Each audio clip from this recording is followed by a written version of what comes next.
All right. I think we are live. It looks like everything's working.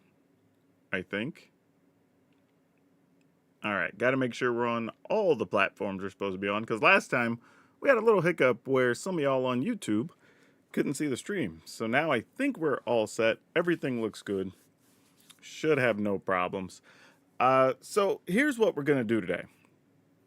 The plan is going to be to have y'all submit decks that you want to get help with in standard. Because a lot of times it's small things that maybe sometimes you don't see or don't notice.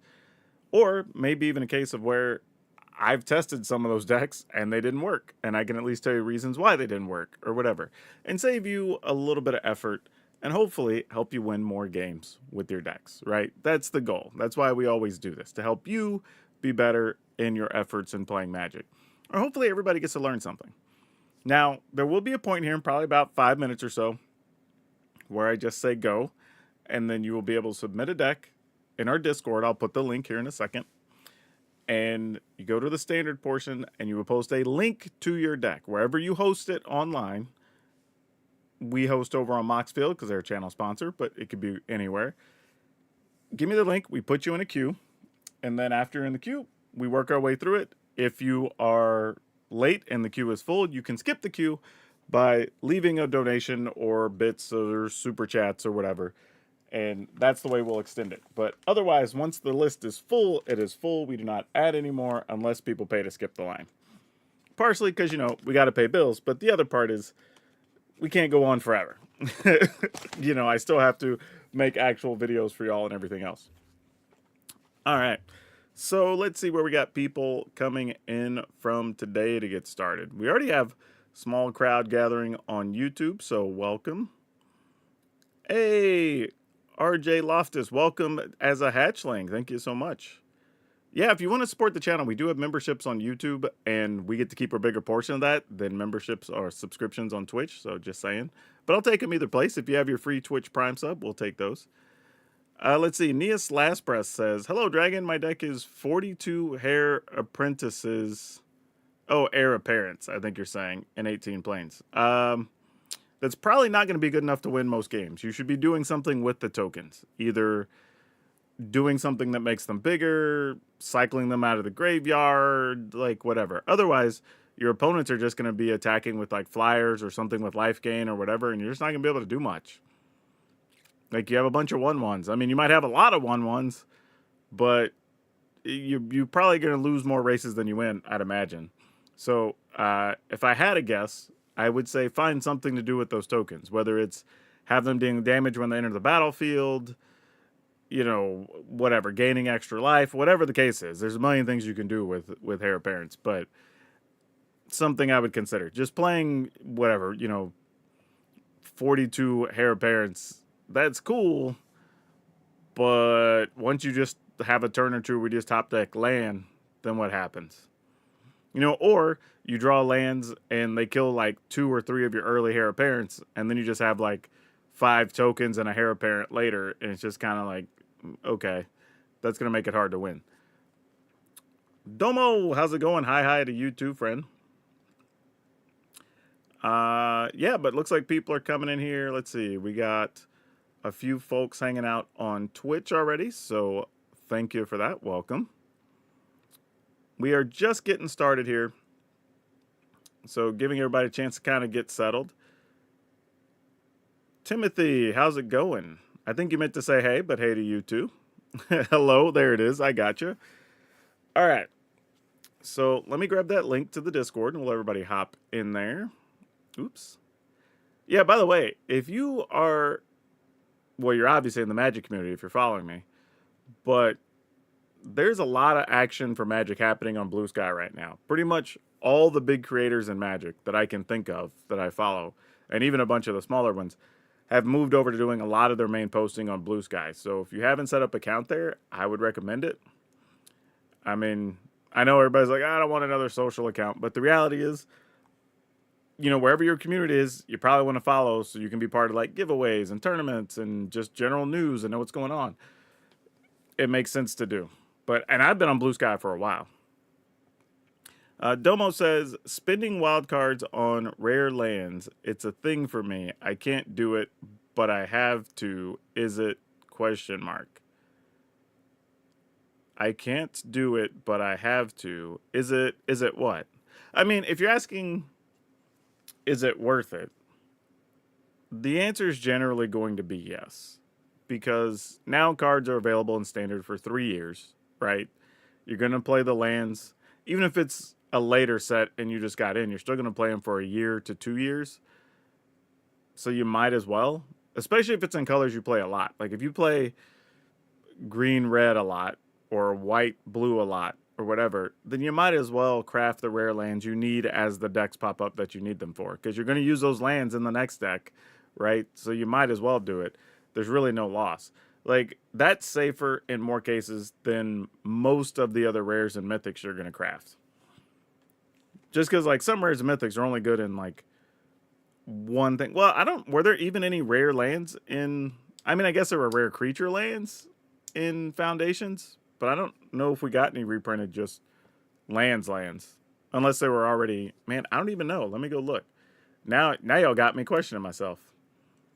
Let me look up card type land and rares in Foundations. Because I for real don't know. I could have just done this in Arena. I don't know why I'm over here on Scryfall. Yeah, there's some rare creature lands, but the other lands are just commons and uncommons. That's what I thought. Oh, that's not true.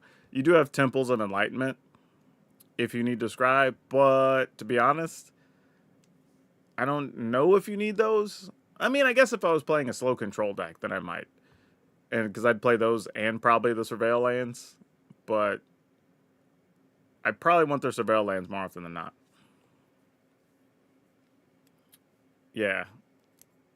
Hello. What is it? The Midnight Moon, as it says. I almost read that wrong. Almost read that as Damid Night Moon, and I went, that can't be correct. Phil Jackson, still out there winning championships, I hope. How's it going? I'm sure you've heard that a lot. I'm sorry. That's probably an old joke for you.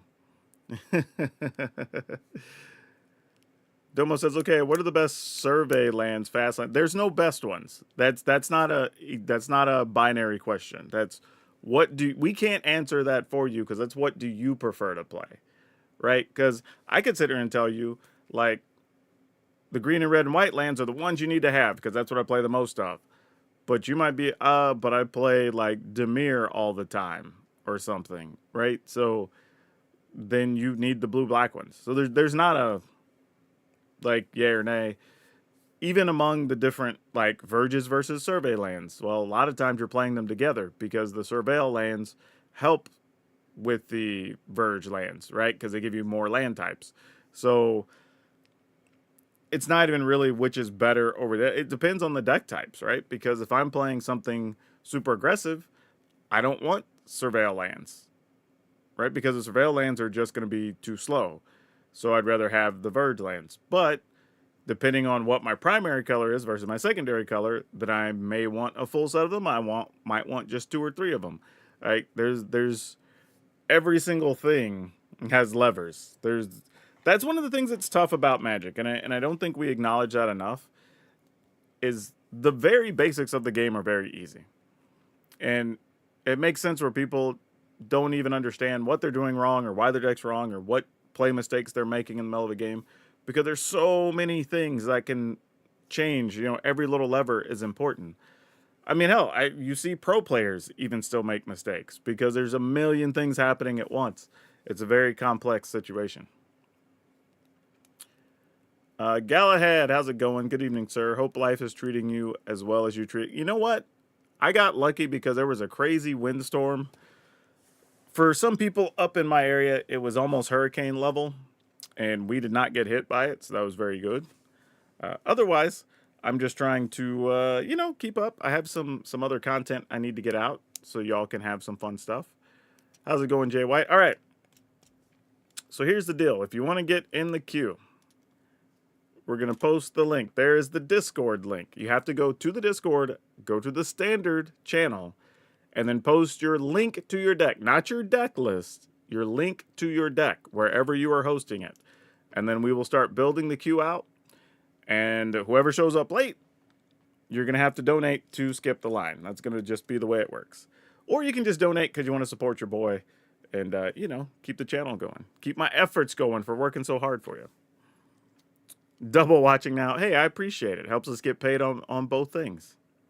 You might want to turn one off, though, so you don't have me an echo in your ear. Or delay, because some of them... I think YouTube has like a 10-second delay or something. 15-second delay. So it could be a little weird. But yeah, Budget Bud says Fable Passage is cool too. Yes, Fable Passage is totally fine. But there's also some decks where you, again, don't necessarily want Fable Passage because you're trying to be faster, right? You don't want turn 1 and 2 lands to be coming into play tapped.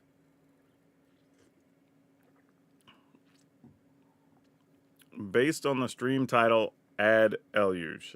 That's probably not going to be a thing for most decks, I imagine. Yeah, Fable is good. I mean, I think it's still worth playing. You still play Fable Passage, just not every deck wants it. But I think you have people shoving it into a lot of decks for like, oh, I can thin my deck. I can search for stuff. Like, yeah, but if it's important for you to play something on turn 2, you don't always want to have a full set of Fable Passages. I have one I'm testing right now. I think had like 2 Fable Passages in it. But yeah. Let me hop in here. All right. What do we got going here? So we have one person in the queue right now. We have Phil Jackson in there. You will be first up. I will start making the queue right now. Give everybody a couple of chances to get in here. So here's the deal. You can submit. We're doing standard decks as usual. Only thing I ask is it just not be a mostly stock deck we already know, right? Like if you put up, I don't know, like mono red aggro.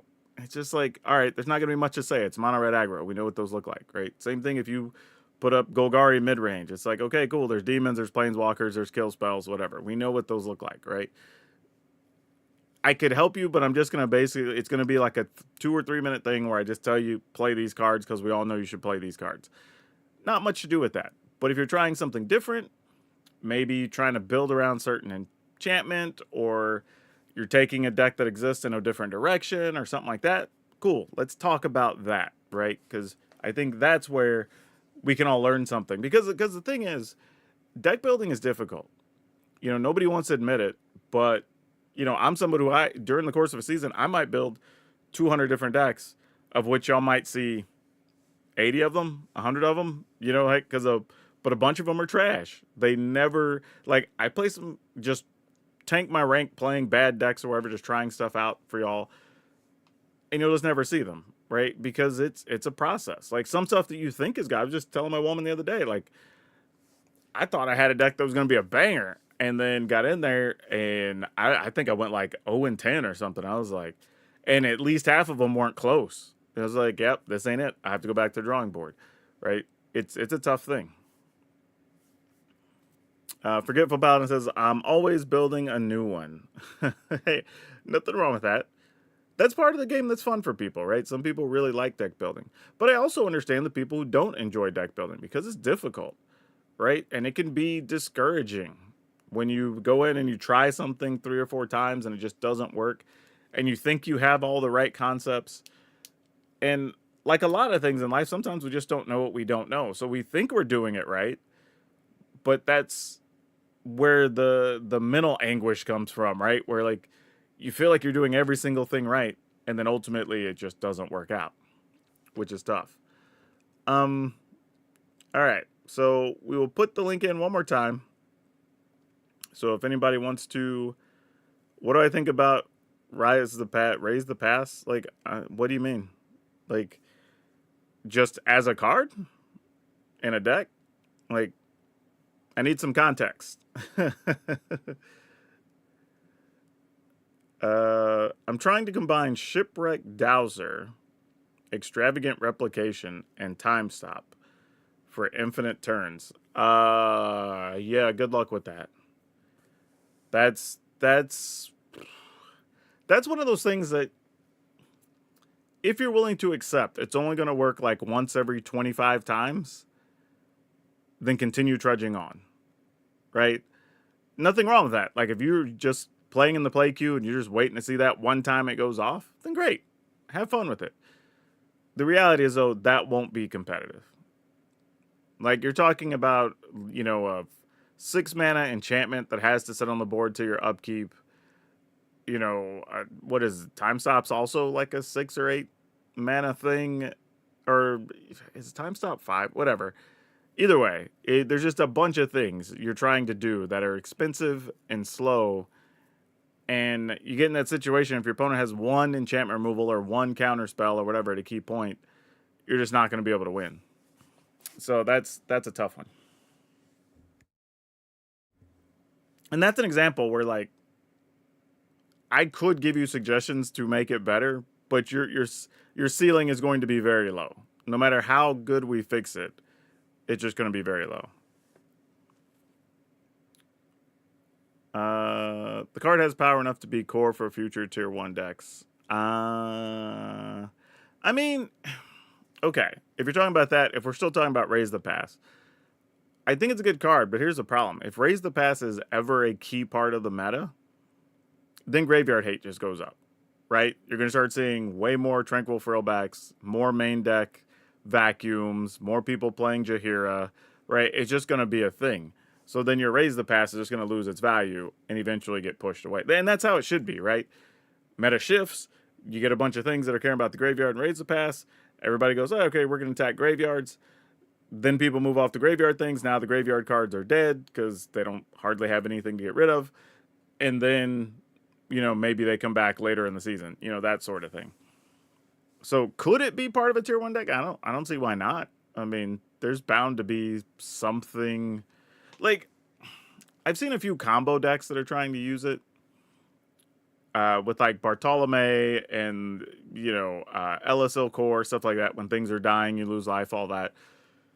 The problem with those decks, though, is you already have people playing things like Anoint with Affliction, things like that are just exiling things. So you almost have to try to set up to do it all at one time when your opponent's tapped out, and it's tough. Like, I've beaten them even with just creature decks, not even having all the removals. So I think it's still possible, but very tight. Okay.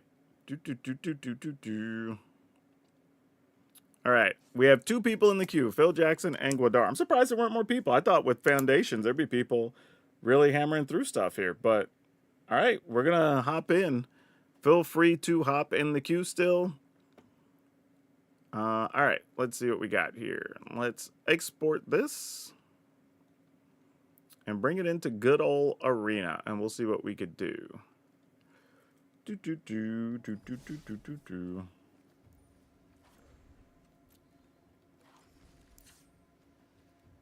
Oh, funny. I have, I'm pretty sure I have an Alesha raid deck already that I haven't even played on the stream. Unless I just made that up. Yeah, it's basically just this. You can just copy this off the screen. This is what I'm testing right now. Don't know if it's any good yet, but this is, like, based on all my gameplay, this is where I'm at right now. It's got Legamos, Urbrass's Forge, Immersturm Predator. Just lots of stuff that sacrifices and triggers, so Alesha doesn't even have to attack. You can get back all your little guys, stuff like that going on.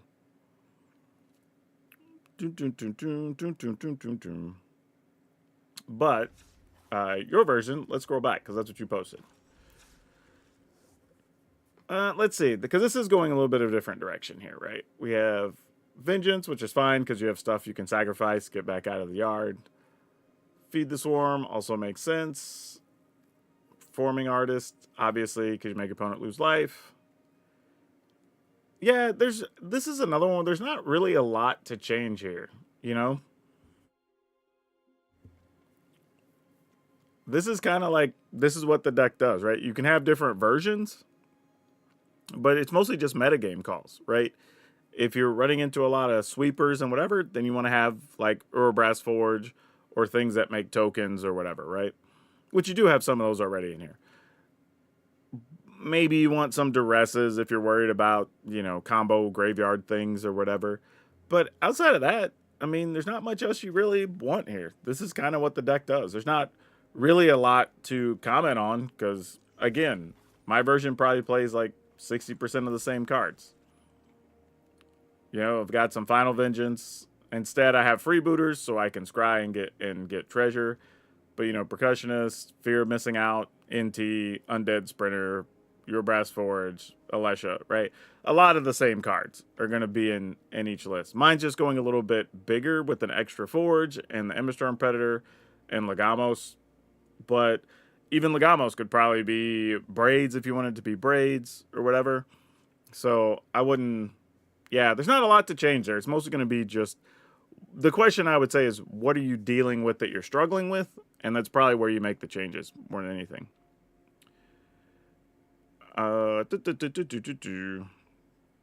Much love from Singapore. Well, hey, that's awesome. Thanks for coming and hanging out. Avery61 says, love catching you when you stream, which is rare for me. Yeah, I'm streaming later today because my last couple of streams have been earlier, so giving more people a chance to catch up. Midnight says 6-2 in the sealed. Let's see if I can get the W. Awesome. Hope that works for you, man. I'm pulling for your win. That'd be great. But yeah, Phil, not a lot to say here. I think it's just, you know, if there's something particular you're struggling with, I think we can talk about that. But, you know, lands are mostly the same because there's not a lot of choices.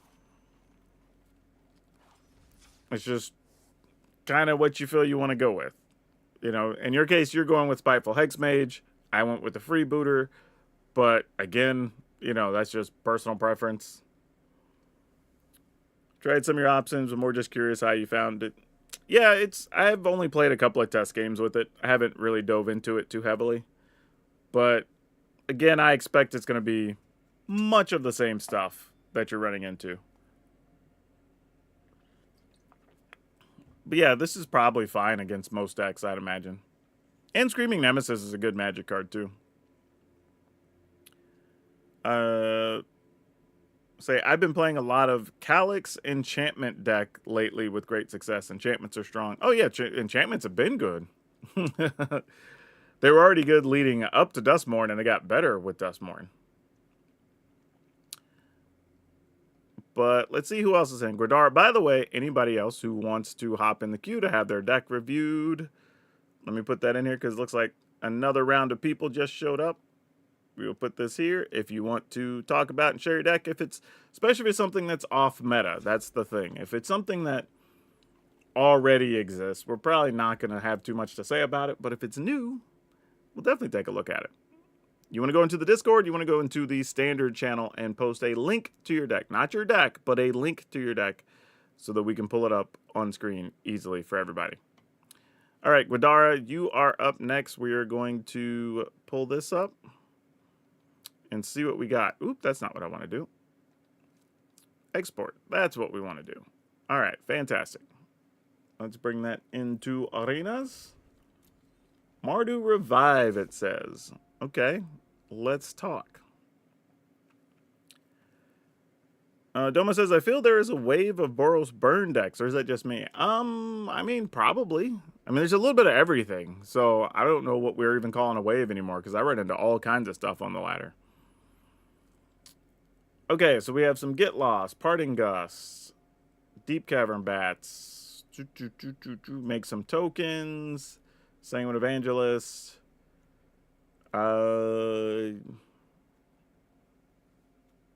Yeah, this seemed mostly fine. I don't know how badly, like, Parting Gust does in this deck, if it shouldn't just be a for real just removal card. Like, just a hard removal of some kind. Because I'm looking, it's like, I mean, you're probably not blinking bats. What has to be... Yeah, because I'm trying to think, like, is there a utility we're using it on our own side for? Like, we can make another bat token. We could trigger Zoraline again without attacking if necessary. I guess we could blink and over... But if we're at the point where we're blinking Overlords, we're probably already winning, right? Like, probably wouldn't sweat it too much at that point. Yeah, I would probably just turn this into a hard removal of some kind. Falgovath Faithful and Ride 'em Off. The thing is, maybe, but, like, we don't really have anything we'd be reanimating. right? Like the most you're getting back is a Overlord, and there's only 5 of them, and these are fairly easy to cast anyway. Like, the thing is, not that Valgavas Faithful or Rite of the Moth is a bad magic card. They're not, right? They're good cards. But if you don't have anything to maximize their impact, then the problem is you're just going to be drawing cards that you're going to be like, well, I guess I'll get back a Charming Scoundrel. You know, right? Like, that's just not exciting. If that card is just a better card, like, instead of playing those, I would just rather have another Kaya or another Zoraline. You know what I mean? As opposed to having those other things. Because the other issue is, too, if we play those, we also have to replace other things. I think that's a thing I see a lot when people see a deck on a creator's channel. First thing people will say is, oh, you should play this card. You should play this card. Well, okay, cool. Let's have the talk about what you replace. Right? Because once we start replacing things, now the deck changes. Because let's say we did want to play Valgavas Faithful and Rite of the Moth. Then what are we taking out? Like an Overlord, maybe? All right, well, now that's one less thing we can reanimate. Are we not wanting to play Charming Scoundrel? Well, now it may be harder to cast some of our other cards because we're in 3 colors. Right? Do we play one less Alesha or one less Zoraline? Okay, well, now we're not getting stuff out of the graveyard as frequently. Right? So you have to make those decisions, and it's tough. So while I think those are both good cards, I don't think this is the deck for them. Now, if we had more big cards, you know, things that cost 6, 7, 8, and had a huge impact on the game state or whatever, then maybe you consider playing a couple of those. Because now you have a shortcut to get them into play. If we would then have a discard outlet, right? Because that's the other part of the equation. You don't just necessarily want them if you don't have a way to put them in the graveyard, because then you can't reanimate them. So here, the best thing we could do, well, we don't even have, I mean, you'd have to have Overlord of the Bellmark hit the, have something hit the graveyard, right? Otherwise, you have no way to get it there. So that's not really going to work. As for this deck itself, Kaya Spirit's Justice is actually pretty cool because you can turn a token into something else, right, with this one. So that's actually not terrible. I do like Immersturm Predator. I'm trying to think how much I like Kaya in here, because it's not bad. The problem is, though, what are we copying? Target token neutral has a copy of it, except flying.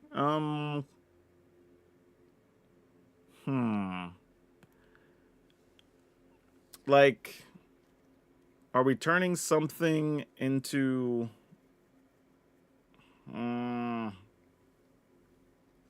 The problem is you also need tokens. So you need to either be turning a bat or a Charming Scoundrel token into a thing, right? Which, to be fair, you're playing 8 copies. So, like, there's a way. I think what I'm questioning is how much better is Kaya than an Immersturm Predator?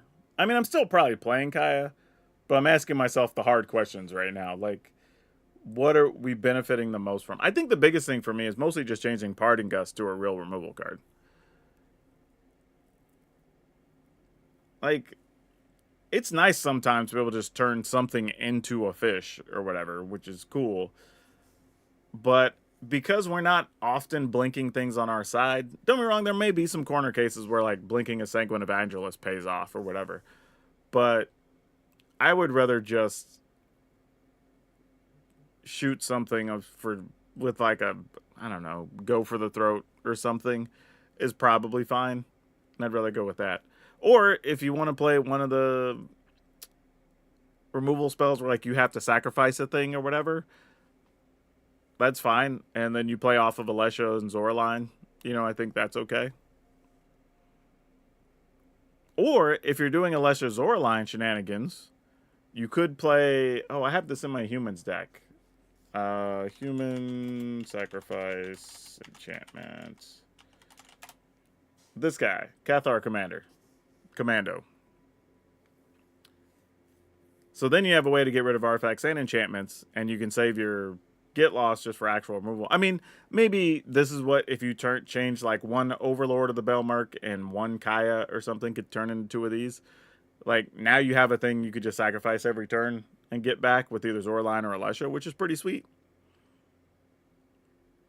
Because I like what this is doing.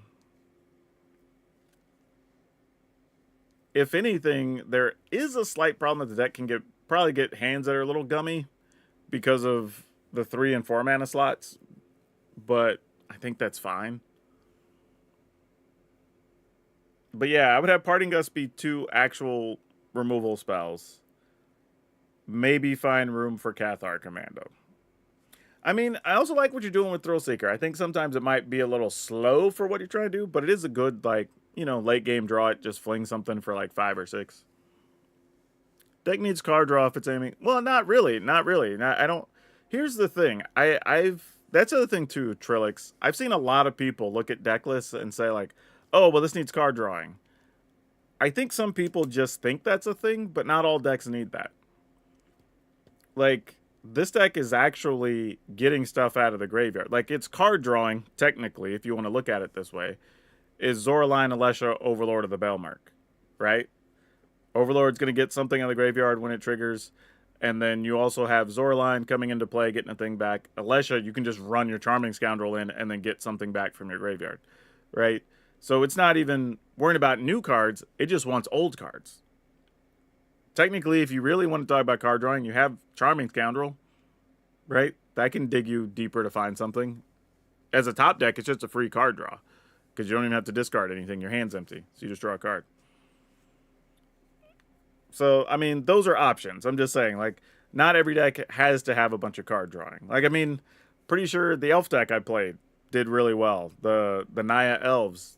And technically it had card drawing with the Elf that, like, you play a creature could play a green, but most of the time we didn't even use it. We were just attacking, right? The game was over before it happened. So there's some decks that do need some amount of card drawing, but I don't think they all do, honestly. And now that I'm thinking about it, that might be a thing that's harming some people, right? You might be trying to cram a bunch of card drawing into a deck when its goal is just to end you before card drawing is a problem. Because I'm thinking right now, I have a humans deck that I'm goofing around with that might be a video soon. And I don't think, I mean, it has Alesha, but I don't think it has any other real card drawing in it. That's not true. Technically, I guess it has the 2/1 that you could pay 4 mana to get a card, but that only happens maybe once every 4 games or something. Domo says, for me, deck building is hard. I have to balance between the cards I'd like to use, the operation of the deck itself, and the meta we're into. There's no secret there. It just comes with practice. That's a thing that I have a script I'm working on to record that video to help people with deck building. But I've been very hesitant. I keep rewriting it, and I'm very hesitant to even put it out, because one of the problems is whatever I put in the video, it will be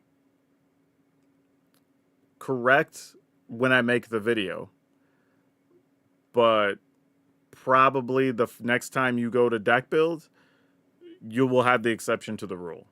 You know what I mean? Like, because even saying like, well, if you're playing this style of deck, you should have this many creatures. But then it's like, well, but maybe you're playing a bunch of stuff that makes tokens, so you can get away with fewer creatures, and you need to have this setup, right? So you kind of just have to know. There's not a way to really solve for that, right? Even saying X number of things that make creatures isn't even totally accurate of a statement, because depending on what those cards are, the needs of the deck change, right? So it's a very tough thing. I don't think there's a good, clean, just do this, do that. Some of it is you just have to practice, put time in, figure out what the cards are. If there is a thing, and probably the biggest advice I'll even have in that video when it eventually gets made, is you have to be willing to kill your darlings, right? You can't get overly attached to a card or a concept or whatever, because sometimes it's just bad. I mean, and I've done it. I'm guilty. I'm like, oh man, I'm going to build around this card. We're going to see what we can do with it. And then 5 hours later, I'm just like, yeah, this isn't a thing. You know, like, you get excited. I get it. You get hyped about it. You want to play a certain card, but sometimes the card's just not good. I mean, there's no way around it. I mean, you can't mince words. It's just sometimes things just aren't as good as we want them to be, which is sad, but not everything is going to be competitive in every metagame. And the truth is, there's also a world where some cards are better if the metagame's different, right? But if the bulk of the meta is, I don't know, a bunch of low removal, mono black, whatever stuff, then there's just certain decks that aren't going to be good, right? If you're building a deck where the thing you play that's valuable isn't even until turn 3, well, didn't make them spin any removal, so that thing's always going to die, and then you're just never going to get to do what you want to do. Unless they just have a bad draw or something goes, perfect. So it's just one of those tough things, right? There's no real secret there. It's just a thing that happens. But that same deck, if the world is a bunch of mid-rangey or control stuff or whatever, well, then you have plenty of time to have your things develop or whatever, and then different decks are good. We've had these discussions before among like deck builders, pro players, whatever, is that even when a set comes out, we can identify cards that we say are good, right? They have the right words, they have the right power toughness to cost ratio, all that, but the right metagame and the right deck for them just never comes around, right? Those decks might always be a certain 2-drop short, or maybe it needs a more convenient way to get rid of a certain thing in the metagame or whatever, and just doesn't happen for the life of that card being in standard, so it just never goes anywhere. And it's tough. There's even been discussions on cards being possibly balanced one way or the other, made better, made worse, whatever, based on the meta that all of R&D and the playtesters or whatever encountered, right? Because technically they have their own metagame that they think this is the way more decks will develop, or more people will probably play these things, so we need to be aware and make all this balance for whatever might happen in the future.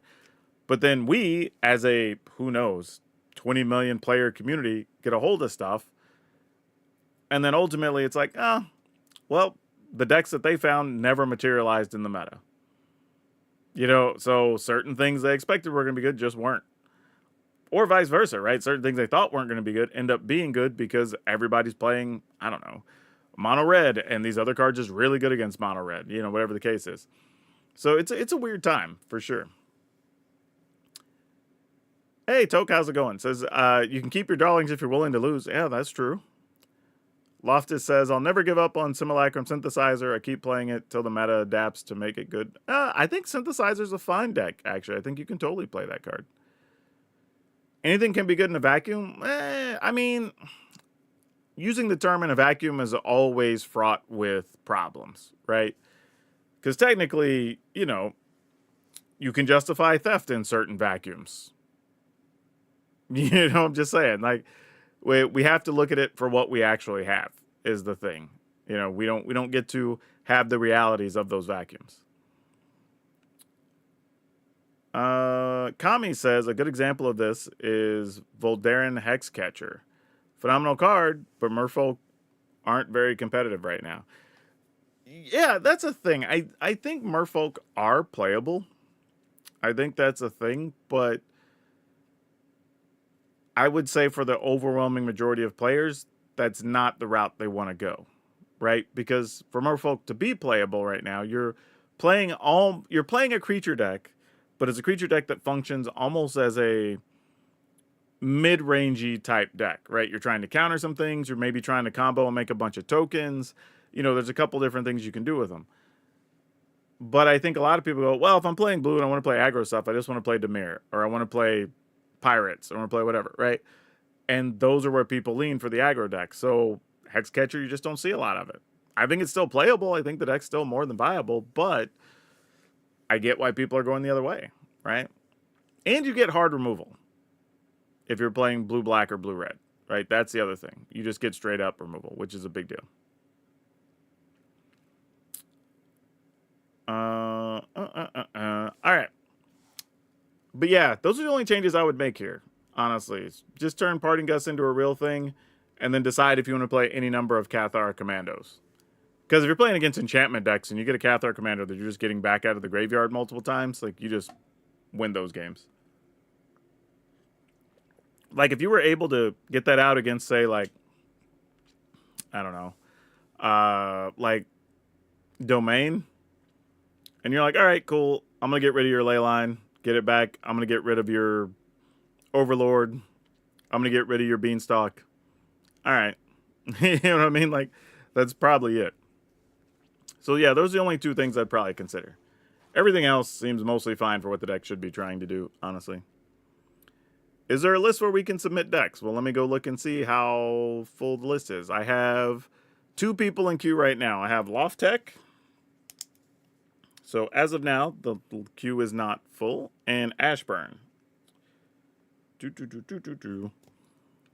Yeah, so now, for now, you can still get into the queue. It's just in our Discord. You have to go to the standard channel and then post your deck link, not your deck list, the link to wherever you're hosting it there, and we can get you in. I usually let it get to about 7 or 8 people, and then after that, if people want the stream to keep going and get the deck look like, you got to make a donation of some kind so we can keep it moving. Something more than $1, you know, like $2 to $5 is plenty if you want to skip the line. Domo says, now we have Llanowar Elves. What about a second turn Simulacrum Synthesizer? There's the problem, though, right? Do you ultimately want a second turn synthesizer? Because people are playing a lot of ways to get rid of things that, you know, are artifacts or whatever early now. Artifacts or enchantments. So do you want to put it out there before you have a chance to do something with it or set something up? Additionally, do you want Llanowar Elves where you get stuck, where it's not a utility card?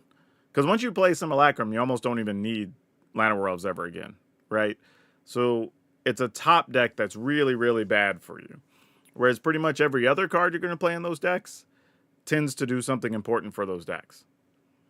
Now, there is a world where maybe you play Llanowar Elf and you also play, like, Cornucopia. I was trying to think of other things that would be justifiable for green. There's not a lot, though, for a Simulacrum deck. I was trying to think of something else fun that you could play in there to maybe justify having the Llanowar Elf, so when you don't get Simulacrum, you could still play, like, Cornucopia on 2 and get some value there.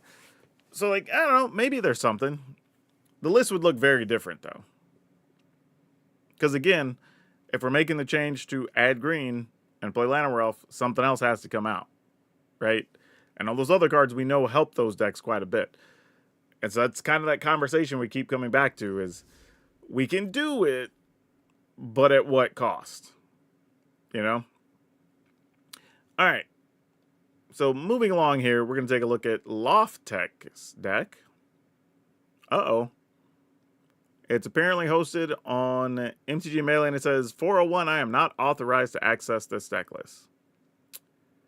I don't know why, but yeah, it tells me I can't see that deck list. Which is weird, because I've looked at many decks on Melee, so I don't know. But I'm usually looking at them from tournament results and stuff, so I don't know what to do about that. So, Aether Lycan, you were in the queue. So I'm going to put a asterisk next to Loft Tech, and I will let you resubmit a link, and we'll get to you next. Let's go look at Ashburn's list. See what we got here.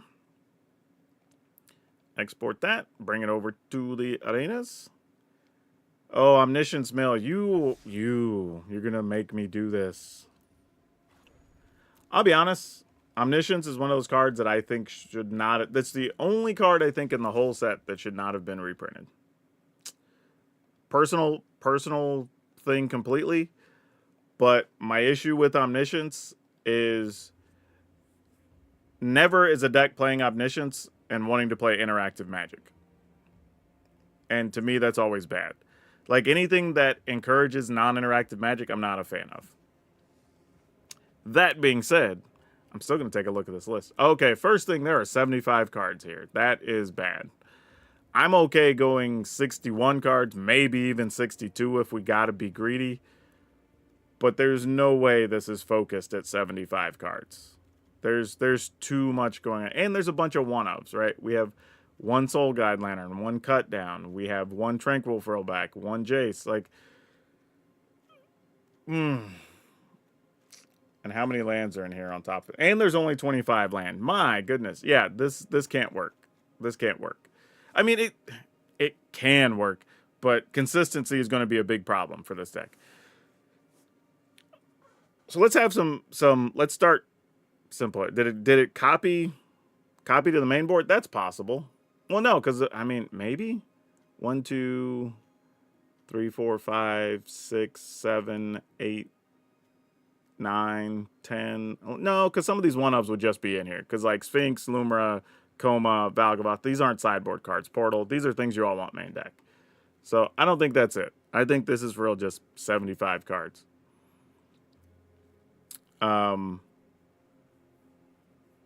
Yeah. Here's the problem, right? When we're doing these types of things,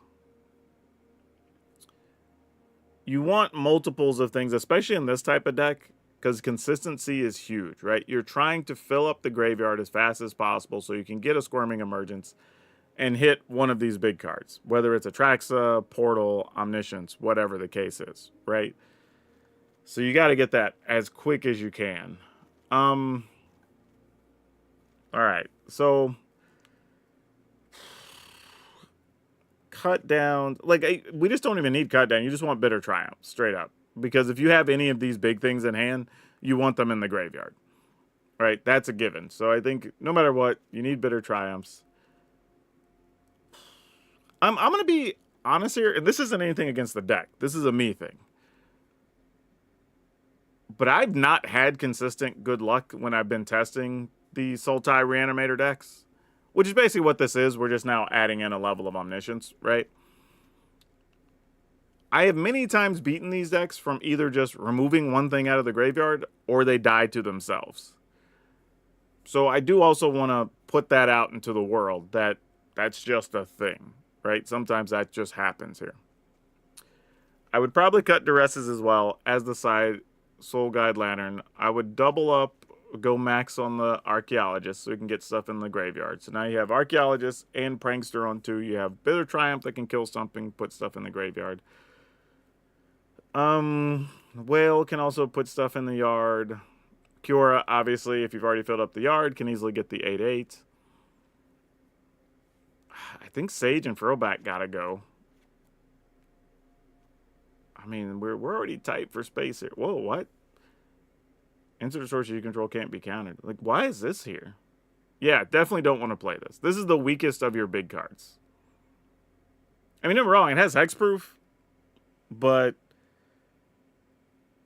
I mean, do we even have all that many spells we're protecting? I mean, we have a lot of sorceries. But yeah, I still don't think I'm into that. Like if we gotta make hard cuts, I think that's a definite card that's gotta go. Harvester of Misery at least can go to the graveyard and you can possibly get it back out, but I'm still probably getting rid of that. Keeping the Cruelty of Gixes, because those obviously get things right back into play. And even then, we're only down to 70 cards. Like, we still got to do more hard cuts here. All my green decks are on graveyard. Hey, yeah, it's reasonable. Man. I mean, Jace can mill yourself to put stuff in the yard. Buy you a little bit of time, maybe. Yeah, this is the problem, right? We just got to make hard cuts here, right? You want these for removal, so we don't want to get rid of those. 3, 4, 5. I would like 5, 6 real targets. I mean, Lumra, I mean, but, you know, because the problem is you get Lumra and then just dies to a, like, go for the throat and you didn't really get anything, right? Whereas, at least if you get Coma, Coma's hard to kill. You get Atraxa. Atraxa gave you 3, 4 cards in hand, right? Valgavoth, at least they sacrificed some stuff to kill it in many cases. So, I mean, you can keep Lumra, but I think it's a little iffy still. Maybe cut a negate. I don't know. Maybe Lumra has to go. Like, we got to make cuts somewhere. You know what I mean? And, like, we can't cut these because these are filling our graveyard, right? I mean, I guess we can cut one Archaeologist, but Archaeologist also blocks.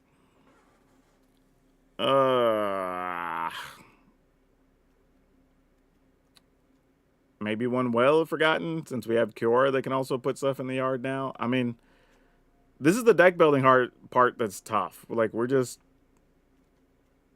you know, clip something here, clip something there, hopefully buy ourselves enough time. Do we cut one Terror Tide? I mean, we're closer. We're at 64.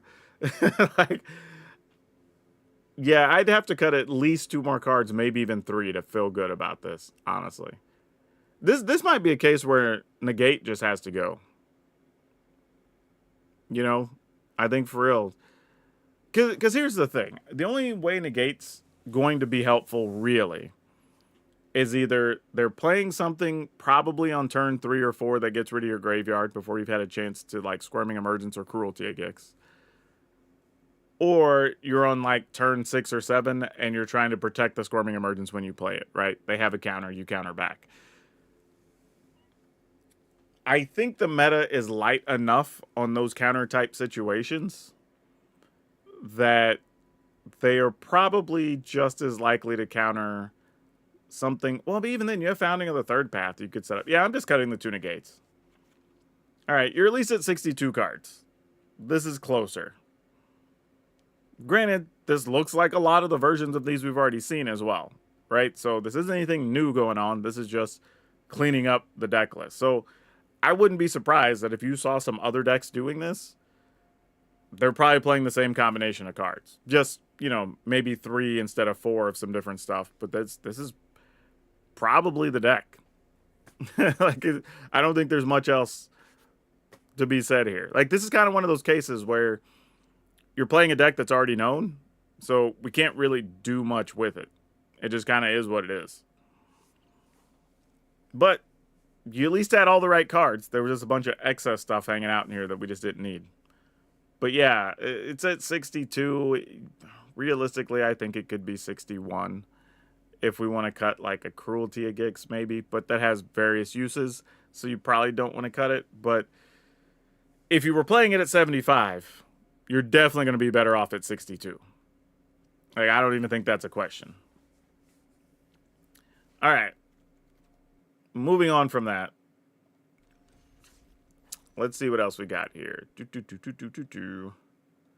Let's take a look at next up in the queue. We had somebody else. Highly Unlikely. I see what you did there. That's a funny name. And Beery. We might be at the point that we're going to be maxed out. I'm going to put a line under Beery. That anybody else who wants in may have to pay to skip the queue now. We might be getting close. All right. Let's take a look at this deck, though. See what we got. And this is for that we already did Aspern's deck. So this is for Aether Lycan is the user here, or at least that was your name in the Discord. I don't know what your name is on chat, so I hope it's the same so I can follow along. That's the thing. Some of y'all got to work on branding. There's some people I talk to. They have a different username on like every platform. I'm just like, how am I supposed to know that's you? Rascum. Raska. I don't know what this is supposed to be. Ross Scam? I don't know. I'm missing. I think there's a funny equation there that I'm not getting. All right, so we have Fear of Lost Teeth. We have Final Gritty Freebooter. Yeah, but no. I am going to say something that's just take this in a way, and I don't mean this to be negative. So please don't take this as a negative comment. But this is just a worse version of a deck that already exists. Like, we're doing things for the sake of just doing them. This card, Osseous Stick Twister, has been infinitely bad every time my opponents have played it against me. And I'm not even joking. Like, literally 100% of the time, this card's been bad. Like, I would not... maybe that's not true. Maybe once. But generally, this card... the problem is, it's just a small creature. It doesn't really do much at all until you have Delirium. I mean, it has Lifelink, which is fine. But you don't really have a way to pump it up or anything to take advantage of it. And oftentimes, it's going to be worse than Fear of Missing Out. It's going to be worse than Screaming Nemesis. It's going to be worse than Overlord of the Baelmarks. Like, I would just play more better cards. Also, Undying Malice, yeet this thing to the moon. Like, people, we get a version of this card pretty much, I feel like every other set, there's something like this that, like, this thing happens, this thing dies, it comes back with the counter. Or it comes back and you make a treasure, or whatever. The only two things this is really good with in here, truly, are Overlord and Flesh Gorger, right? Because you get to blink Overlord, get another 4 damage or whatever. This, you can turn a 3/3 into a 7/5. So I wouldn't... honestly, I'd rather have more... Honestly, oh, the other thing too. Fear of Lost Teeth. I do not like this card. It just does not do enough. Like, because, especially if you're doing sacrifice things, there are other cards you can play, like the 2/1 guy that puts the curse tokens, because then you have an extra enchantment or permanent you could sacrifice, right? You could play Freebooter, because Freebooter gets your treasure and lets you scry. Like, the 1 point difference here, rarely is that going to change a game. But those other cards have, like, real things that matter to the progression of the game. Now, don't get me wrong, it is 2 creature types, so I get that when you're trying to do Delirium. Totally understand. But that's kind of all it's really bringing to the table. You know what I mean? Like, not saying it's bad, but it's just not bringing enough to the table. Fear dings the Nemesis. Malice is a 5th not dead. What? Malice is a 5th not dead. I mean, sure, but I don't like these cards at all. Like, any version of these cards I don't like. Because, like, here's the thing. Like, I mean, are we for real just going, all right, I'm blocking with Fear of Lost Teeth, and then it's going to come back as a 2/2. So you lose another life. Like, is that our game plan? It might be, and maybe that's the plan. If so, then let's try something different where we have ways to sacrifice these things more regularly, and maybe take advantage of, what's that 3/2 guy with Raid, right? So then, I don't know, because then you're attacking with, like, Percussionist, it dies, now your opponent has to lose life or sack a thing. Like, I would go a whole different direction if we're going to do that. Enduring Tenacity, possibly, right? But yeah, I'm not... I guess here's the question I have. What is our real game plan here with this deck? Because it almost feels like it's 2 to 3 different decks kind of jammed together. Because what I mean is, like, we have some where we're trying to do combo-y things with, like, Not Dead, Undying Malice, right? And then we have some parts that are kind of like a sacrifice deck, right? Where you could play, like, Fear of Lost Teeth, Disturbing Mirth, right? And then we have a little bit of Delirium stuff here with Fear of Missing Out, the Stick Twister. Like, I'm not totally sure what direction you're trying to go. So let's clarify that first, and then I can help a little bit better. Well, good thing, budget. This isn't about whether somebody else wants to play the deck or not. This is about the person that's submitting it wanting to play it. Anybody else's opinion, not to sound rude, doesn't really matter because we're not playing the deck, right?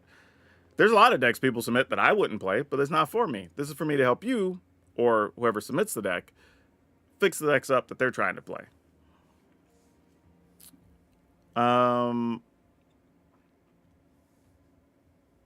Yeah, that's the issue. I'm just trying to figure out, like, what is it we're trying to do? Because maybe that's the issue. So, Darth Lycan, help me out. What is our focus? Like, what is the key thing? Like, what does a good game look like to you that you're trying to do? Right? Or I guess Aether Lycan, because this was your deck. Yeah.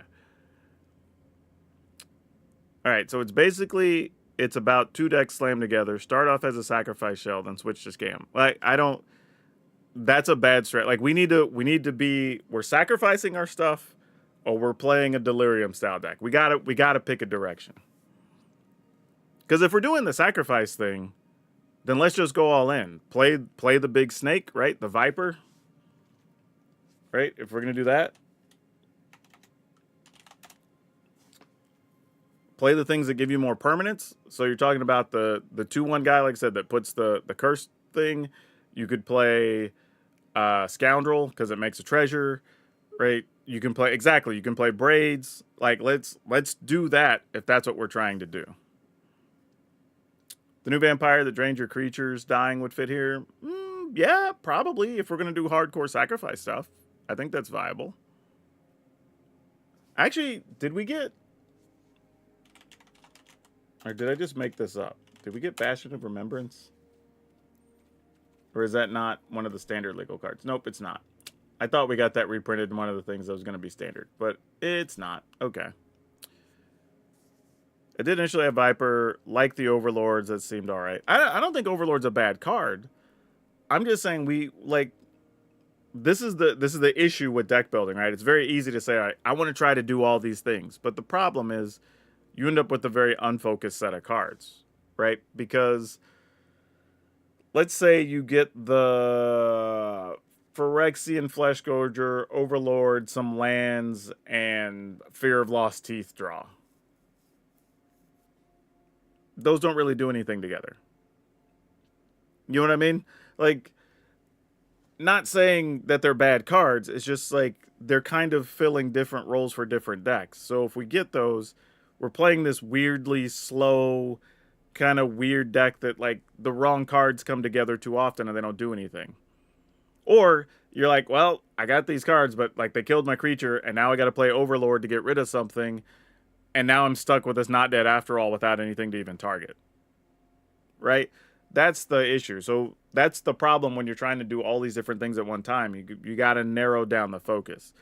So for me, I would say try to decide if we want to be a sacrifice deck.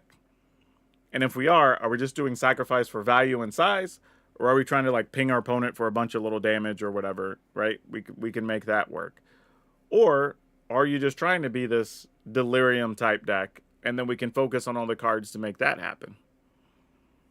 But I just think trying to do all of this feels like we're a worse version, ultimately, of either of these decks, right? Even today, we've had people submit like Alesha, whatever style decks that are going to be more consistent and focused than this.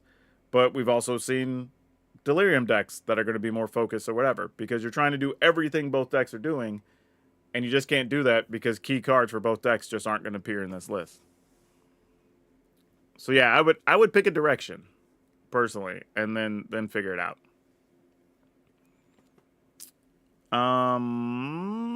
Yep, that's probably the only feedback I have for this. I think till we have a direction picked out, I don't think there's any more we could really do. Because, again, for the most part, you know, Percussionist, Torch of Tower, Fear of Missing Out, Disturbing Mirth, Screaming Nemesis, Overlord, Fleshgorger, hell, even Final Vengeance, Freebooter, like those are all reasonable cards. It's not like this list is full of junk. It's just together they're kind of just a pile of good cards that don't necessarily have a focus. Yeah, and that's true. Either of those other decks kind of already exists, so you have a baseline you could follow. But I mean, it might seem a little repetitive, but that's the reality, right? Like that's the thing. I know we all want to be original when we're deck building. We really, really do, right? But you're already doing what those other decks are doing, just not as good, right? So why play a worse version of a thing that already exists?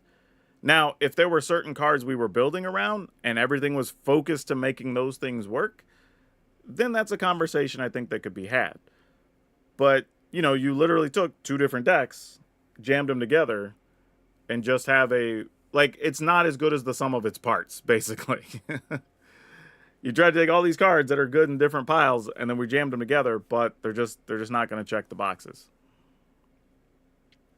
And honestly, not the first time. Again, I've been guilty of it. I've done it before, where you just spend time going, you know what, but what if this deck did this instead, and then I played this thing, and then I'm like, but you know, I want to play this card to deal with this meta problem, or whatever. And by the end, I've now put all these different cards in the deck, and it's just lost its way, right? It's just lost its focus. And sometimes the reason the other decks exist is because we've already figured out the good version of that build. Like a good example is the video I think I had it went up yesterday, right? Or today, technically.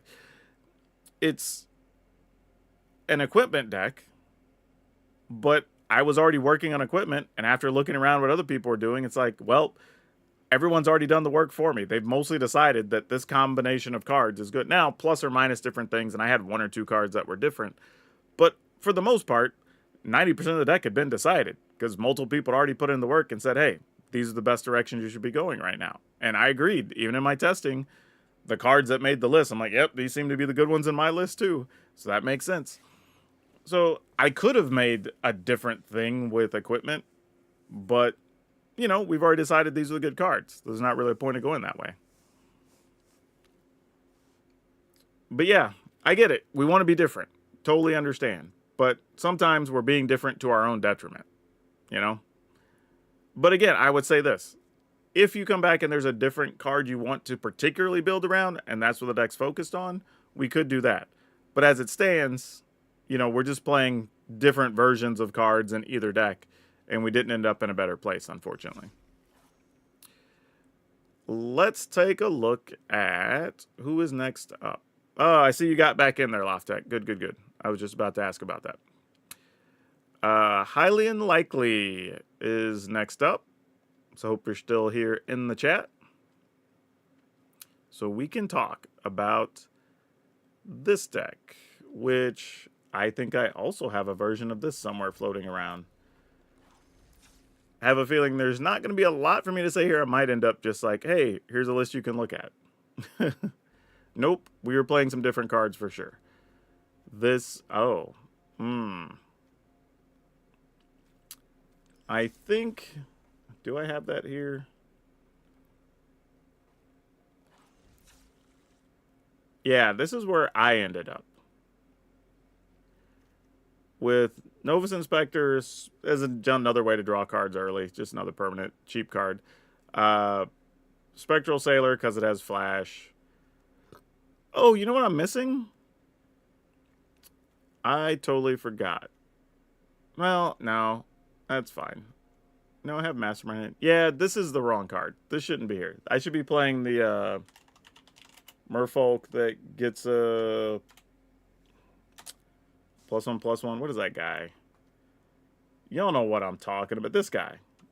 Brineborn Cutthroat. This should be in here. So let me cut these.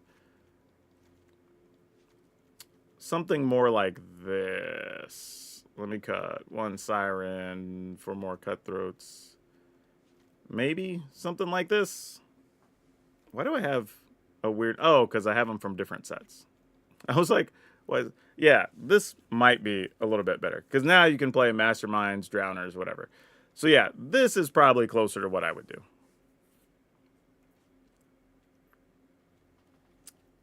It's kind of like the Gremlin Tamer deck, but the difference here is that you're able to play more flyers to come over the top.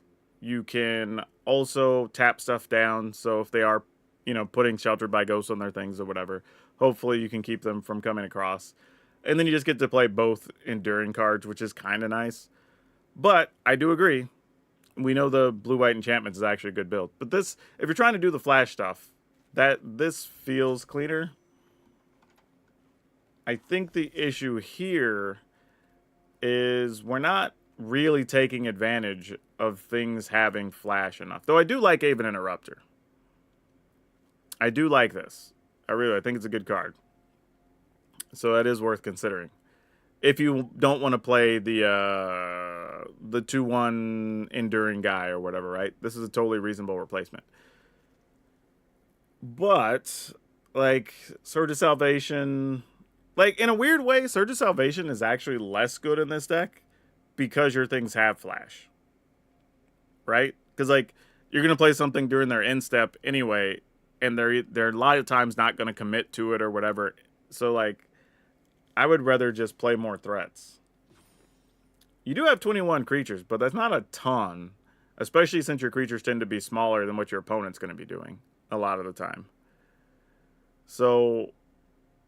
like, there's a lot of defense where, like, we're Unsummoned, Soul Partition, Surge of Salvation. Like, again, none of them are bad cards, but at some point we need to be the aggressor and attacking with more than just, like, a 2-power guy. Yeah, agreed. I mean, you already have flyers and everything else, so I might go harder on that part. I mean, you're also playing Aven Interrupter too. That also stops things your opponent wants to do. You know?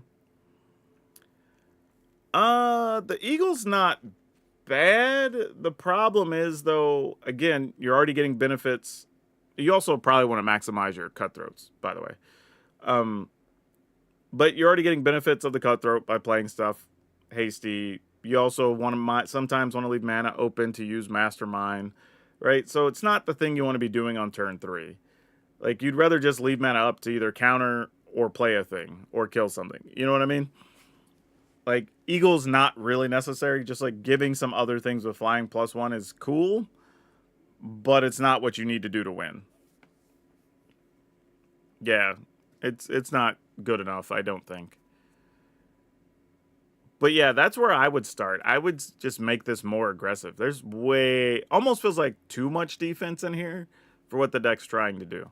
Like, and don't get me wrong, I think it's fine playing a few. Like, if you want to play 7 to 8 things to, maybe unsummon to slow down some of the aggro decks or whatever, totally fine. I don't think there's anything wrong with that. But if for my money, I just go max unsummons, max get lost. Oh, looks like there might be some sideboard stuff. Yeah, all right. Max out the get lost. I'm cutting the soul partitions. I'm maxing out the brine-born cutthroats. That's close to where I want to be. Maybe, I kind of want to be even slightly more aggressive than this, but it's close. It's close. Something in this realm is what I would be considering. Like, you still have your removal with your unsummons and your get lost. Like, you can deal with a lot of stuff with that. And then the rest is just, let's be aggressive, right?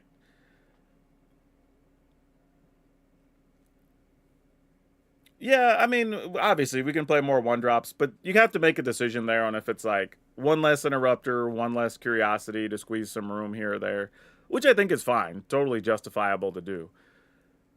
Like, I could see 1 less Curiosity for 1 more Spyglass Siren. Like, because you are able to draw cards with, like, Mastermind and whatever anyway, so you don't need Enduring Curiosity. It's just a nice bonus. But something like this, I think, is close. You could even argue, instead of playing the... You can play the Flash Pirate instead, like the Spectral Sailor, right? Instead of Spyglass Siren, and that's another way to draw cards, too. And it has Flash, so that could also help out your Mastermind. Now, don't be wrong, getting the map is always good on the Spyglass Siren. This just has more value, and you don't have to commit to the battlefield if your opponent's gonna, like, sweep the board or something. So, like, something like this is probably closer to where I would be. And still, we actually upped the creature count by 2, so now you have 23 creatures, which is good. You still have your counters and your No More Lies and your 3 steps ahead, Aven Interrupters. Plenty of ways to draw cards. You have more flash stuff for the Brineborn Cutthroat. You still tap stuff down with the Flood Pitch Drowner. Like, yeah, this seems fine. I would probably... And again, this is similar, close to my list, except for, I didn't have Interrupters. But I do think Interrupters can make the list. I think it's a good card. But something like this is probably where I would end up. I think this was a clean and easy fix, just because mostly I've already been thinking about this deck a little bit. But yeah, this is what I would do. This feels a lot tighter, a lot cleaner. More multiples of different cards that I think are important. I like this a lot more, is what I'm saying. So yeah, I would go with this. All right. Soul Partition not good enough main deck? Not really. Not really. They're just not, the thing is, there's just not a use for it. Like, against most decks, you could Soul Partition just to slow them down, but I could also just play an unsummon and cast something on the same turn. Like, you know what I mean? Like, it's fine, but what do we need it against? Because you're not even worried about Planeswalkers for the most part. Like, all right, they play Liliana, either make you discard or sacrifice. You just flash something in anyway and start attacking the Planeswalker, right? Like, do we really need it? Probably not. And a lot of times you're going to use it on something small that they're just going to replay anyway. So it's like, it's fine. I also like the 1 mana unsummon because you can respond to more things than you can with just with the other card with just 1 mana, right? If they go to like play an enchantment on it or something or whatever, great. You just unsummon it, basically fizzle both things, and you're good to go. Plumecreate Escort, that's reasonable, but I don't think we're worried about it. Like, with 23 creatures and you're playing them all at flash speed and you have counters, like, if they kill one of my things, they kill one of my things. Like, the biggest thing I'd be worried about is Brine Board Cutthroat, and truthfully, it's probably going to be just on the ground doing defensive work anyway a lot of the time. So I'm like, yeah. I think, again, I think the Escort is a good card. I just don't think you desperately need it. You already have enough counters anyway. I mean, you have 4 Interrupters, 4 No More Lies, and 4 Unsummons. It's quite a lot.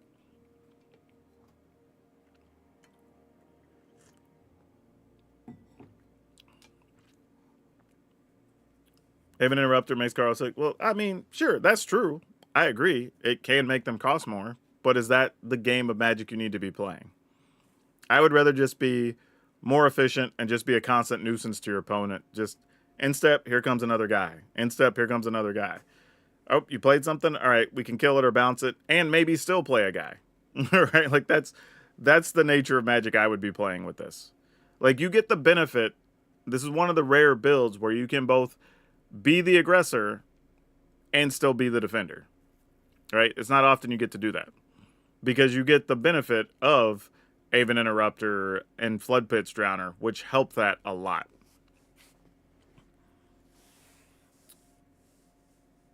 Nope. It's not up yet. I have a billion decks right now. I just deleted like 20 last night just so I had room to build more stuff. Any thoughts on sideboard? Not really. I mean, here's the thing. Like, no matter what advice I give y'all for a sideboard, it's mostly just going to be, what are you worried about dealing with? Put in stuff for those matchups. You know what I mean? Like, that's... I mean, this is the typical stuff, right? Elspeth Smite against the small creature deck. Surge of Salvation. We can add another one of those, I guess, since we took it out of the main deck.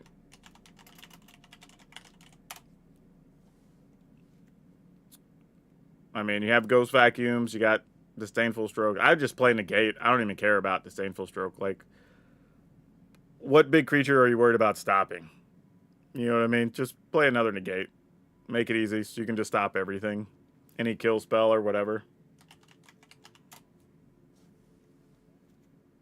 Lorn of the Third Path, just more enchantment removal, split up. Yeah, this is fine. I don't even know if this deck needs split up, to be honest. I might just play some other removal spell there. Instead of having to worry about my stuff tapped or untapped or whatever. Like, I mean, I guess, don't get me wrong, there is a world where you're trying to get rid of, like, I don't know, Heir Apparent tokens, so maybe you still want it. But, like, I don't even know. Is anybody even playing Heir Apparent in Best of 3 right now? I don't think I've seen it in anybody's stuff that's doing best of. I haven't even, in any tournament that's best of 3. I haven't seen people doing it. So, not even totally sure what I would use split up against. So, This deck mono blue better or not? Is this deck better as mono blue? Probably not. Probably not. You lose access to too many cards. Like, you lose Get Lost, No More Lies as the key components. And I think you really want those. Probably still want Aven Interrupter as well. Rest in peace to deal with graveyard shenanigans. Possible. I mean, I also get why we're going with Ghost Vacuums, right? It's cheap. You can keep your other mana up, still do your thing, still stay aggressive. Oftentimes, if you get 1 or 2 things out of the graveyard, that's almost as good anyway. So I get it. But yeah, I don't think it's wrong if you want to play Rest in Peace, though. It's a good card, and you don't care about your graveyard, really. So I think that's totally fine. Either one. I will say that Ghost Vacuum does have the long-term play that if you're playing against a control deck or whatever, you can also use it to get your own stuff out of your graveyard and then, you know, have another big attack, possibly. So, very possible. But yeah, either way, I think this is where I would settle on something like this. Just a lot tighter, a lot more focused. Still allows you to be the aggressor, and just more multiples of more of your key cards. All right, getting to the next person. Two things. One, Ashburn, we already closed the deal. But two, everybody can only submit once a night unless they're paying to get another deck in. That's just a thing we've had for a long time. So we don't have somebody just submitting multiple deck, and then somebody else can't get in the queue. All right.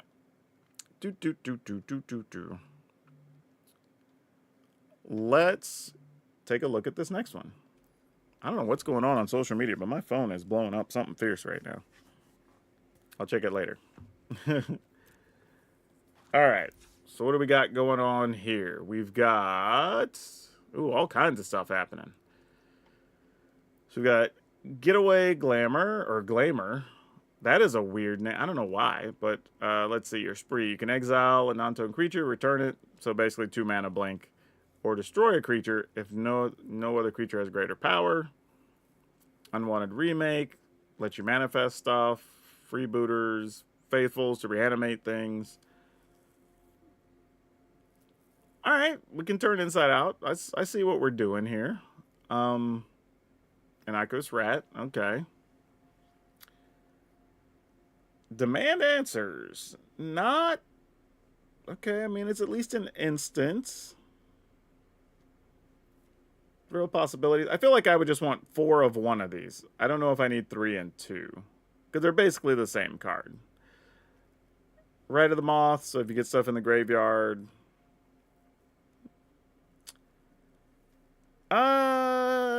Okay. I don't love Galta here. I mean, I say that. If you flip it up, it's funny at least. Right? Your opponent's just, like, I guess I'll block this 2/2. All right, take 10 or whatever, right? Like, so there is that. Is there some other impactful card we can play, though? You know, that's exactly what I was about to say, regular. Is like, could this be Coma? Which is well, I guess they're both equally hard to cast, because Coma's just blue and green versus being green. Or, I'm trying to think what else this could be. Could this also be the, oh gosh, what is that? The 7/5 dinosaur? Because then you have other removal cards you have access to, basically. This guy, Trumpeting Carnosaur. Right? So that's a thing. I mean, yeah, I mean, don't be wrong. I get that the blink triggers this comes in, but if these aren't already in your hand, like, we're getting very low value. You know what I mean? And it's like, Hey, don't be wrong. The times it happens, it's gonna be hilarious. Like, I totally get that. Like, if you, I don't know, play like a turn 2 rat, and then it blocks something, and you manifest the Galta, and then you get to blink the Galta with like either of these monsters in your hand, hilarious. Like, totally love that.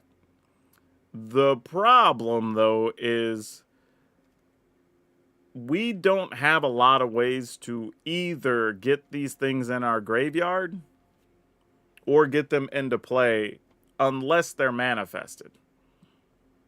Right? Now, don't be wrong. There is like some random also of like, in a perfect world, if we played rat blocks, we manifest the thing, we somehow blink the thing gets turned face up, they kill it. All right, well, maybe we could ride a moth it later and get it back into play. Like, that is a real thing. But I mean, this is tough. Because here's what we're dealing with here. I think that blue-green lends itself to manifesting a lot easier, and things that benefit you for manifesting while you're getting this ridiculous stuff. The setup we have, it's almost better to be reanimating, so I'm trying to stay away from that, because obviously I see what we're trying to do, right? We want to blink and actually timeout. We don't even have that many ways to blink stuff. Like, I'm just realizing we only have Getaway Glamour, right? And we're only playing 3.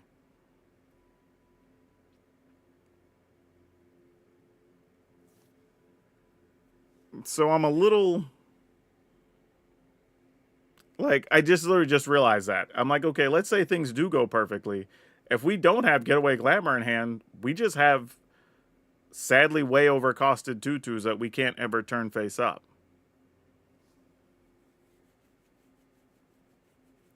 And then even for Reanimator options, we only have... Well, it's not true. We have Valgavas Faithful at least. So we have that.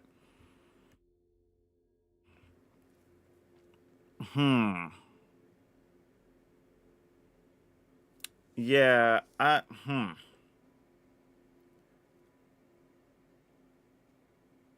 This is tough. I sadly think this is just a better Reanimator deck.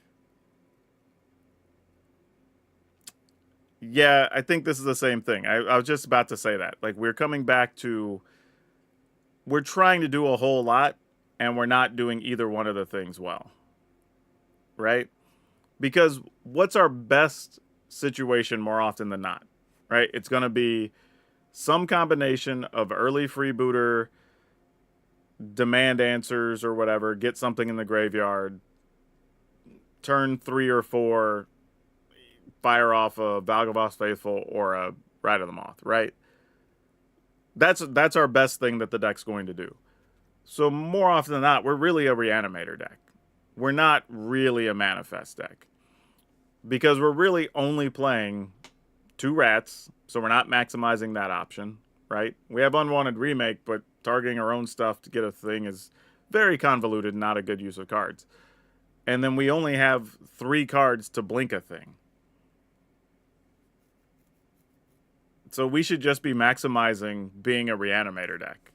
Then we should be... Because really, the Manifest portion of the deck effectively is only 9 cards. Like, we have Turn Inside Out, but this isn't really an aggro Turn Inside Out deck. You know what I mean? Like, you need the thing to die on that turn, but that's not what we're trying to do. We'd much rather be play a thing, get stuff into our graveyard, try to find something out of our graveyard. So, like, it's not really what we're attempting to do. Because I don't mind, like, maximizing Freebooter, maximize Faithful, maybe play a full set of Ride of the Moth, plus the enchantments, the Saga, right? That let you get stuff out of the graveyard. Right? Like, that's a better option, I think. Plus, Turn Inside Out's rough. If you don't, you only have like a handful of small early creatures. And we have a lot invested on the back end here, right? 3, 4, 5, 6, 7, 8, 9. 9 monsters we got to try to get into play. That's rough. That's rough. And we're playing off color with green. So we don't even really have a shot of ever casting these. Not saying they're bad cards. Again, if we're able to reanimate them and do the things we want to do, fine. But if we don't, there's literally no way for us to cast these, right? I mean, I guess if somehow we get 3 early freebooters in their die, then we'll have treasure to have 3 green. But, like, we have no other way to cast those. So we should be maximizing the Reanimator portion. And I know that sucks to say, like, well, I guess we're just playing a Reanimator deck. But we haven't committed enough, I think, to the Manifest side of it. Or actually, matter of fact, how many other cards that aren't blue and green care about Manifest? We have Twins. We're definitely not playing that. This is actually okay, but it really lets your opponent manifest, but it's a decent removal card. You manifest when you play this. Whenever you're attacking, target creature gains double strike. That's not really worth it. I mean, Disturbing Mirth, if we wanted a way to get stuff into the graveyard. Maybe. But yeah, that's it. I mean, there's not a lot. I mean, and if you, conversely, if we switch to blue and green, We definitely have way more cards. So we know the colors that we're trying to force manifest, unfortunately. Yeah. I think that's the issue. Is I'm trying to think like what's the like in a perfect world, you're able to block with the rat, you get let's say Galta. Somehow your things don't, or maybe I don't know, maybe you have freebooter, and then on turn 2 you turn inside out, and you get some combination, right? You get one of your monsters, and then you can blink it. I think if we want this to work, we should be focusing heavier on manifesting with the options we do have, which isn't a lot, like but the ones we do have, and ways to blink those cards. Right? I think you should have maximum glamour, maximum remake, freebooter, Valgavoth's Faithful, turn inside out, and rats. I think those are mandatory. Then whatever other thing like returns to the battlefield, right? So max your glamours. I forgot about this card. Every 3 is from your graveyard to the battlefield. That doesn't really do what we want, though. Parting Gust does. Right? You could blink a card and it comes back, so that's a thing. Maybe that's the other option. Though Fortune also works here. Right? Because then you can also scry, and after you attack, the thing comes back, so, like, there you go. Now we do that, and we start being able to kind of make this picture come together a little bit. So then we could maximize those, max that, so we still have reanimation option if it comes down to it. Sadly, I don't think we can play these extra draw spells. I think those they also end up being less valuable when you have Fortune anyway. I would still play like, well, you still have Valgavoth's Faithful, so I don't know how many. The problem is, too, we have no defense in the deck. I mean, Fortune is at least a 2/4, but we kind of don't care if we get to block with something with turn inside out or our rats die, right? So maybe we don't care. Like, our defense is we want to block so that we could ultimately get one of these turn face up. Oh, yeah, Parting Gust is going to be a problem. We'll have to fix that in the mana. That'll just be what it is. We'll just have to play a lot of multi-lands. Like, one of those cases where you know what you're signing up for. You know, like, it is what it is. Like, it's not great, but if we're going down this road, we got to do what we got to do, you know? Sadly, though, I do think we have to trim some of these monsters a little bit because we got to get to a reasonable amount of... Oh, we only had 21 lands? Oh, that's definitely not going to work. That's definitely not going to work. Yeah, we have 2 problems.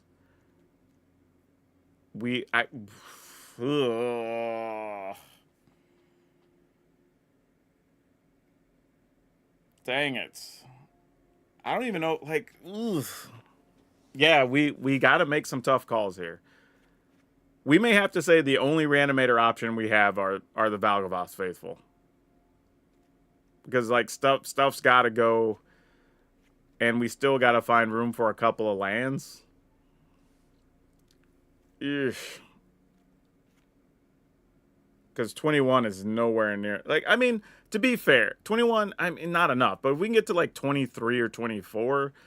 Maybe because all the stuff we're trying to do is cheap, realistically, except for the actual monsters, but we're not trying to cast these at any point anyway. Kami, that's not always true, honestly. I have definitely played some lists that had 20 and 21 lands when it was all like 1 and 2 mana stuff, and it's been fine. So, it really just depends on the rest of the deck. But, that being said... 2, 4, 6, 8. I don't think we can do less than 8, but maybe 7 big guys. So we cut 1 Galta, cut 1 Oh my gosh. Are we cutting like one fortune? Hmm. It's not great, but I mean, we got to find space somewhere. You know what I mean? Like it's got to be somewhere. All right.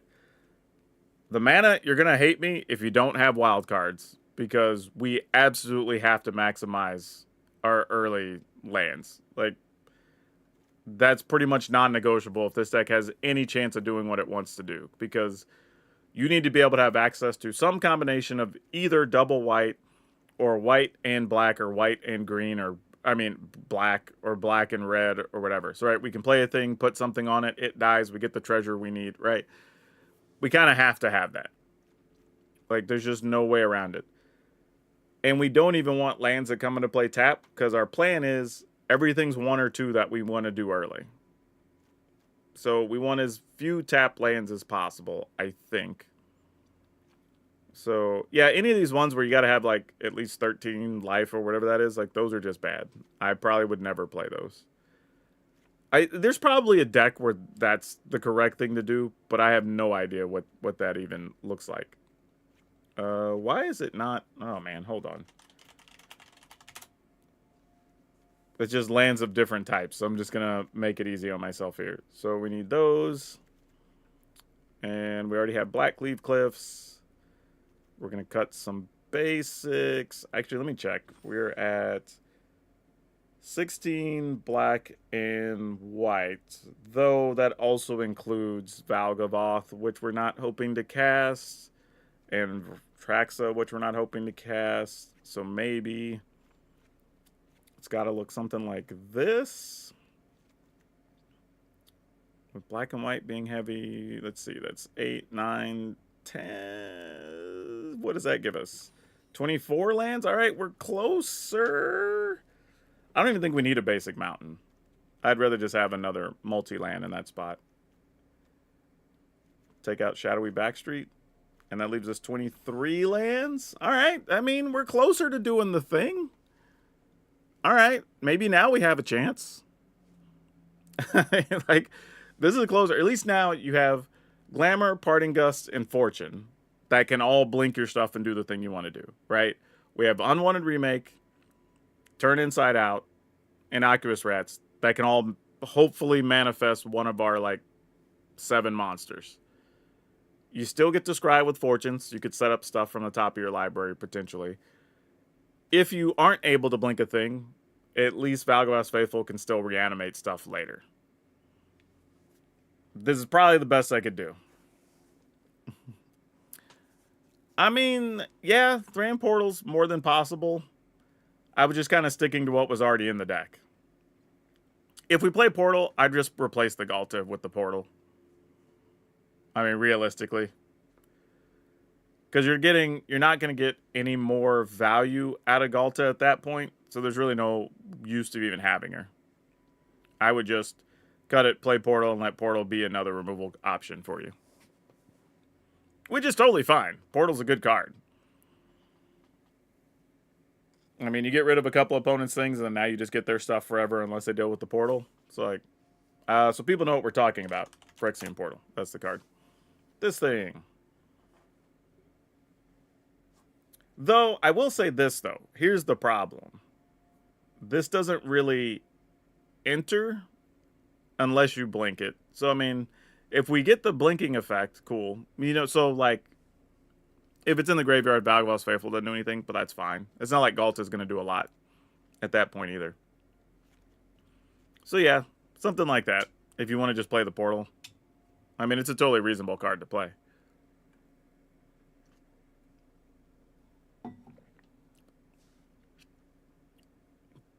Thran Portal, the land is what I meant. No.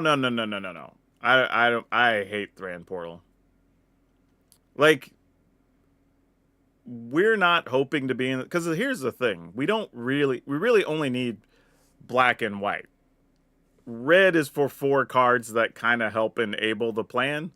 I'm willing to play these 11 lands, and that's fine, right? If we just don't get it, we don't get it. Freebooter could just also die as well and get us a treasure. I don't think I want a land that enters tapped and we're taking damage from it. Like, that's not enough upside, I think, to make it worth playing in this list. And it's too slow. Charming Prince, there you go. That's a card. Now we could talk about that, because that at least has other value to it. I don't hate that. I mean, I will say this. Charming Gus does have the ability to be defensive if necessary. But I do like Charming Prince being able to block, right? I mean, that's not a bad option. And it's only one white, obviously, instead of being, two white. Which does matter. Though I think our mana, for the most part, could support that. I think it's mostly fine. Though, realistically, maybe we're supposed to play another Caves of Corlos here. But, I mean, you still have 2, 8, 12 12 white sources. That's probably fine. But, yeah, I think that's reasonable. I think Charming Prince is totally fine. And Prince does have some silly value if you just need to scry again. You could use the Glamour to blink it or whatever. So it's not great, but it does have some other corner cases. It's also life in a pinch.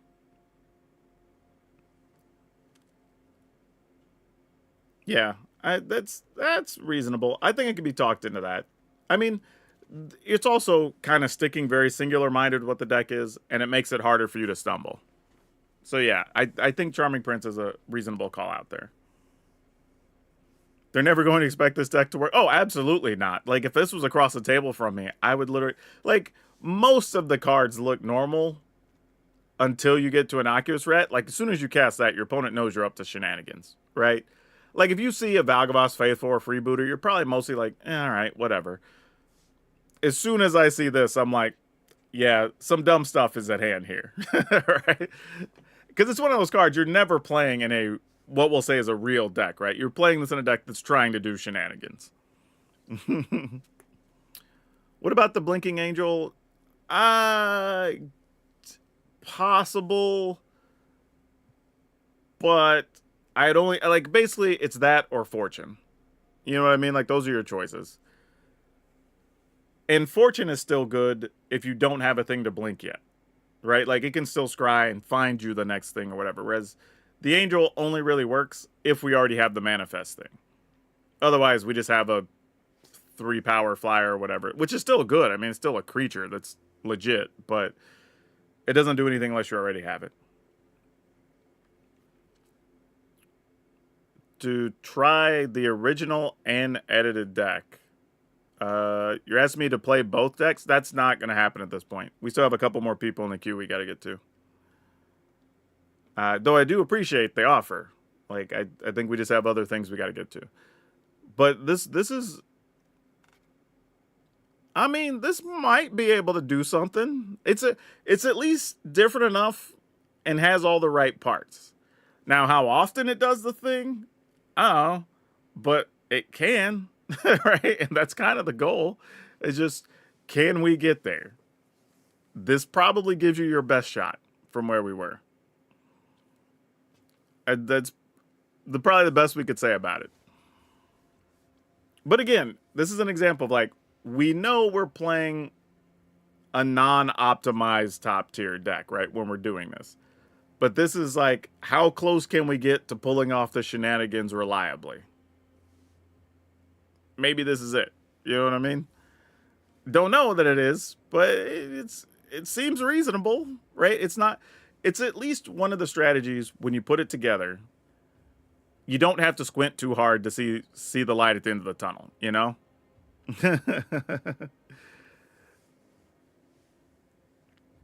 All right. So there's that. Let's get to the next deck. That was a fun exercise, though. I thought that was pretty neat. Oh yeah, so we're back to Loftek, who had to resubmit.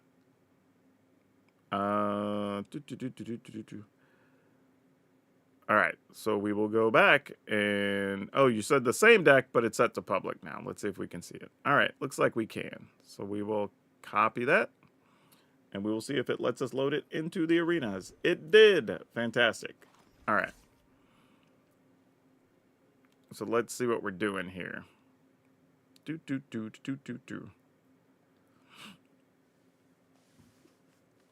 Okay, what do we got going on here? We have this Staunch Crewmates, Annex Sentry, Simulacrum, Rolwake, Burnished Heart. I was about to say, for the most part, we know what these decks should be doing. I am absolutely not playing Burnished Heart in here. I'm just cutting that.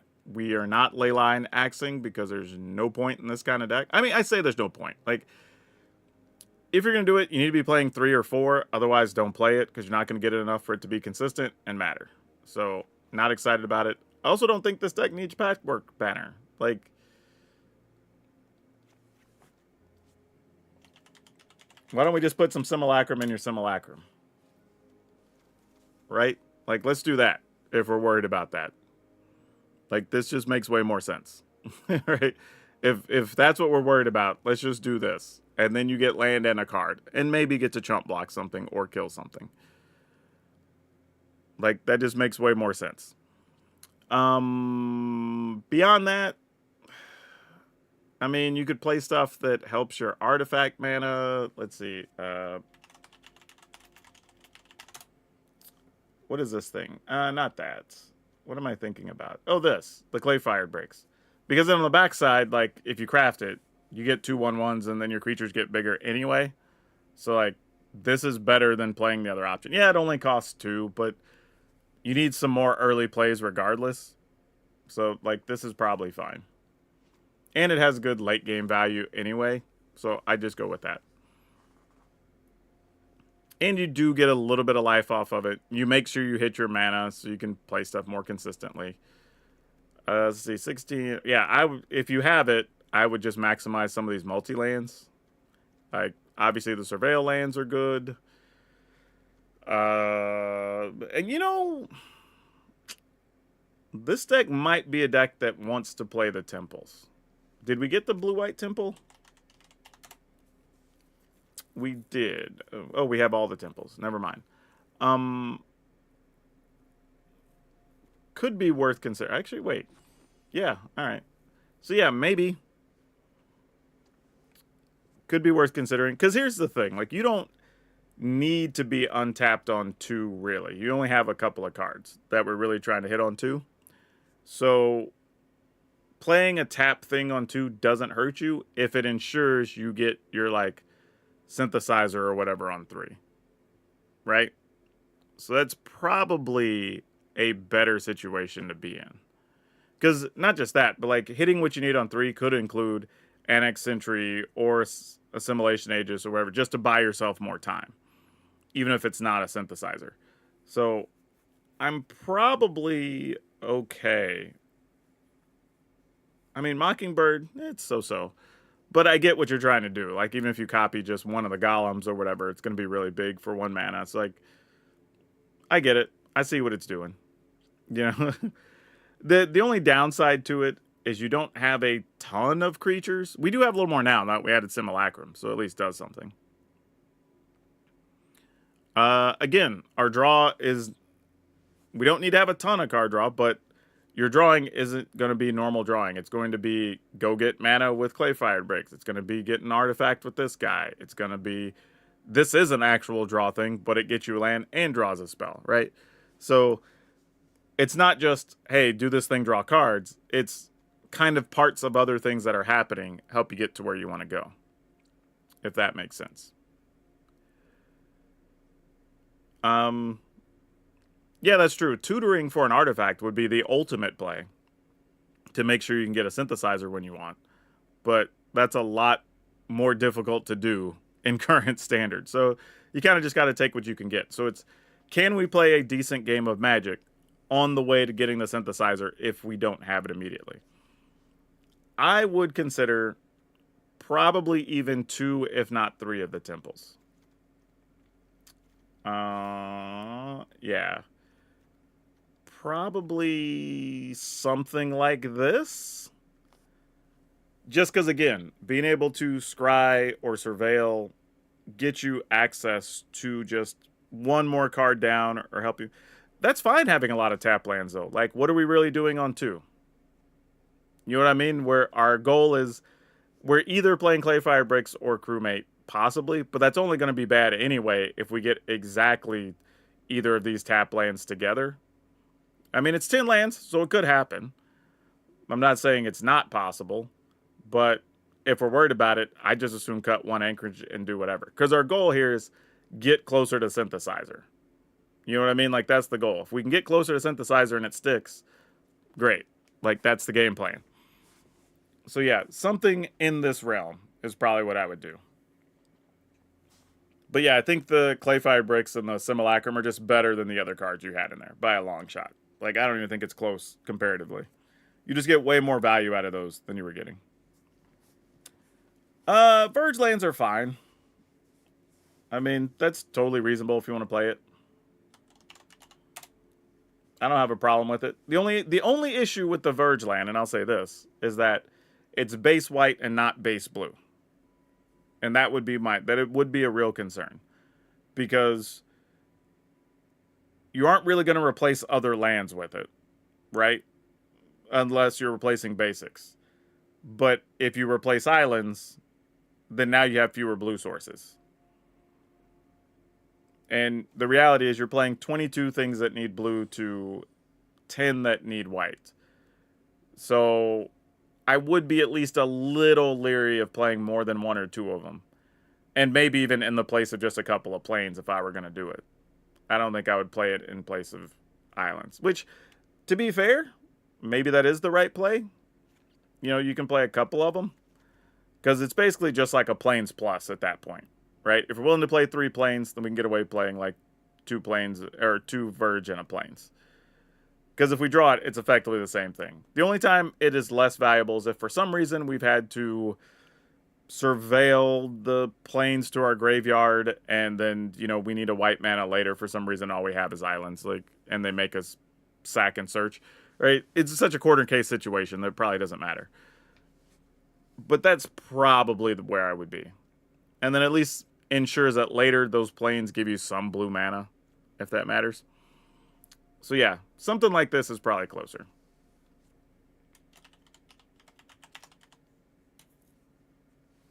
Definitely a good way to think of that land. It's a plains plus, because most of the time that's what it's going to be. Yeah, that's the thing. You can't think about it as a blue-white land, because if you draw 2 of these, they're literally just plains. You know what I mean? Like, then, they could still be 2 planes because you drew those in an anchor. You still only have 1 blue mana on the battlefield, right? So it's not like automatic just because we're playing blue and white. Now, if the deck was closer to a balance of blue and white, you know, you had 15 or 18 cards that needed each color, or it was more white than blue, then definitely you lean on more Verge, because then they're always going to be white, sometimes blue. Then you got a 50-50 chance to draw a non-basic, which doesn't trigger it. Also true. So yeah, this is probably better for where we want to be, I think. So yeah, I would try this. I think this is probably reasonable for most of your needs. But I think... let's see. Did we get through everybody in the queue? I think that was the last one we had to come back to. We did indeed. I think we covered everybody. Sweet. Okay, I guess now we'll open it. Are there any random questions about Standard people want to have answered right now? The archives do count as plains and islands as well. They do. They definitely do. Only 2 bricks. I'd imagine 3 plains would be enough. Yeah, you don't have a lot.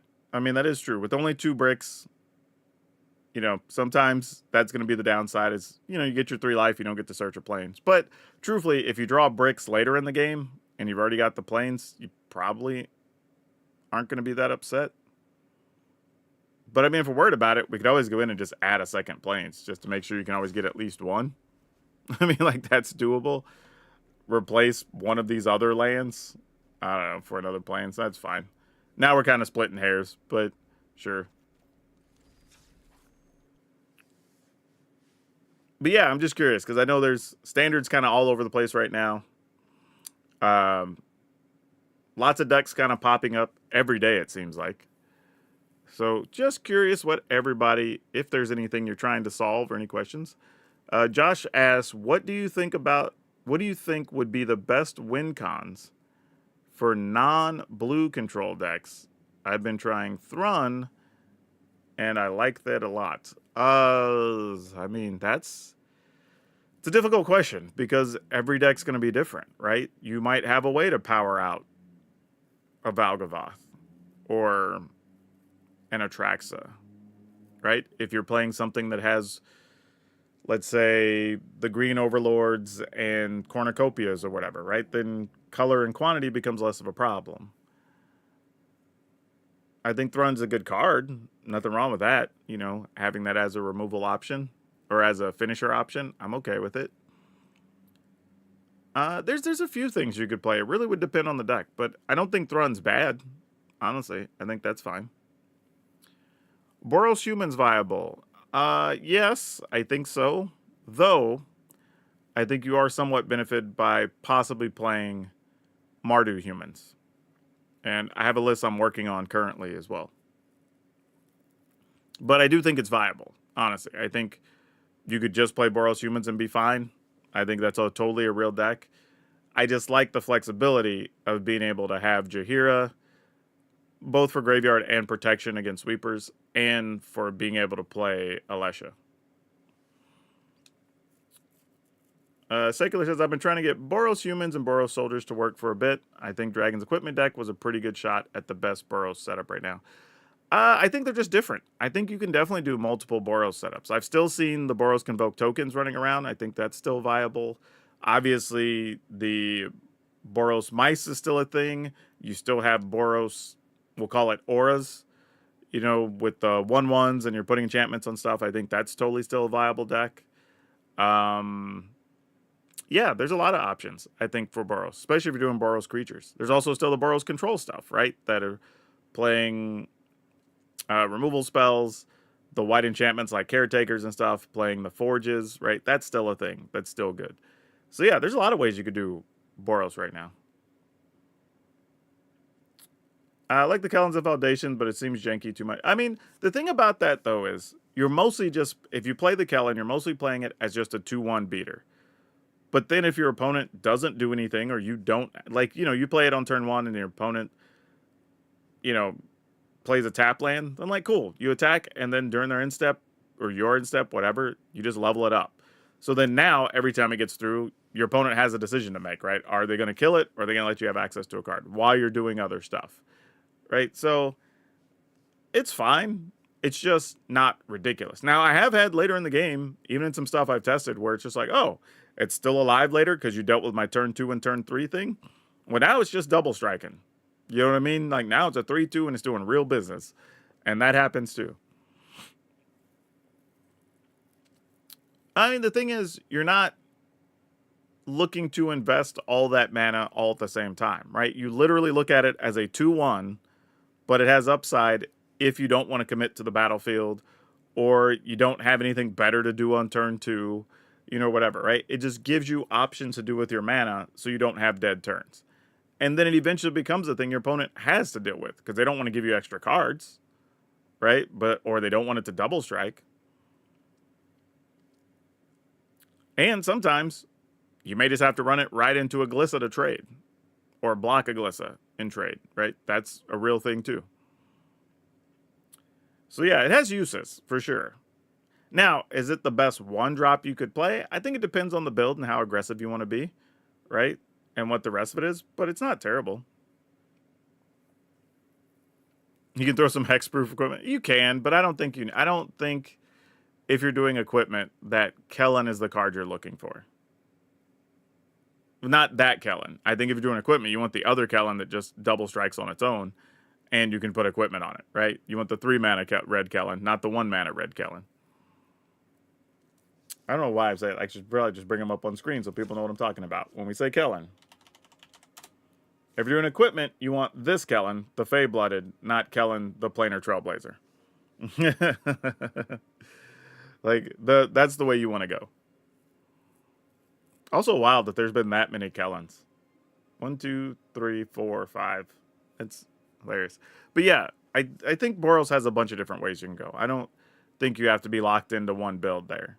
And they're all different, right? They play differently. Even Boros Mice versus Boros Auras does play a little bit differently, depending on, you know, how you want to build it and what protection spells or what damage spells you're trying to have go with. So a lot of different ways you can play. Honestly, every color right now combination I think has multiple things you can do.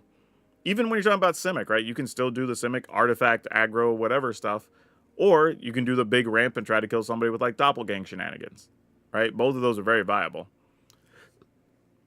Kellen is a new favorite, just like how Kaito has had 4 planeswalkers since Kamigawa. Yeah.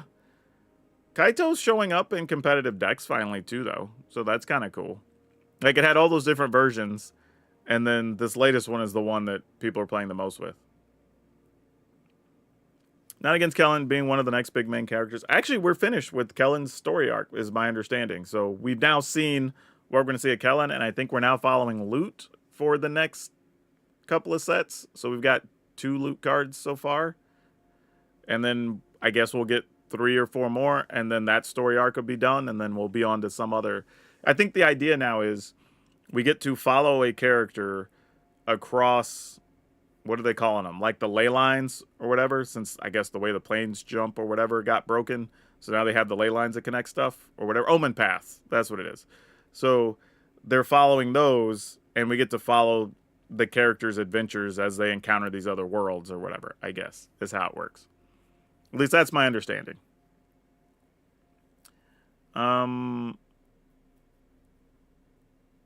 Don't really care about Loot, but maybe that'll change.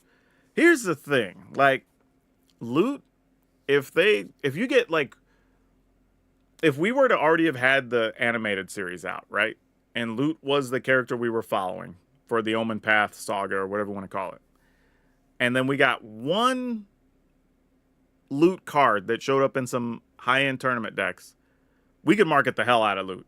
Like, Loot would be, to me, should be the equivalent of the Porgs were for the Star Wars movies. You know what I mean? Like, we should have little robotic loots. We should have loots on backpacks. We should have stuffed loots. We should have loot keychains. Like, they could market the hell out of that if it's set up right. Seriously. The new loot card is fun and a new take on Kennen. Yeah, kinda. He's basically Pokemon merch. Kinda. Like, you're not wrong. I mean, it kinda is. So yeah, I think that's where they could head with that. I do have a couple of decks right now I'm experimenting with loot, so we're going to see how good they are, but it is something I'm thinking about trying. It feels like they want loot to be that, but they're pretty conservative with it. I think the issue is, and this is a hard thing if you're Wizards, and, you know, even when I was there, you had to deal with some of this, is unfortunately, fandom is the best and the worst thing to happen to every product. And the bigger you are, the more problematic it is. Because you're going to have, no matter what, you're going to have some side that loves what you're doing and they're going to just go with it and they love the product and do the thing, whatever. But then the other side is, no matter what you do, you're going to have people complain about it. Right? So if they push too hard on loot, all the narrative you're going to say is, why do they keep pushing this down our throat? Why is this guy on everything? Why are his cards not better if he's the main character? But like, there'd be some complaint about it, right? But then the other side is, man, how much money are you leaving on the table by not maximizing loot? But if they do, even though people like it and people be buying the merch, you'd have people complaining, right? And it becomes this whole thing. And it's just, same thing that happened with Star Wars, right? Like, new Star Wars movies made a bunch of money and they sold a lot of merch. And you saw all the little girls running around dressed as Rey and it was awesome. But then it was just a bunch of complaints about, why aren't there focus on the old Skywalkers? Why do we have to have a woman as the main character now? Blah, blah, blah. It's just, fans are the worst, man. They're good, they exist, because they allow you to make a lot of money. But they're also going to be the thing that just gives you headaches every day. Yeah, and ultimately, here's the craziest thing about it, in general, is that we should be, even if we don't necessarily like a decision, like it doesn't work for me personally, right? Whatever that decision is. On some level, if it's bringing more people and making the brand more money, I have to at least be kind of okay with it because it means I get more of that thing in the future. Right? Because if they don't make those changes and don't keep up and entice new fans and younger audiences or whatever, then that old guard slowly dies off and the property makes less and less money. And eventually I don't get more big budget things for the thing I like. Right? So it's weird to not want those other things. And yes, some of it's going to be different. And yes, some of it's going to appeal to a new audience. But like at some point, that's how brands have to work. You know? The bigger the fan sets get, the more demographics there are to infuriate. Yeah, pretty much. I think the first loot card was meh and didn't. Oh yeah. Like loot, I think you're right. The first one, I don't even know if I even considered really putting it in a deck because like it's only a 1/2 for 3 mana, which is already hard to justify, right? And it's 3 colors, so that's rough. If it had been 1 or 2 colors, maybe, but 3 is hard. And then you have to get to your upkeep to even get anything out of it. And then maybe you get to do something with it, right? And you have to play those cards that turn or lose them. Like that's a lot. There's like so many restrictive factors on this card. Now, Commander might be fine. You play it on like turn 6 or 7 and you get to look at 3, 4, 5 cards and maybe do something like that. Could be kind of cool. But yeah, it's rough for Standard. I don't think I can make it work. At least this one, again, it's 1 color. With Llanowar Elves, it could technically be turn 2. You could get ahead on your mana a little bit. Or if you just top deck it late, then on its own, you just pay 6 and start looking for stuff. And it's a 1/4 for 3 mana, so it can at least reasonably block some things. You know, now it still dies to cut down or whatever. That's fine. It is what it is. But at least it can hold up against more things if you have to buy you a turn or 2. So yeah, at least this loot has a chance. And he kind of got some sweet anime style art, if we're being honest, right? It looks kind of cool.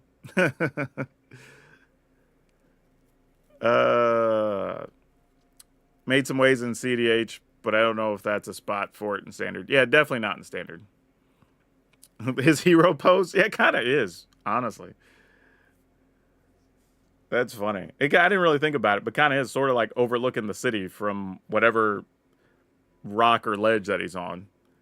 Which is funny because it's loot and it's a perspective shot. He might only be standing on a rock that's like 3 feet off the ground. You know, because you can see a building in the back and you have no scale for how big the building is, which is pretty funny. But yeah, any other questions anybody has about Standard right now? Well, we have a couple minutes.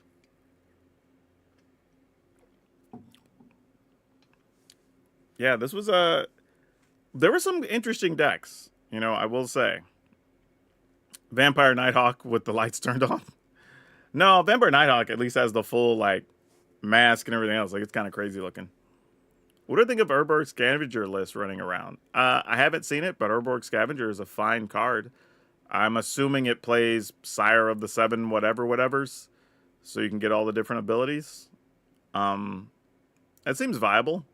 I mean, playing that in Atraxa, so you get to juice up your thing, and then I'm assuming possible Reanimator options if that goes south. I think that's fine. Do I think Angels are competitive again?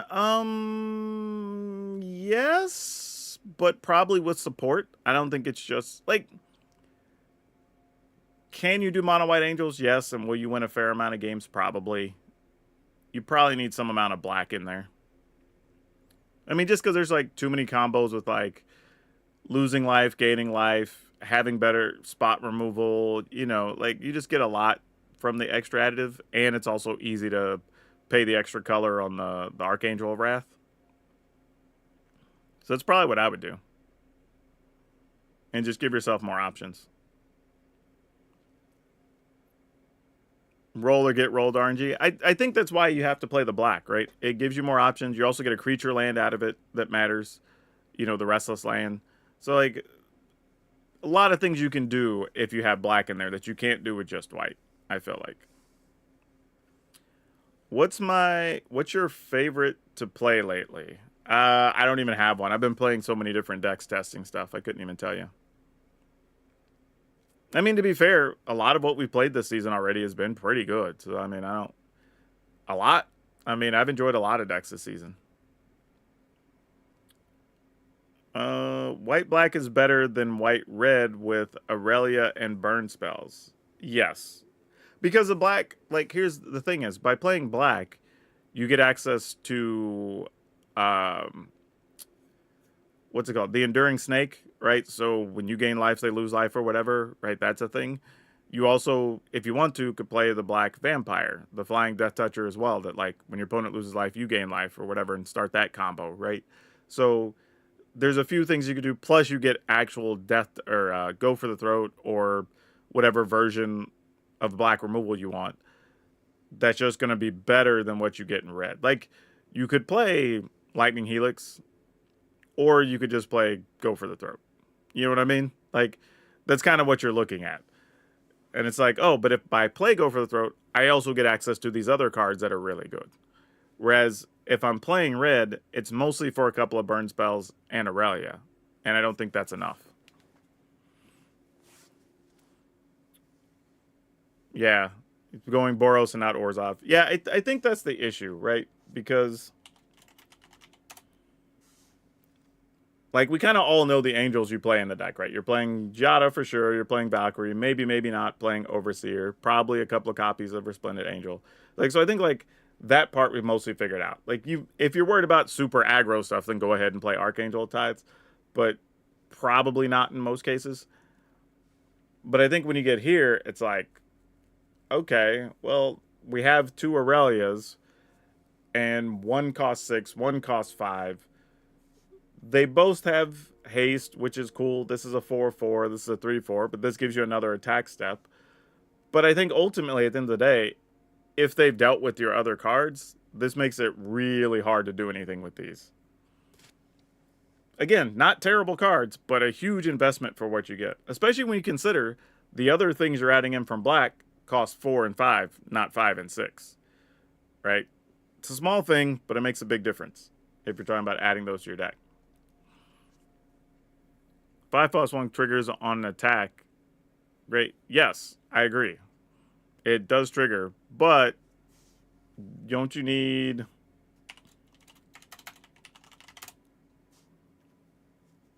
Yeah, you need to attack with 3 or more things to draw a card, and 5 or more to get the extra damage bonus. So, like, it can attack.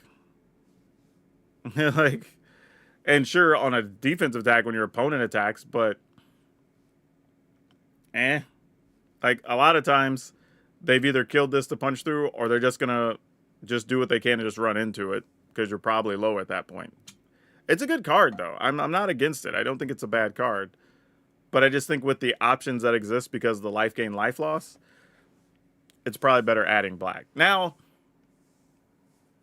we can talk about a world where if you don't care about all the life gain or life loss, let's say you wanted to play more like Overseers, Investigators, so you have a 2/4 Vigilance, you can attack and block. Maybe not like Vindicator or Archangel of Ties. Like, there's... Alright, then we start talking about maybe... Then we go with Aurelia to take advantage of some things. How to spell half the news? It's only because I've seen them forever.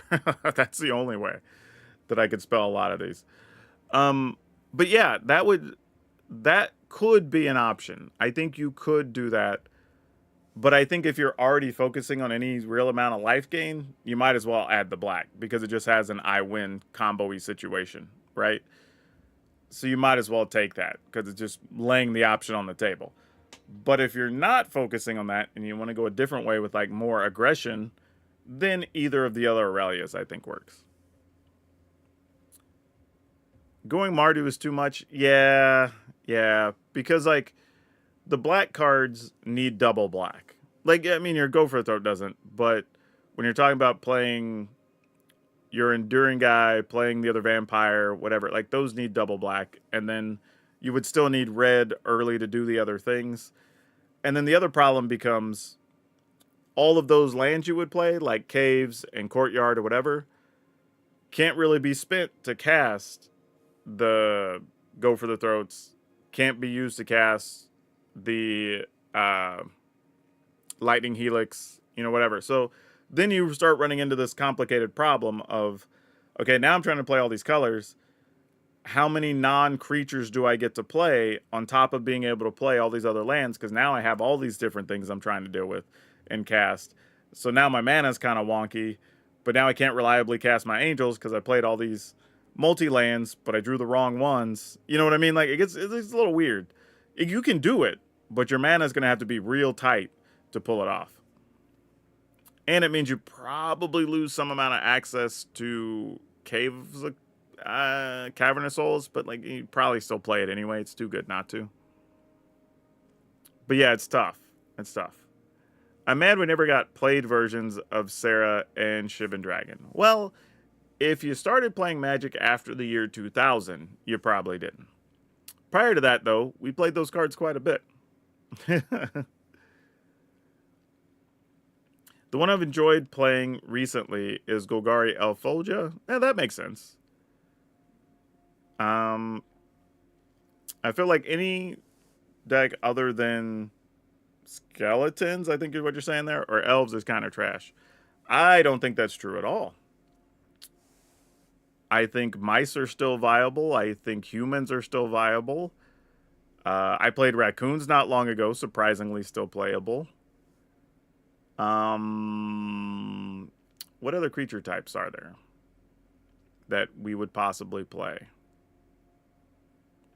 I haven't really looked at zombies, but zombies might have the parts to do that. Pirates is still playable. I was just testing that last night. Pirates is still a thing. Yeah, there's still options for sure. Yeah, there's definitely still options.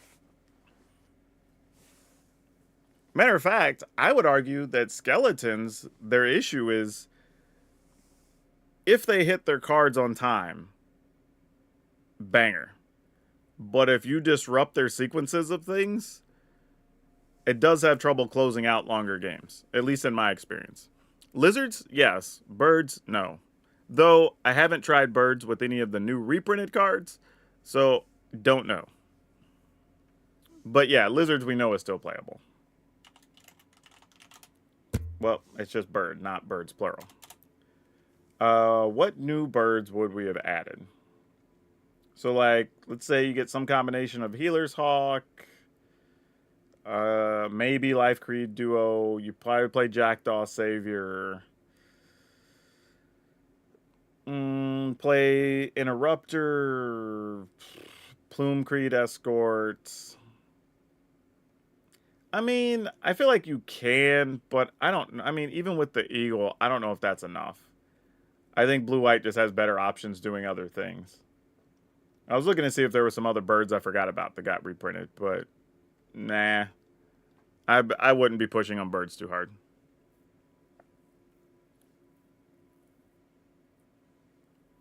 Oh, yeah, no, don't be wrong. I think Dazzling Denial is a great card. I think some of the birds are good. I just think, as a whole, individually, the cards are weaker than what you could be doing in other things, even in those colors. I think is the problem. Yeah, but here's an interesting thing about the flyers, non-flyer things for Bloomborough birds. We know that this set's still going to be standard legal for 2 more whole years, 2.5 years, right? That's, well, now because Universe is Beyond, what's going to be at least 8 more, if not 10 more standard sets to come about before this thing rotates. Like, all it takes is 1 or 2 cards that are like some ground creature that, like, when it enters gives a flyer +1/+1, right? Or when a creature with flying dies, this thing happens. Then all of a sudden that deck pops off. You know what I mean? It only needs like 1 or 2 things to justify, especially if they only cost like 1 or 2 mana. Oh yeah, then those decks could really start doing some stuff. And that could be, who knows, like what that card looks like or what the bonus abilities are on anything. Like, it's very possible. So, right now, I don't think birds are where you want to be, but it's not to say it's not the case in the future. I think that's the conversation we've been having a lot, though, lately, is that with all the standard sets already being 3 years in standard, plus Foundations being around for 5 more years, we're not really going to know how good some of the cards are for possibly 2 years. Like, there's probably stuff in Foundations right now that we all are looking at going like, it's trash, you can't play that, whatever. But in 2 years' time, we might look back and be like, oh man, this card that's been here the whole time, now it's time to shine because this thing got printed in whatever summer set of 2026 or whatever, you know? I know there was some interesting stuff with Jackdaw Savior and flipping cards with like Flesh Gorger. Yeah, totally possible. The bird version of Restoration Angel is disappointing. Can't be a flyer. Bird version of... Oh, you're talking about the swan. This thing. But again, right? Like I'm saying, if like 2 cards that cost 1, 2, or 3 mana, probably 1 or 2 mana, maybe even they each cost 2, come along in the future that care about flyers or whatever, care about birds maybe even. Maybe it's some weird cards just like aviary veterinarian or something, right? Like something like that, right? Then these become real cards. That's why I'm not like right now, poop stains. Nobody should be playing this card, right? But in the future, this might be a legit Magic card. Like, I don't know. It could be used for Flesh Gorger, yeah. There are some blink options that it's possible, right? You know, like we were talking about, you want to play this in your Manifest build? That's a spot for it. It's a one and done. You know, it costs 4 mana to do it, so it's not the most efficient thing. So you really would like it to be in a deck where you have other birds and really take advantage of it. Otherwise, it's cool that it has flash, but 4 mana for a 3/3 to get that ability when we have it on a 3/3 or for a 3 mana thing already is not nearly as exciting. You know what I mean? For a one time, but it's possible. Yeah, there's options. You know, Charming Prince. Charming Prince is probably going to find its way into way more decks than I think people want to admit. I think people forgot how good the card was, and all it takes is 1 or 2 things that you can blink regularly for value or whatever, and that card becomes a real card.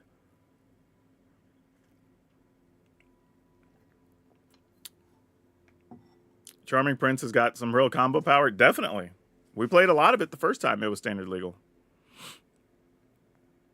Restoration Angel is historically one of my favorite cards of all time, but I just haven't found good one. Like, you know, though, Restoration Angel is also a product of its time. You know, if you think about Restoration Angel or Siege Gang Rhino or any of that type of stuff, the cards that were dominant in the time they were standard legal, those cards don't even see play in, like, Pioneer. They almost don't even see play in Commander or whatever, right? Even though the cards are, you look at them and say, man, these words are really good on these things. They were just a product of their moment, you know? Same thing with, what was that card? It was like green and black, 5 mana. It was like a 6/6. It was the one of the first You Make the Card cards. It was like the second one. Man, why could I not remember the name of that beast? But same thing. That card was dominant when it was in standard years ago. Doesn't even get played at all now. If you use the new blue enchantment that copies a target each upkeep and it's used on prototype creatures, how does that work? It becomes copies of the thing that it is in play. So if it's a, let's say we're talking about the Flesh Gorger, if it's a 3/3, you're getting another 3/3. And then if it dies, it just dies. It's a token creature, you know. The Simic Toy Maker guy that copies birds and beasts might be worth trying. Simic Toy Maker guy. Let's go green and blue. Gold cards. Simic Toy Maker guy. What guy are we talking about? I do not know. Also, low-key secret, they reprinted Trigon Predator, y'all. Like, I don't know if y'all know about this. Like, this card gets played in old formats. Like, this card's actually real. Like, I think people just ignored this. But, like, this card's actually a real Magic card. Like, legit real Magic card. Like, I know people are just like, oh, it's an uncommon, it got reprinted. Like, understand that that is a real Magic card. Like, if that sticks in current standard, oh, like that can do so much work. Thanos, you said, is the guy. All right.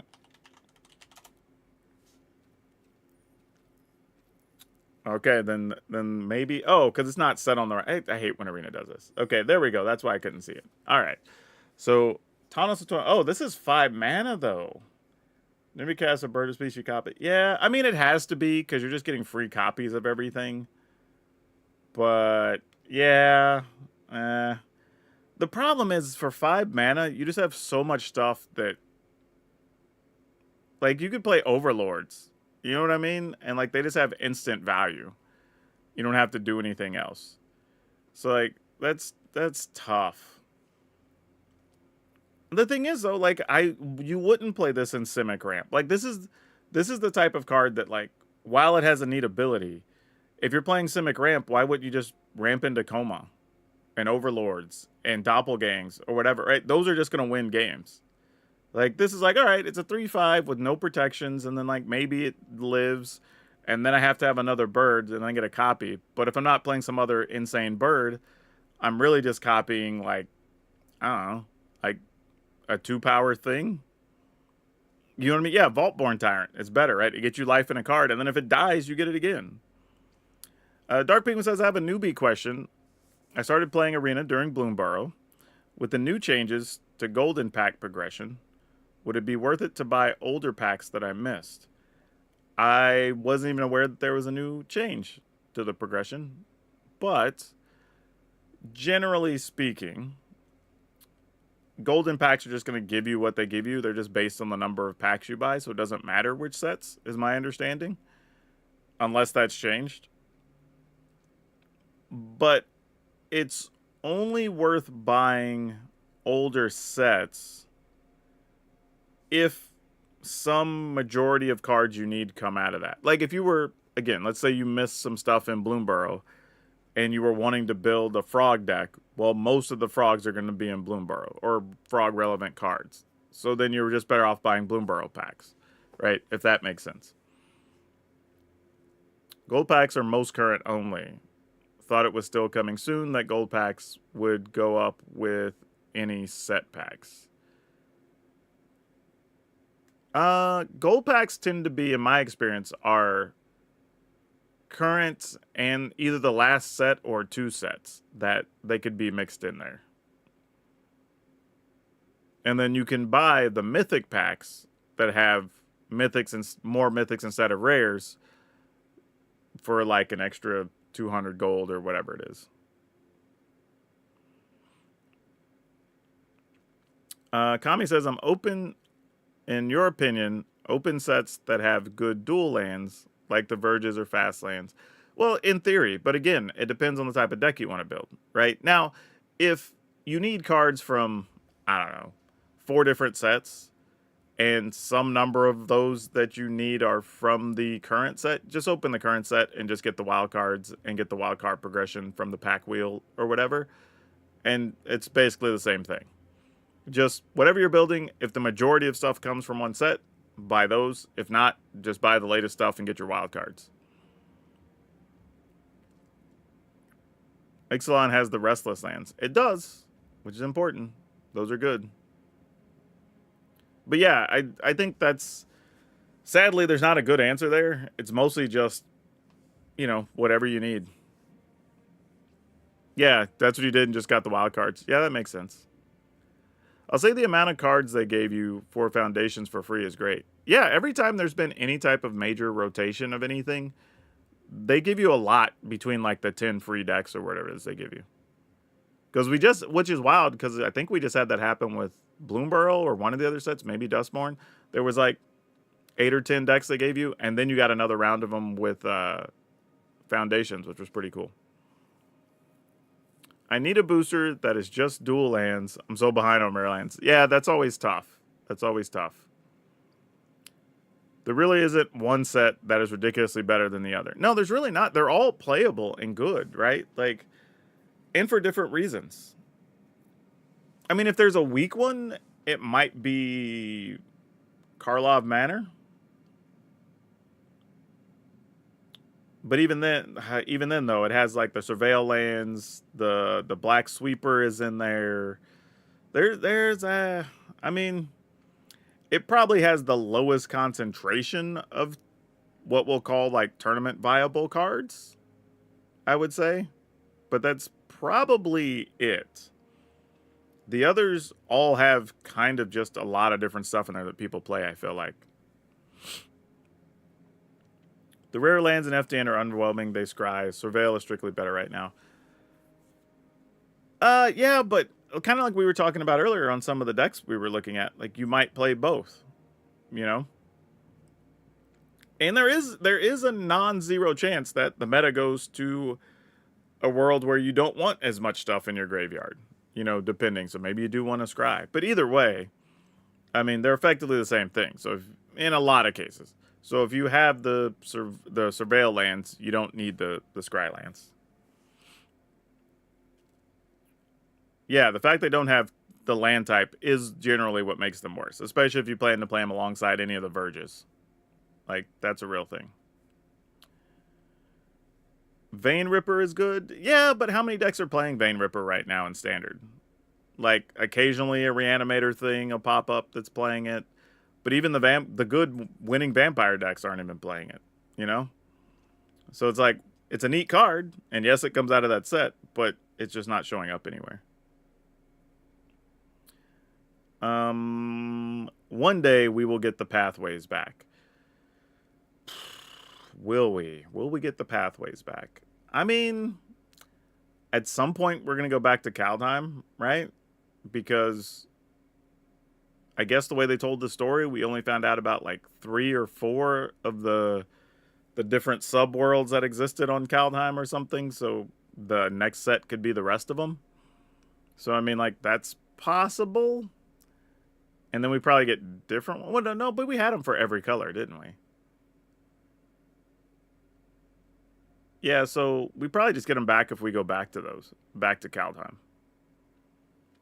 We got some guild gates. Not too excited about guild gates. The shock lands tend to be reserved for when we go back to Ravnica. They're either when we're in Ravnica or some cool alternate art version to help sell non-standard legal packs. So I would say unless we're going back to Ravnica, probably won't see shock lands in Standard. Mostly because they're an easy way to get people hyped up about the set. They know we're going back to Ravnica and we'll get shock lands. Or, like I said, you make the crazy alternate art versions and they can show up to help sell other packs.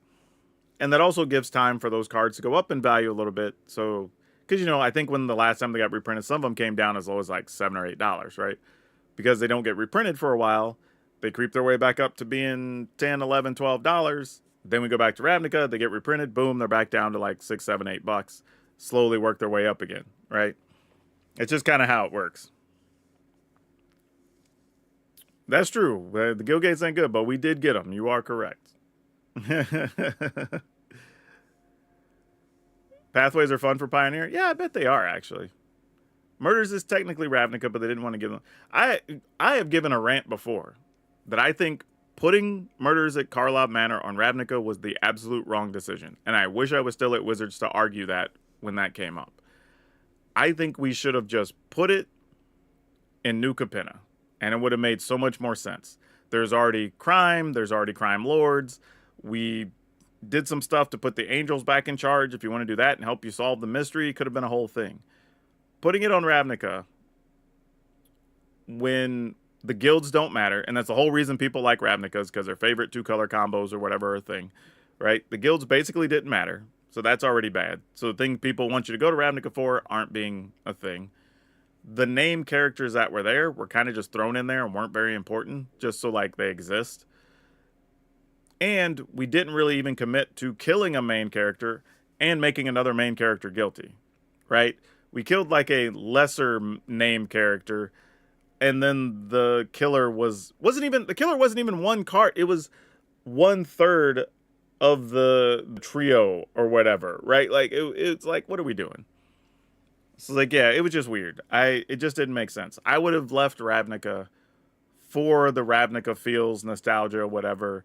No need to, because like we just like wasted a design on Niv Mizzet for no good reason. You know, like why? That could have been something else. New Capenna would have been better. Yes, we just done New Capenna like 3 years before or whatever, but like 2 years, like it would have been fine. I don't think anybody would have complained. And it would have made sense. You know, like, where's the crime at? The crime's on New Capenna, where there's crime lords. Yep, makes sense that they killed somebody. You know what I mean? Like, it would have been an easy sell. Who was the killer? Oh, it was, what is that? The green, white, legendary, oh, hold on. The 3 mana 4/4 this thing. Trostani. It was like the middle one. It wasn't even the trio. It was literally 1/3 of the trio. That's how it happened. Which made it even dumber. Because at least if it was like the trio, we'd have been like, all right, okay, well, they have it out for somebody for some reason. But like, how much better would that story have been if we would have killed off a main character? And yeah, people would have got up in arms about it, whatever. But at least people would have been a talking point, right? We kill off some main guild leader or something, and we find out one of the other guild leaders is guilty. So then when we go back to Ravnica and make it about the guilds, at least 2 guilds have a whole new story, right? Somebody else is in charge, or maybe one of, like, let's say it was Niv Mizzet gets killed. Probably wouldn't kill Niv Mizzet because, you know, he's popular dragon. But whatever. Let's say Niv Mizzet gets killed, and then one of the other people from, like, the Izzet Guild or something put a hit out on Niv Mizzet so they could be the leader, and then, you know, the wrong person gets implicated or whatever. Now we have a whole cool story, and the guilds matter, and all that, right? If we're going to do it. But if we're not going to commit to it, why do we even bother, right? That's my problem. We got a murder mystery where it wasn't a big murder, and it wasn't a big reveal. So then, like, we didn't really change the landscape of Ravnica that much. So we had an opportunity, and we just didn't take it, you know? Maybe it was loot, actually, they canceled it last minute like Lord did. And you know what? At least there'd be a reason for people to love or hate loot. I'd have still been fine with that. Even if it was one of those weird ones where we found out, like, Loot did it by accident. Like, Loot went and bought a thing or was working on a thing, but while he did it, he accidentally dropped some, I don't know, serum into a thing that somebody drank or whatever. Like, whatever, right? Because then Loot still gets to be, like, the lovable guy that just bumbling around accidentally killed somebody, and now he's carrying around this guilt, and we have a Loot story now, you know? That would be fine. Here's the thing, Trilix. I've said this before, but here's my long storytelling theory on Jace. And hear me out on this. It sounds a little crazy, but not really. Let's say we get to 2026, 27, right? And we're starting a new story arc, right? We're done with all the loot traveling and all that. And we don't know who the big bad's going to be. But what if it turns out to be Jace? Like, because think about it. We've told all these stories where Jace keeps going into his brain or whatever and blocking certain memories so he can't implicate people or so he forgets things or whatever. Like, at some point, that's going to mess with you. You know what I mean? Whether that's you've messed with your brain so much, like it doesn't work right anymore, or you unlock all those things that you've been putting behind these shields for too long, and you just get a rush of memories that turns you into an angry person. Because you now have all this guilt and you remember all these bad things that happened, whatever. Then you say, all right, now the rest of the, if we're still calling them whatever, like the Planeswalker group, has to take down, the Gatewatch has to take down Jace. And again, people would be mad because Jace is a favorite. You know, so much stuff is labeled after him, whatever, but I'd be down for it. Make him the big bad. It's an easy story to tell. It would play out well on an animated series. Just saying. Just saying, something to think about. Especially if you do a season or two where people are attached to Jace, and then, like, you line up the stories where he goes crazy around the same time. That would get people.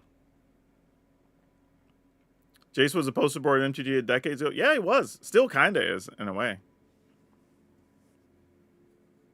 Nah, we don't need Eldrazi Jace. I think Jace has done enough damage to himself that we could justify it. I think it would be easy enough. We don't even have to do... And that's the thing. We don't have to do crazy outside stuff. We could literally just do, like, hints of story where, like, man, Jace has been acting weird. Or, like, why is he getting aggressive at this thing? Or why does he not trust us anymore? Or you start planting those seeds... So then when it happens, you can do the flashbacks of like, man, this has been a long time coming, you know? I'd be for it. I think that would be an easy sell for me.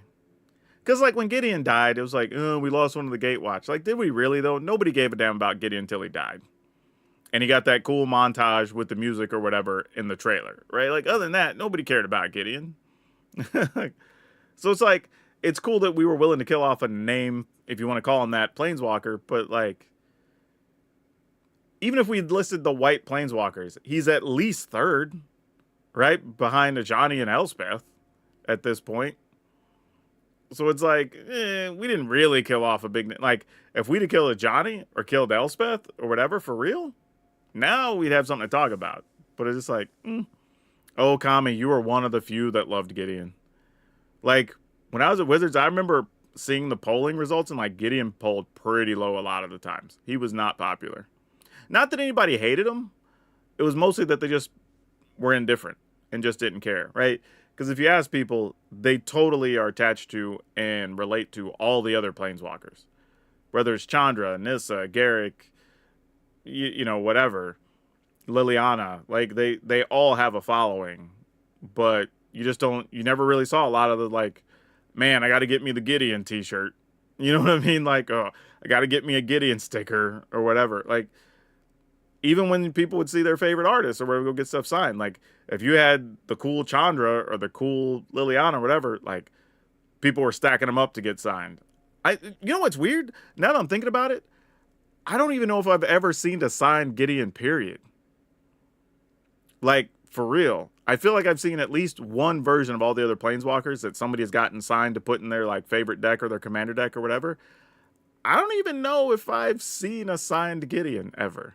They have to exist. I can't imagine they don't. It's just weird that I haven't seen one. Surprised no Garrick in Foundations. I kind of was wondering that too, but considering they decided to go with Vivian, it makes a lot of sense. I don't think you were going to go Vivian and Garrick. Even though if we did, I would have wanted the original OG Garrick Wildspeaker. But the fact they went with Vivian and you got Overrun in the set already, you really didn't need Overrun and Garrick. That would have been a little much.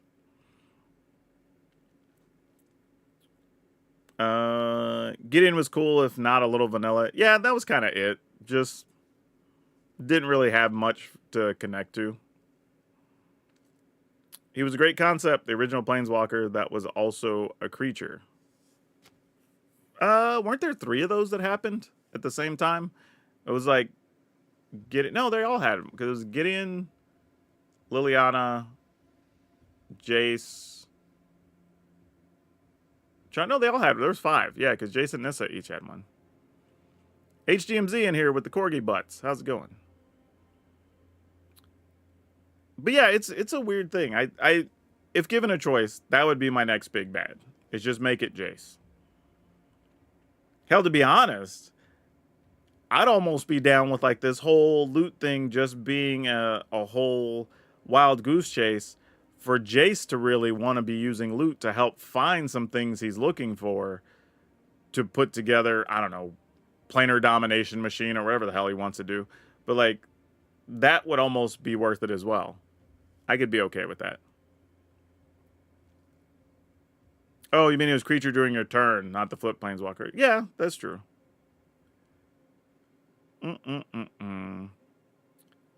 Big raid. Oh, you're right. I had my stuff turned off. I didn't even see that. Because I was recording on this the other day and didn't have my overlays on. Well, thank you for that raid there, folks. All from the Nerd Girl group. That's why they were corgi butts. Still want Jace to actually still be complete. I hear you. That's what we were talking about HGMZ. It's like, is it possible that the next big bad is actually Jace. Like, Jace just goes crazy from messing with his brain too much or whatever. Or this whole thing with loot is just a wild goose chase for Jace to collect whatever artifacts he needs to do whatever insane thing. You know, like, I could be down with that. I could be talked into that very easily. Like, would not bother me in the least. But I'm also not really attached to Jace. I think of all the planeswalkers, Jace's to me tend to be the most boring. Like, it's like draw cards, make it hard for your opponent to attack you, mill things. That's kind of what every Jace is. And it just, and also the decks that play Jace are generally not doing fun, interactive things, so I don't mind not seeing Jace. Isn't completed a Phyrexian thing? Yeah, that's true.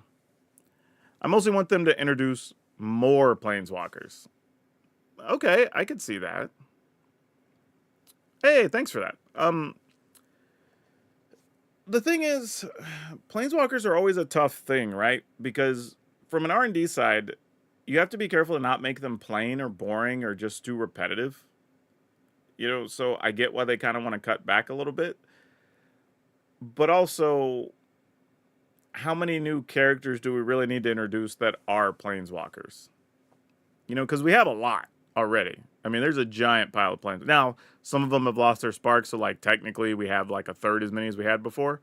But, oh, gifted subs. Yeah. Oh, you always thought Liliana was undead? Not technically. She just has a contract that she had to break because demons owned her whenever she would die eventually, I think was the point. But yeah, I don't know. And also you have a weird thing where some people love planeswalkers and some people hate planeswalkers. Right? So it's probably a fine line of how many you want and also keep people attached to the planeswalkers. I think that's the other thing, right? By reusing, now admittedly, we've used Kaito like 4 times or whatever in the last couple of years. It's probably a bit much, but people have gotten attached to some of the planeswalkers because they have had different iterations and repeated over the years. So it's a strategy that works for sure. Yeah, that's true. I think Iger has a very good point there. It's that playable to busted is not that big of a window when you're talking about planeswalkers, right? Like because if you think about it, even the ones that exist now, if they cost 1 more or 1 less, changes drastically their value, right? Or if their abilities are +1 or -1 more, that changes the things, right? So you have to be really careful to get it right. Yeah, Nico was not a great card. Actually, neither Nico was a great card. Like, I saw the vision of what they were trying to do, but until we have more things that, like, make shards or whatever, I just don't think those cards are really going to do much. Do I think Bolas has a chance of ever coming back? I hope not. Honestly, I really don't want more Bolas. I mean, because Bolas to me kind of sadly had the same problem that Jace had for me, was that the only decks that ever played Bolas were the decks that were trying not to do anything. You know what I mean? Like the most uninteractive, boring decks. So like, I don't want to encourage that. So maybe selfishly, I don't want Bolas back. But also, like, if Bolas comes back, in most cases means we also get Ugin back. And then we're just like doubling down on that thing, and I'm not excited about it. Hey, Midnight got a 7-2 in draft. Congrats. Awesome. So yeah, do I think they could? Sure. But here's my other issue too. We want stories to have stakes, right? Like, my example for this is, like, I remember when I was, if you haven't watched it, you know, spoiler from, like, I don't know, 12 years ago now. But when I was first watching 24, and it's about Jack Bauer, who's at this, like, government CIA-style office that they're trying to stop, like, terrorist activity or whatever. And the premise for the show is everything shot. The whole season is basically 24 episodes. Every hour is an episode of this incident that's happening. But the thing that made the show work was that when the bad guys threatened the thing and the good guys were trying to get there and they were late getting there, the bad guy thing happened. And immediately as a viewer, you go like, oh, wait, this isn't a show where just like the good guys just always win, or like the bad guys are full of crap, or like people might die for real. Okay. And then immediately everything changes for you as a viewer, right? Because there's real stakes to, like, when characters die, they just don't, like, there's main characters in the series that just catch a bullet and you don't ever see them again. You know what I mean? The one time somebody didn't die from a bullet, that was exciting because you're like, oh, he's dead, this sucks, or whatever. And then like 6 or 8 episodes later, you're like, oh, he made it, you know, it's a thing. So I think that's the thing, right? Like, if we have Ugin come back, or not Ugin, well, it would have to be, I guess, Ugin and Bolus. But if they come back, and we've already had Elspeth come back, it's like, at what point do stakes matter anymore in the stories? Hell, we have, because think about it, we had Elspeth trapped in Theros Hell, or whatever that was, right? We have Ugin and Bolus in this, like, clean room somewhere in some weird dimension. We have Emrakul's trapped in a moon or something. Right, like that's a thing, but like, well, of those, Emrakul getting out of the moon is probably the most viable. But we already got Elspeth back from hell, so who the hell knows, right? But if things don't ever really matter, then it's the stories stop mattering. You know what I mean? It's like when you watch a series or a movie, but you know that nothing's ever going to happen to the main party. It just takes the fun away because there's no stakes, right? You know, no matter how bad it gets, everybody's making it to the end.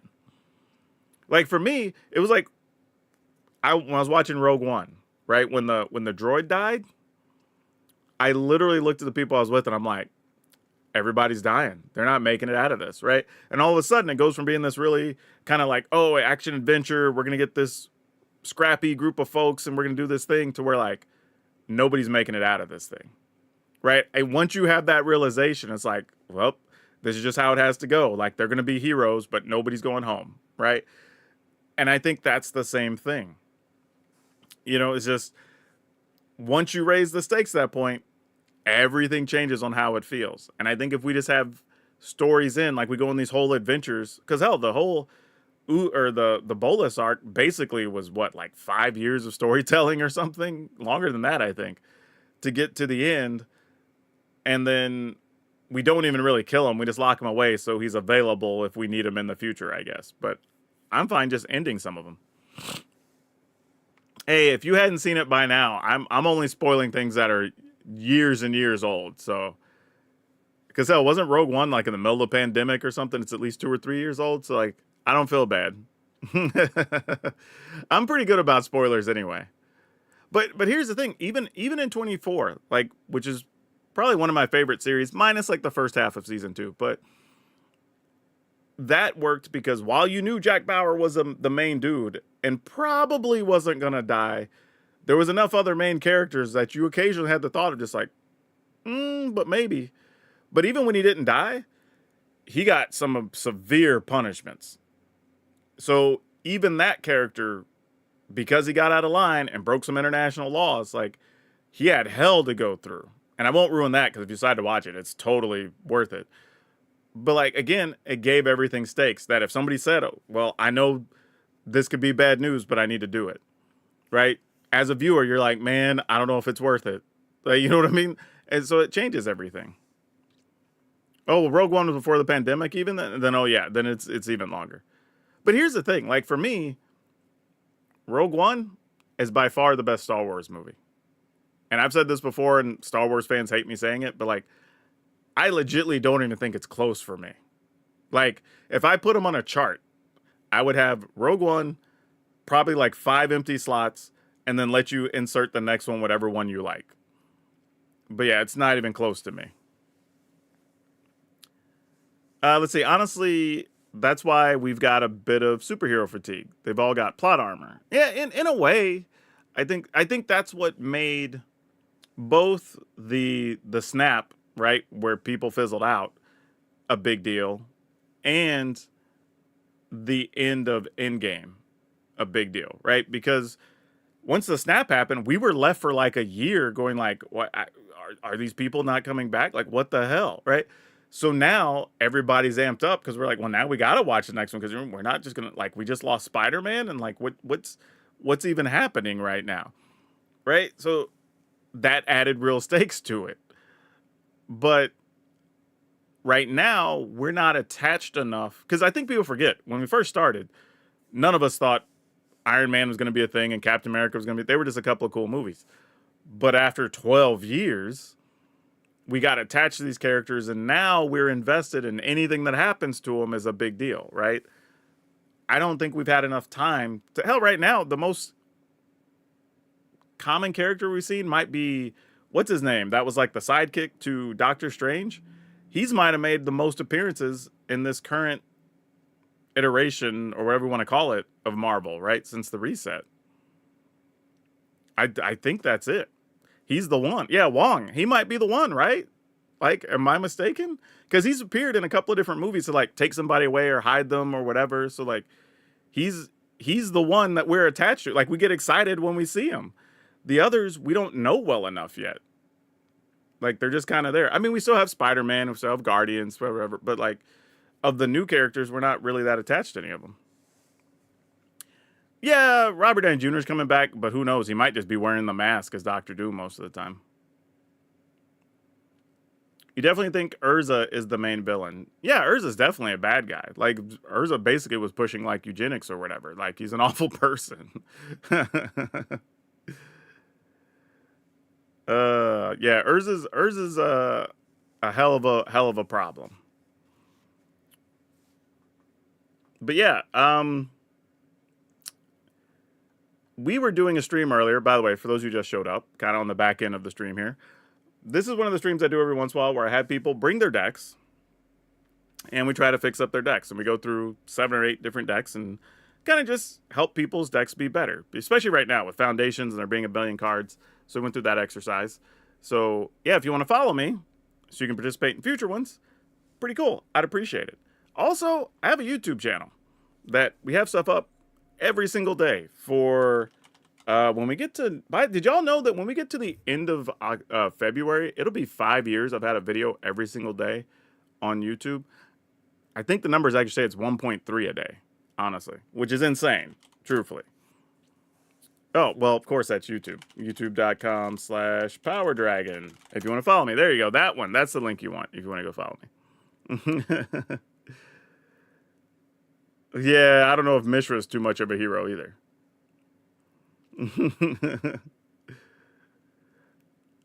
Longest running daily streak at this point? There has to be somebody on YouTube that has like a news channel or something that puts up stuff every day. Maybe among Magic creators, it's the longest. Actually, among Magic creators, I'm pretty sure it is.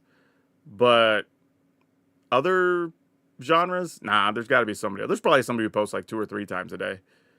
Like, because people that do news stuff or politics stuff or whatever, I'm sure they post way more. Or somebody who's probably even in like finance, probably posting stuff throughout the day for different trade things or big business things that go through or whatever. Like, somebody like that probably has way more.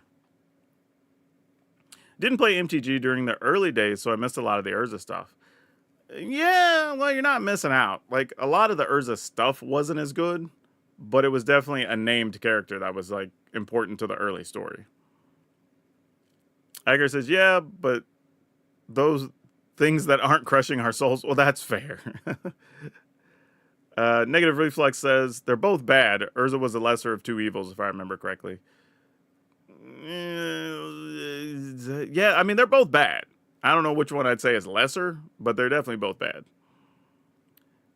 There's some weird channels out there that upload multiple videos that are only a few seconds long for years. Yeah, I've seen that, which is it's a strategy. I don't know how I feel about it. Oh, you missed Tolarian Academy and Rebel decks. Man, those weren't even the worst like that. There was a period in time where pretty much every color had a deck that could win in 4 turns. Which is crazy to say that. And on top of that, I remember that same period, we were having matches, not games, matches, shuffling, sideboarding, and all, that were sometimes done in 15, 20 minutes. Like, that was a crazy time in Standard. Like, it really, really was. Like, and you could combo, like, 6, 7 different ways. Like, it was, man. That coming off that Tempest block into Urza block, like, that was, those were some wild times. Stupid Opalescence decks. Yeah, that wasn't a lot of fun. Where are the average games up to? Yeah, 6 or 8. I mean, the thing is, I say that, but I play a lot of, like, 7 and 8 turn games, even on Arena. And that feels pretty good. You know, I'm not too upset with that. Because, like, even the mono red decks, a lot of times, if you cut off their first couple of early cards, the games tend to go 6, 7, 8 turns. Back then, I played extended mono red. Oh, so you got to do the thing where, like, you look at your opponents and, like, so what life are you at? And you start looking at your hand, counting to, like, 16. You're like, sweet. All right, I'm going to play Ball Lightning, attack with everything. Then I'm going to go ahead and sacrifice 8 mountains, or 4 mountains, so I can do 8 damage so I can Fire Blast you. Like, those were real times, honestly. Speaking of Ball Lightning, I played Mono Red in a Type 1 challenge. I made top 8. That's fair. I'll be honest with you, I'm a little surprised I hadn't seen more Ball Lightning out of the red decks. I thought that was going to be a thing. But maybe, is it not standard legal? Did it get reprinted in a thing where it's not, like, in the weird pack that it's not legal? Is that the reason? Yeah, that's what I thought.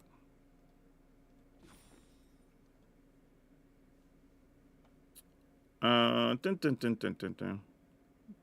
Did I not spell it right then? I thought Ball Lightning was... I saw it got reprinted. But...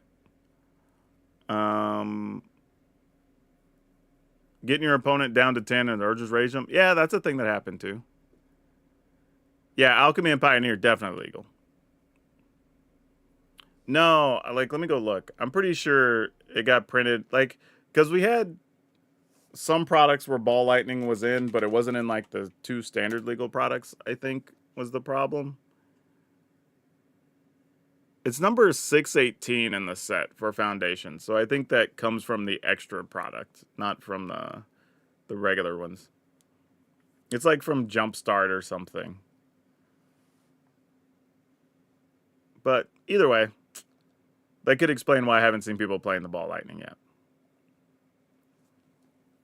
Good old days, back when F&M actually affected stuff and you had a rating. Yeah, that's true.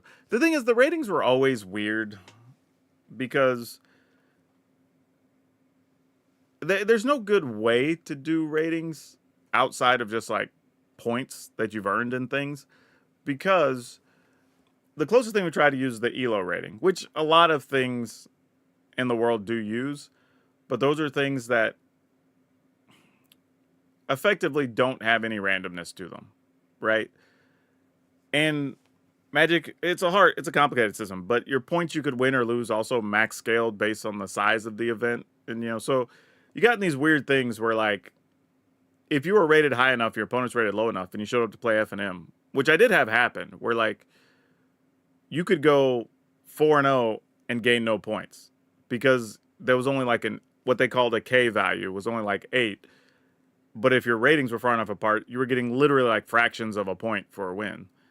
But if you lost the max 8. You know, so just, like, it's a tough thing.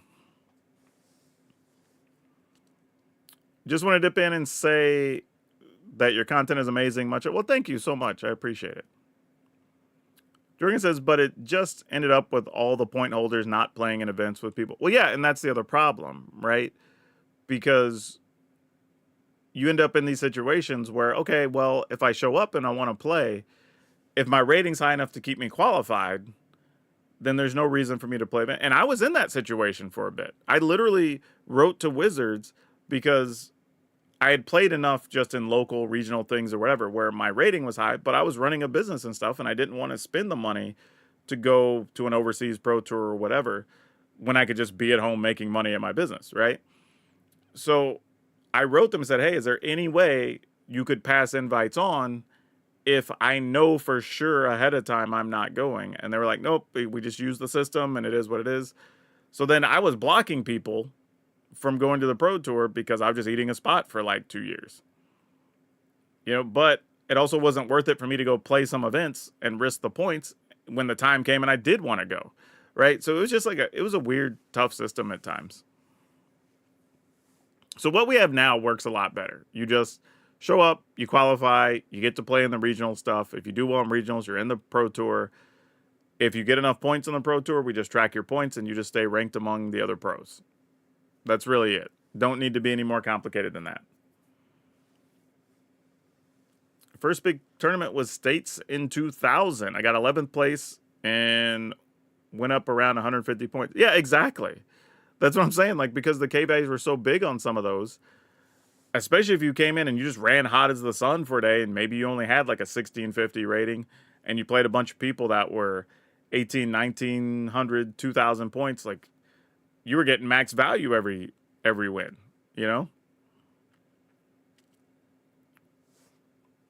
Oh, yeah, that's true. I still had the colors on. That's true. But yeah, there's a ball lightning.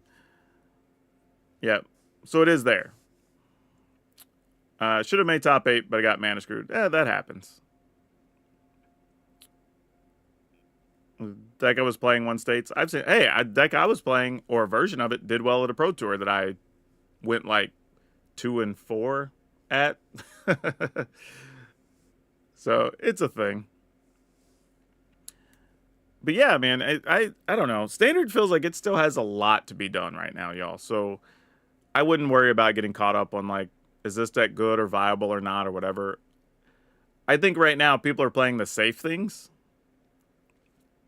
And it makes sense, right? Just doing the, hey, let me go ahead and make sure I'm doing all the right stuff here, playing all the cheap removal, and, it's all fine and good. But I think there's still a lot more to explore. I don't think we've gotten to the end yet. Hell, like I said, nobody's playing ball. You know what I might do? I might just play an all haste deck with some ball lightnings. Like, that might be my next project. Like, just go ham, and then your opponent sweeps the board, and you're like, boom, take 6. That's like the dumbest thing, but I might try it. I mean, because really, the only thing ball lightning's bad against right now is Glissa, right? Because there's hardly any other first strikers being played. So just go for it. People probably don't even know it's standard. That's the thing, though, and somebody complained about that, right? That there's going to be too many cards in standard. I'm not going to, but in a weird way, I kind of like that, right? Because we got to a world where we all kind of knew all the cards and solved everything very quickly or whatever. But it's kind of fun when I'm like, man, my opponent could play this or play this or play this, or I don't know, they played this other weird card, so now I don't know what they're doing. And like, that sort of makes it more interesting to me that anything is possible. And, we talk about getting 6 months, 8 months down the road, there's going to be another 2 or 3 sets, right? So now there's even more things that could be done. I mean, I don't know. Like, I think it's cool. I know some people don't like that. They think there's too much, but I think it's a positive thing, personally. I'm not opposed to it. Larger standard is the only reason I'm interested in the standard again after not playing standard for years. And they'll ban problematic cards. Yeah, they've been doing that for sure. It's like playing extended back in the day. Sort of. It's like more like early modern is what it feels like. It might work in a burn deck? Yeah, maybe. Can we just do like straight burn? I mean, you have Bolt Wave, Shock, Lightning Helix, Ball Lightning, Lightning Strike, Burst Lightning. I mean, that's enough. I mean, the problem is, maybe, but you have to kill every creature, every life gain creature you have to kill on site. But if you still have enough burn to survive that, maybe. You know what I mean? Like, it's possible. I'm not gonna say it's a good idea, but it's at least doable. I mean, you could steal some wins. And if you get an opponent that's stumbling or just sitting there, or they're just waiting to counter something, or they got a handful of removal, and you're like, instep, take 3, instep, take 4, like maybe that 3/3 that prevents life gain for the whole game is a thing too. Oh yeah, that's true. You definitely could play stuff like that. Like you could play Ball Lightning and Screaming Nemesis. Yeah, those are both more than fine. If you unsummon or tap down your enemies, then follow it up with the Callous Sellsword, you could do something that's also kind of funny. Ball Lightning and Sellsword. That's some degenerate stuff, but it is kind of amusing. Like if your opponent's at 10 plus life after sweeping the board, and you're just like, yeah, Ball Lightning. And you're like, okay, down to 4. And you're like, all right, and I'm gonna fling it. Like that's kind of hateful, honestly, but I wouldn't be mad at you for it. It's kind of funny. There's a world where that's probably a real thing. I hate to say it, but there probably is a world where that's real. I don't know, but that's the thing though, right? Like we could sit here and speculate on so many things we could do with standard right now. Like hell, even today we worked on 3 or 4 decks that were pretty reasonable, even though they were kind of out there. It's like, yeah, but these are real things you can do. Yeah, I think that as long as you're really worried about a couple of things, right? Do you have a plan for early spot removal? Can you survive without the thing you're building the deck around for some number of turns? Right? Like if you have a key card and it gets removed, can you survive? And what do you do after a sweeper happens? Or protection from a sweeper, right? If you have something to do with those 3 things, you're generally okay. Zombify, stealing, Ride of the Moth wasn't on my bingo card. Though, that's the thing, right? Those decks seem really powerful, but they also kind of fold to just somebody playing 1 vacuum. Or, somebody on, well, not to have to be on the play because you have Llanowar Elf now. It's seeing all the main deck frillbacks or whatever, right? And it's like, okay, well, that didn't do anything. Hell, I stopped a deck earlier because I was just playing the Survivor, the 2/1, in a humans deck. I just played that turn 1, and then as soon as they went to mill stuff, I'm like, oh, yeah, cool. I'll just attack or remove your Valgavoth. And then that was it. They didn't do anything the rest of the game. Raccoons also, right, has Keen-Eyed Curator. You just start spending mana and taking their whole graveyard. Like, that's a real strategy. Folds to any deck with a counterspell, also true. Right, so that's the thing, right? Some of the decks are doing super powerful things. No denying that, right? Because if you don't have the right interaction, well, now you're fighting an uphill battle the rest of the game. Still winnable, but very difficult. But they're also shut down by some very simple things that aren't terrible to main deck, even in best of 1. Because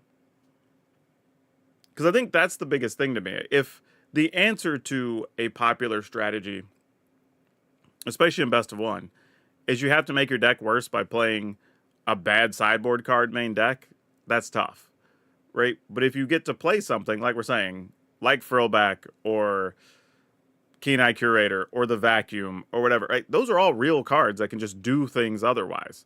So you don't mind playing them. And that's totally okay. The upside is there. It's worth it. So it kind of just got to pick and choose, really. Ooze and Keen-Eyed are basically eat the graveyard. Yeah, I think the difference on those 2 cards is, one, is the fact that it's a 2/2 or a 3/3 when it starts. Does that matter for you? And do you just need a bigger creature later in the game? Because you do get some times where, like, you can get against a lot of decks, unfortunately, like an Ooze, but it's never going to be bigger than, like, 2/2 or a 3/3, right? Because all your stuff got exiled and your opponent's not playing any real creatures, right? That's pretty tough. But you can always seemingly find a way to get a big Curator. But the life gain does matter off of the Ooze as well. That can't be discounted. With that in mind, do you think best of 1 has been good for Magic or bad? It's resulted in a lot of main deckable sideboard cards.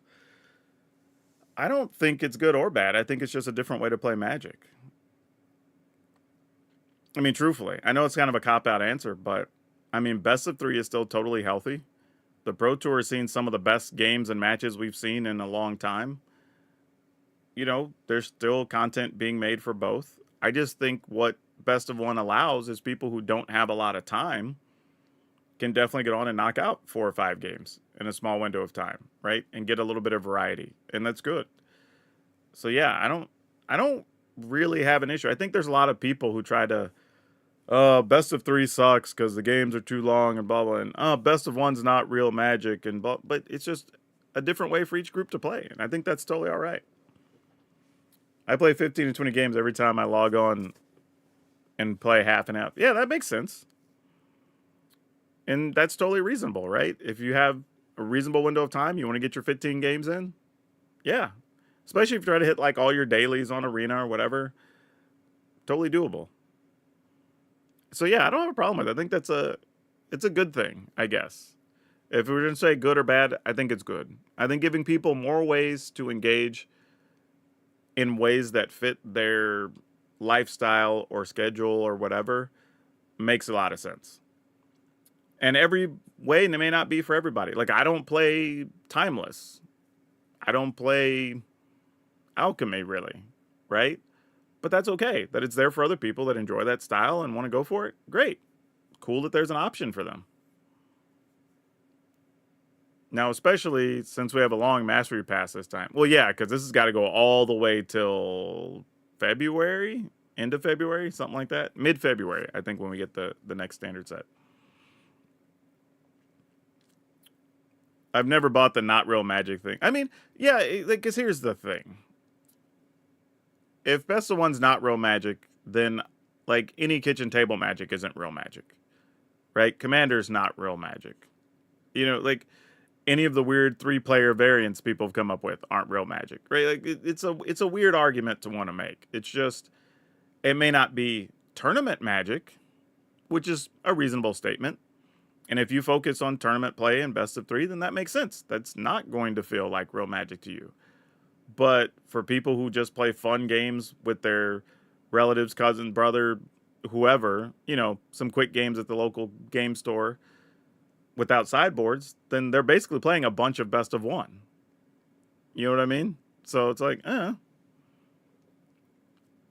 It's the same argument as to why UB is healthy for Magic. Yeah, if it brings in a lot of people, and a lot of people like it, and it's making Wizards money, then, you know, it's hard to complain. Like, again, it may not be for me, and I may not like all the properties or whatever the case may be as an individual, but in the grand scheme of things, there are a lot of people excited and playing right now because they were able to buy 40K decks, because they were able to buy some Fallout decks, or they got their significant other to play because of some Doctor Who stuff or whatever the case is. So I can't blame them.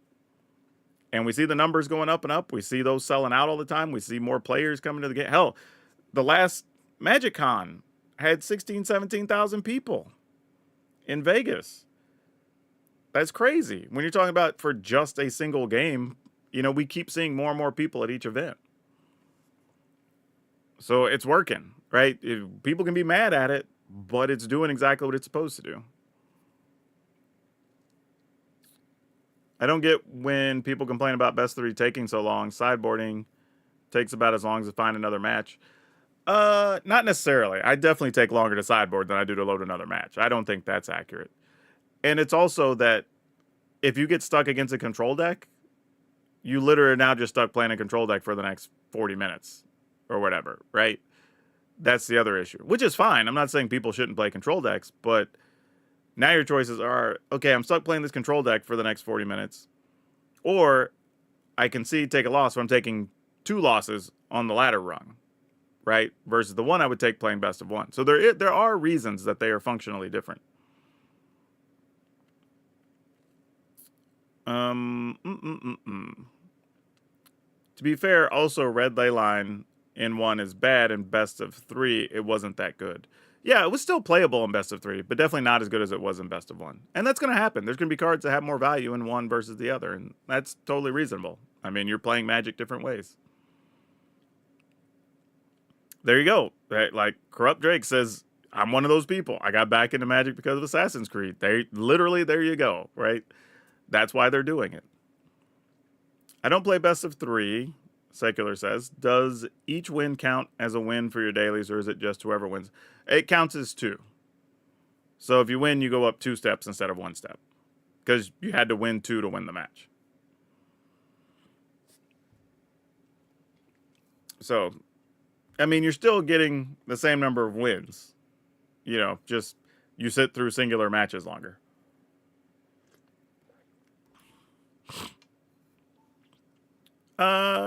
Not really. I wouldn't call it doesn't really punish you. It kind of works the same. But yeah, it's definitely a weird thing though that, and I don't think there's a good way to fix it. But that every constructed format and every limited format shares the same ladder. That's also kind of weird, right? To know that like you could get to, you know, top 5, maybe number 1, whatever, playing standard, but then it's possible the other, like, the rest of the top 5 isn't even the same format you play. You know what I mean? Like, it's weird. You could end up jockeying for position if you wanted to stay, let's say, even in the top 1,200 to qualify for the end of month tournament or whatever. You could be jockeying for position with people that you never even have a chance to play. You know, which makes it a little bit weird. But it's also tough because you'd have one for Timeless, for Explorer, for Standard, for our Alchemy, for like you just can't. You know what I mean? But that is a little awkward. I always think about that when I see people post that stuff. Even when I don't care about a Universes Beyond property, I appreciate them for the card designs we would never have if it weren't for that property. Yeah, that's the other thing too. Even if I'm not the biggest fan, I look at them more as like, if the artwork wasn't on there, how do I feel about it as a Magic card? Because that's how I think about it at the end of the day. Like, there's some stuff, like, I don't have a big connection to Fallout, but there was a couple of cool Fallout cards that made one of my Commander decks. You know, like, I don't know the lore behind it. I don't even know what it does in the game. But it's a cool Magic card. And if it had a picture of something else on it, I would play it just the same. I am concerned about Universes Beyond from what is important to Wizards' perspective. At what point does the game matter anymore? Because, well, the game always matters. Like, people saying the game doesn't matter, that's not even a thing. Because the mechanics are still the mechanics. So that doesn't really bother me.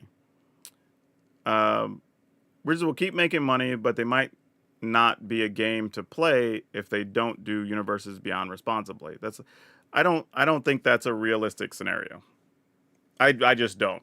I mean, seeing the number of people that are coming in and the number of people that are continuing to buy Magic cards, despite the vocal minority, because that's exactly what it is, bitching about it, like, you're always going to, it's like a Hydra. For every one of those players that leaves, you're replacing them with 2.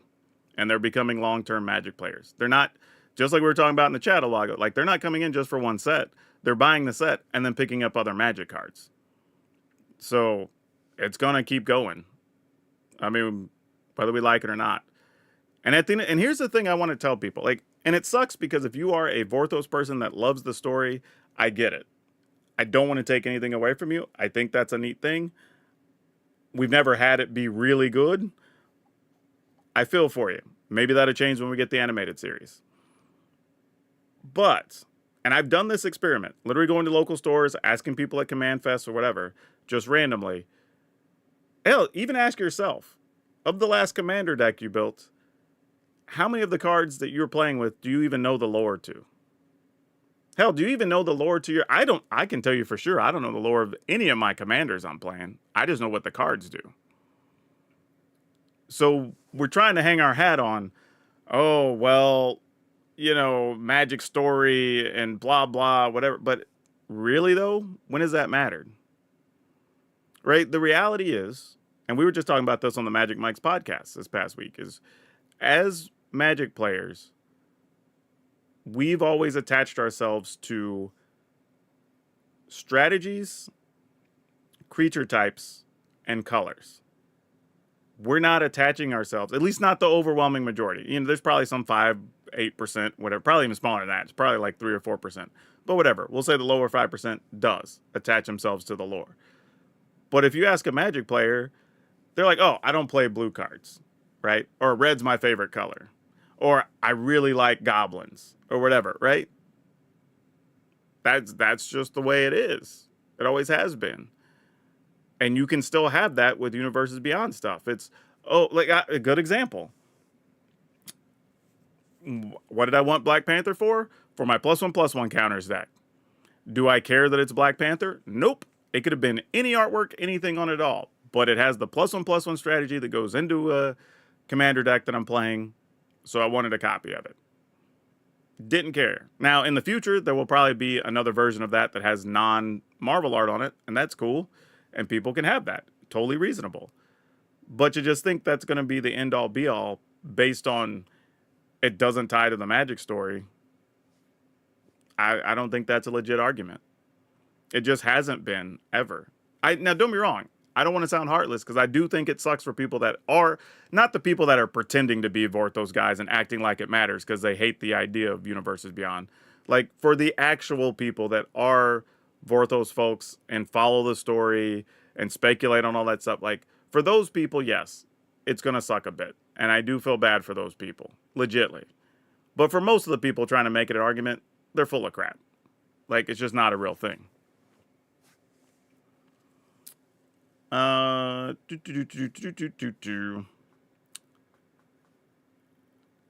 the animated series is not canceled. Here's what, okay. Want to wrap this up real quick on the animated series while it's topic. Here's what happened. Like, back during the pandemic, there was this whole thing where they were like, hey, we're going to do this thing. And we got Brandon Routh, the guy that played Superman, to voice Gideon and blah, blah, blah. And then, like, they had the two big writers from, like, the Marvel stuff and whatever. It was the whole thing. And some number of scripts got submitted. Nobody liked them. They couldn't get on the same page. Those guys went to do other projects, and they ended up killing the thing. Then for some reason, early this year, some story popped back up with Brandon Routh talking about things being canceled again, though we knew that from, like, 2 years ago. And it was a weird thing. And then just last month, when Netflix put out a thing about, hey, here's all our upcoming animated stuff we're working on. Magic was on the list. Not only was it on the list, it has the showrunner that was the same person that did the recent Picard series on Paramount, which is a great person to have for it because that's a person who's working with a franchise that has a ton of beloved history. So that's already good. And somebody who's already worked with streaming services. So makes it easier that we're going to get to the finish line. That's all we know at this point. But it's definitely on there, and we saw new artwork or cover art or whatever you want to call it, promo art for it and everything else. So it's technically still on. It was off as of like 2 or 3 years ago. Now it's back on. That's where we're at on that. Let's see. Grubb says, I know most of my lore for AC Commander deck. Sure, but that's because you were in the video game and the product was derived from the video game, so that makes sense. Barry says, I appreciate people who are in it for the lore. I started in Shadows over Innistrad, so I never really caught up on the story. Makes sense. I just like sitting across the table from old or new friend. I'm the same way. Yeah, player's a player. I don't care. Sin says, I know nothing about Fallout, but I have a Caesar Legion's Empire commander because I love what the card does. At the same time, I have the Ashnod, the Uncaring deck, because I love the MTG character. Totally reasonable. They keep saying they'll reskin, but they haven't done that since Stranger Things. Well, yeah, that's just because of the quantity change. And let's be real. Like, you can wait to reskin and then just do a Universes Within Masters, right? Give it another year, let all these cards get printed, value starts going up. Now you have a very good master set that people will go buy because all these cards have gone up in value, and the packs are worth something. I mean, easy strategy. I just wait, put it in the summer or like late spring of 2026 or something. Just make a pile of money.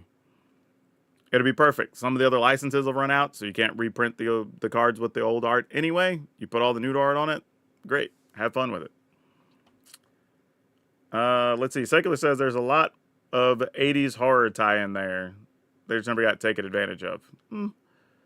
Mr. Thule says it does break immersion for the fantasy when someone casts a television, but mostly it's been fine. Yeah, exactly. Like, we're still playing the same game. And here's the other reality, too, people don't want to talk about. But there are some of us grognods that have been around since the beginning, right? You know, some of us will play for a very long time. However, the average player for the game is only going to be around between 5 and 7 years. So there are people who started playing at just before the pandemic started that are already coming up on their time they're no longer going to play. So what that means is pretty much anybody who started playing since, let's say, 2022 isn't going to really know a world where Universes Beyond doesn't exist. So to all the future players, it's not going to be any different. They're just going to be used to a couple of Magic sets and a couple of non-Magic sets coming out every year. And that's just going to be the norm for them. They're not going to know a time where it's different. So it's only going to be weird to us who have been around for a long time. Right? To them, that's just the way it's always been. It's like if I show up to Pokemon today, I wouldn't know a time where there was only generation 1, 2, and 3 things. Right? They're up to, I don't know what, generation 9 or something, whatever. Like, everybody starts playing today just knows there's a million Pokemon. And it's not weird to them. People who've been playing forever probably roll their eyes at all the new weird Pokemon. You know what I mean? Like, it's just the nature of games.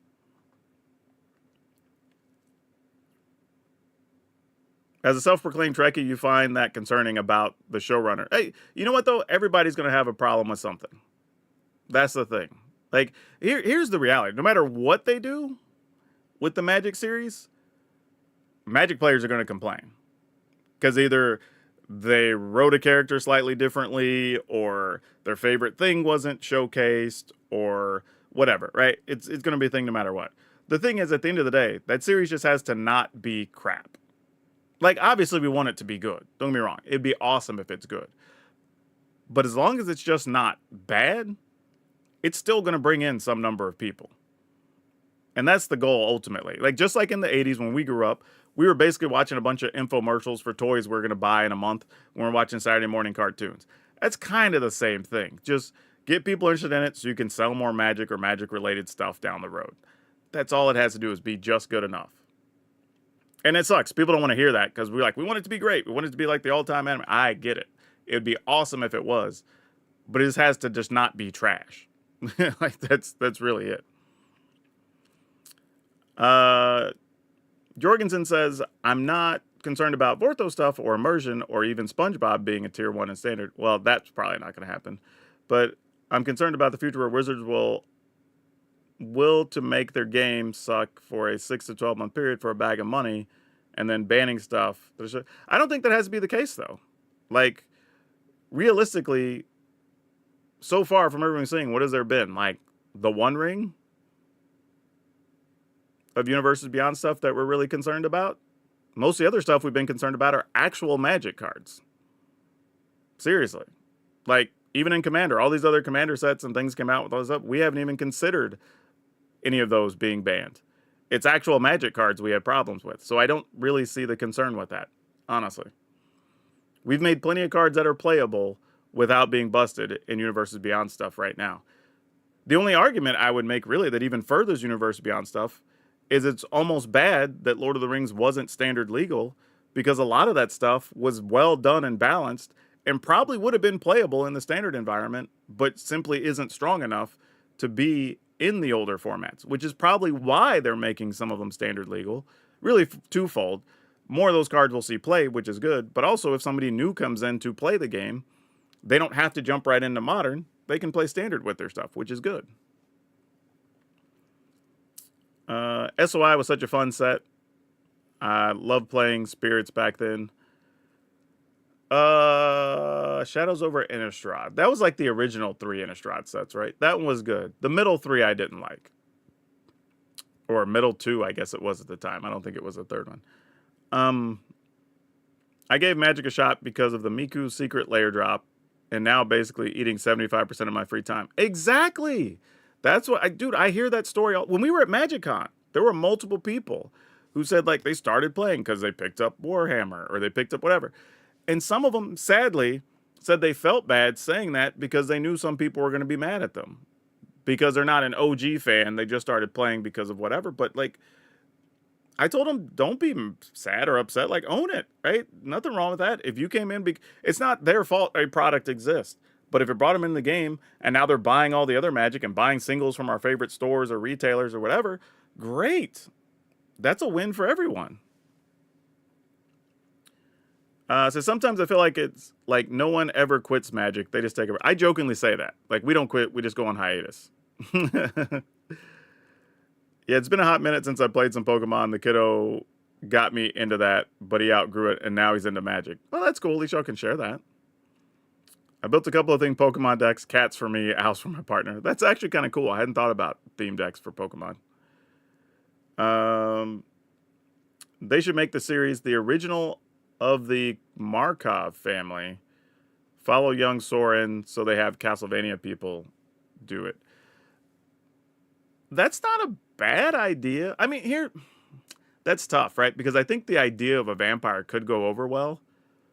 But I also think there's enough people that have waited for the series so long that if it doesn't involve like 2 or 3 of the main planeswalkers or characters, that's going to be sad for a lot of people.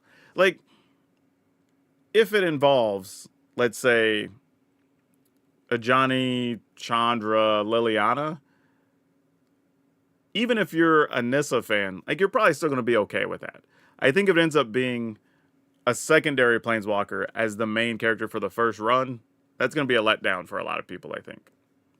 Though I do agree that getting some crossover with other vampire fandoms does have some value to it. Same thing with Magic. Ginny Faye makes a lot of cats in my commander deck. Yep, that's true. Dun, dun, dun, dun, dun, dun, dun. I'm so glad the One Ring and Bowmasters weren't in Standard, though. Yeah, that's fair. That's what I'm saying. But those are literally... Actually, I don't even think Bowmasters would be that bad in Standard. Just the One Ring probably would have been. Bowmasters is bad in older formats because there's a lot of just super value cards that draw extra cards for no good reason, you know, which is why they get played. Not a ton of that in Standard, so probably wouldn't have been that bad. Definitely doesn't have to be the case, just a concern. Decisions like that aren't always made by people who are caretakers of the game. I hope it's not. I'm going to say this, too. I'm going to say this because I've actually been inside the walls and worked at Wizards. Oh, thanks for the follow, by the way. There are way more people inside those walls that care about the game than don't care about the game. And I know people aren't going to believe that. People aren't going to hear it. It's corporation, got to make money, wherever. I understand all that. But I will tell you, there are people that are knee deep in their job and care every single day. Like, and I'll completely die on that hill. Like, that's why when I hear people say that, I always ask people based on what? Other than just like corporate greed? Sure. But there's always been corporate greed the whole damn time, but we've still gotten a lot of sweet stuff. So we got to have more than that to be upset about.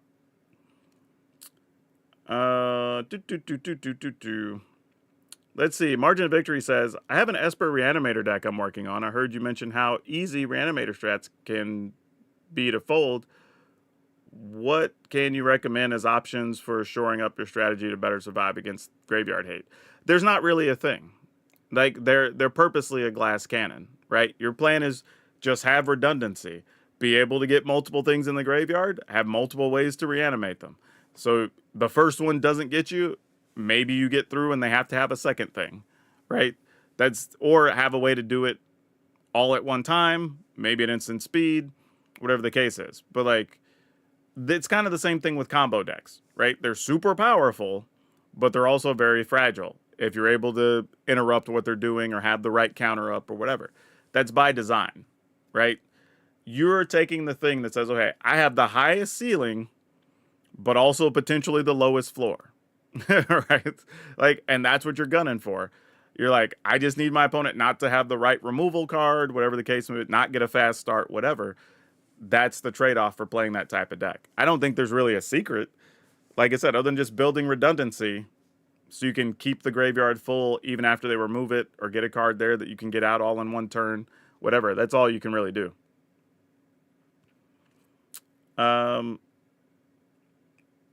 The series could go over several hundred years easily. You have history through the eyes halfway through. Soren could make a great narrator. That's possible. Any character doing a narrator thing I think could be pretty sweet. Thanks for considering my question. I'm really enjoying the thoughtfulness of the discussions. Oh, thank you. Yeah, I do a lot of that. Like, we'll play for a little bit when I do some streams, and the rest of the time, we're just chatting. being philosophical, talking about different things in the game, right? Because I think it's very easy for a lot of creators, and I get it. You know, if you're negative, that drives a lot of activity, right? So it's easy to get out and just like want to shout at clouds and be just mad about all kinds of stuff because people are more likely to pay attention and resonate with that. But that's just not me. I'm too chill. That's not what I do. If I'm ever angry about something, I'm legitly angry about a thing and there's just nothing, you know, like there wasn't a solution and whatever, right? And that's not often the case. Jorgen says, I definitely believe that. And I have no doubt that they're fighting for the game every day or wouldn't have made it this far, I don't think. Yeah, definitely not. Arcane Season 2 is a clear example of how you can make a animated series from start to end, but you have to plan it out from the beginning, listen to the fans, don't forget the purpose. I think there's even more than that, that product is already easier to do because, again, unlike Magic, the attachment is to the characters. Everything in the game is about the individual characters. Where, again, with Magic, it's about the colors, the spells, the interactions, whatever, right? That's what we're attached to. And I think that's the biggest, and it's just weird that it worked out that way, but I think that's what makes Magic different than a lot of other things. Like if you go buy Warhammer, all the lore, like you have to literally buy their booklets, or books, no, honestly I said booklets, but you have to buy their books, their codices, that actually have all the history and everything in there attached to your stat block for your characters, right? That's how the product is. Whereas with Magic, we get 250, 300 new cards with a set. Only, maybe if we're lucky, a third of them, if that, maybe 50 cards, really have something to do with the lore. The rest are just set in the setting of wherever we're at. So we get more attached to the individual cards and things going on more than we do the characters. So yeah, like a lot of the background character, all that was fleshed out a lot for a lot of stuff already with Arcane, and they're doing a good job from everything I've seen as far as lining up products and releases. And I think now when you go into the client for TFT, there's something where you could like watch Arcane through the thing or whatever. So that's kind of cool. I still haven't seen it personally, but it's getting good reviews and people like it. Cruel Somnophage is a pretty decent card to have against Graveyard Hate. Does Cruel Somnophage do anything? Or are you talking about against Graveyard Hate? Got it. To keep filling your yard and everything. That makes sense. I interpreted that as against graveyards for a second. I'm really hoping that some copies of the white and blue Overlords and Kiora and can eke out some wins through hate. That's fair. At least you have other ways to attack and win that aren't just the graveyard. Really want a playset of Bloodthirsty Conqueror. How low are you guessing that card gets? Simple mechanics. I don't even know. Let's see. What is Bloodthirsty Conqueror at right now? I have no idea what that...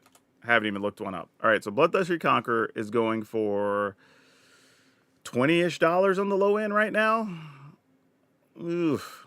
The sad part is, I don't know how much lower it goes for a minute. Like, the bottom might be $15 for that card. Just because there's so many decks, especially a bunch of commander decks, that want that card. And as more people are getting into Standard over the next couple years, people are still going to be playing with it. I'm going to assume Foundation's regular play boosters are going to be in print for at least 2.5 to 3 years. Enough to where, like, maybe there's some still in stock in warehouses, and then, like, the last year and a half it's in Standard, it just winds its way down on inventory. So technically there should be some being opened at some reasonable clip over the next couple years. But yeah, that card's a good card. I can't imagine it's going to get super low. I would set the floor at $15. Let me correct that. There is a world where if for some reason the life gain, life loss stuff falls out of favor in Standard badly, it could probably get lower than that. It could probably hit $10. But I don't see that happening. So I would say the floor is probably 15-ish right now. And we're still a long way away from that because a lot of sites have them at 25 and 30 still. The reason I'm here is because of your positivity. Well, thank you. As an old man, I really want the show to be about the Brothers War, but I know it's not going to happen. Yeah, here's the issue though. I don't think the Brothers War would be a bad story to tell. I think the issue is if somebody comes back, and this is why I think during the pandemic stuff fell apart, is you want the whoever comes to the show, because if I remember right, the first script had like Gideon, but at that point we'd already killed Gideon off or whatever, so it's kind of dumb. Because if people come in and they see Urza, Mishra, or whatever, and then they go out to buy Magic, it's going to be weird that Urza and Mishra aren't even, like, Hell and Standard, they'll barely even be featured on a card by the time that comes out, right? Because by then we'll be to the rotation or close to it that Dominaria is going to be out of Standard. So it's like, there's no crossover appeal. Whereas if you make it about any of the current Planeswalkers or whatever, some number of them are going to have recent cards and be around where the people can go out and buy. And we know this is important because when we did the Baldur's Gate release, it was supposed to line up with the video game and blah, blah, and then the D&D movie it was a whole thing that just didn't happen because of timing. But after Baldur's Gate came out, all those cards from the Baldur's Gate set gained in value. Not because they were particularly better now, but because people who had played the video game came over and wanted to get their favorite Magic cards when they figured out it was a thing. I'd expect the same thing's going to happen when the series comes out. So, you want something more relevant and current. Karn could be a good narrator. That's true. Even though he's gone, I think that's fine. I think you could tell it up, maybe even up to the point that Karn dies, right? That maybe the people who don't know the Magic lore get into it and they're like, oh, this Karn dude seems pretty cool and he knows a lot and he knows a lot about all these Planeswalkers. And then you get to the point and like, this is where I die or whatever, right? Like that could be an interesting perspective. Not to bring Gideon up again, but I remember he was a narrator in the original Duels of the Planeswalker game. That's cool. I actually don't remember. That's a cool callback. You're probably right. I just don't even remember. I wish I would have filled out those surveys back then. Gideon needed some love, apparently. Yeah, it would have been a huge gap to try to fill. I hope the Magic Show avoid the same mistake as the game did in the beginning, only showcasing one plane. Here's the thing. I thought about that a while ago when they first talked about doing it. I don't think you have much choice. Unless you have an insane group of animators. And the reason is, let's say you want to go from Dominaria to, I don't know, let's say Zendikar, because you got to go pick up Nissa or something. And then you want to go to Tarkir because you want to meet Sarkin or whatever. The problem there is you can't reuse any animation frames going from one scene to the next because your goblins look different on every plane, right? Your trees look different. Hell, on Zendikar, the ground moves and you have hedrons and like, so you can do it, but the more planes and places you go, you're putting a lot of extra stress on the animators. So you may only be able to do 1 or 2 planes, maybe 3 throughout a season, and that's all we get to see. Because that's a lot of extra work. Because I thought about that too. Even when you're doing a video game or whatever for Magic, that's one of the struggles, right? Because if we play, say, Diablo, it doesn't matter what zone we're in Diablo, the people, scenery, where it mostly looks the same, right? Like if we go lower in Hell or whatever, obviously there's more molten lava or whatever. But structures are built the same, right? That you can build off of. That's not necessarily the case in Magic.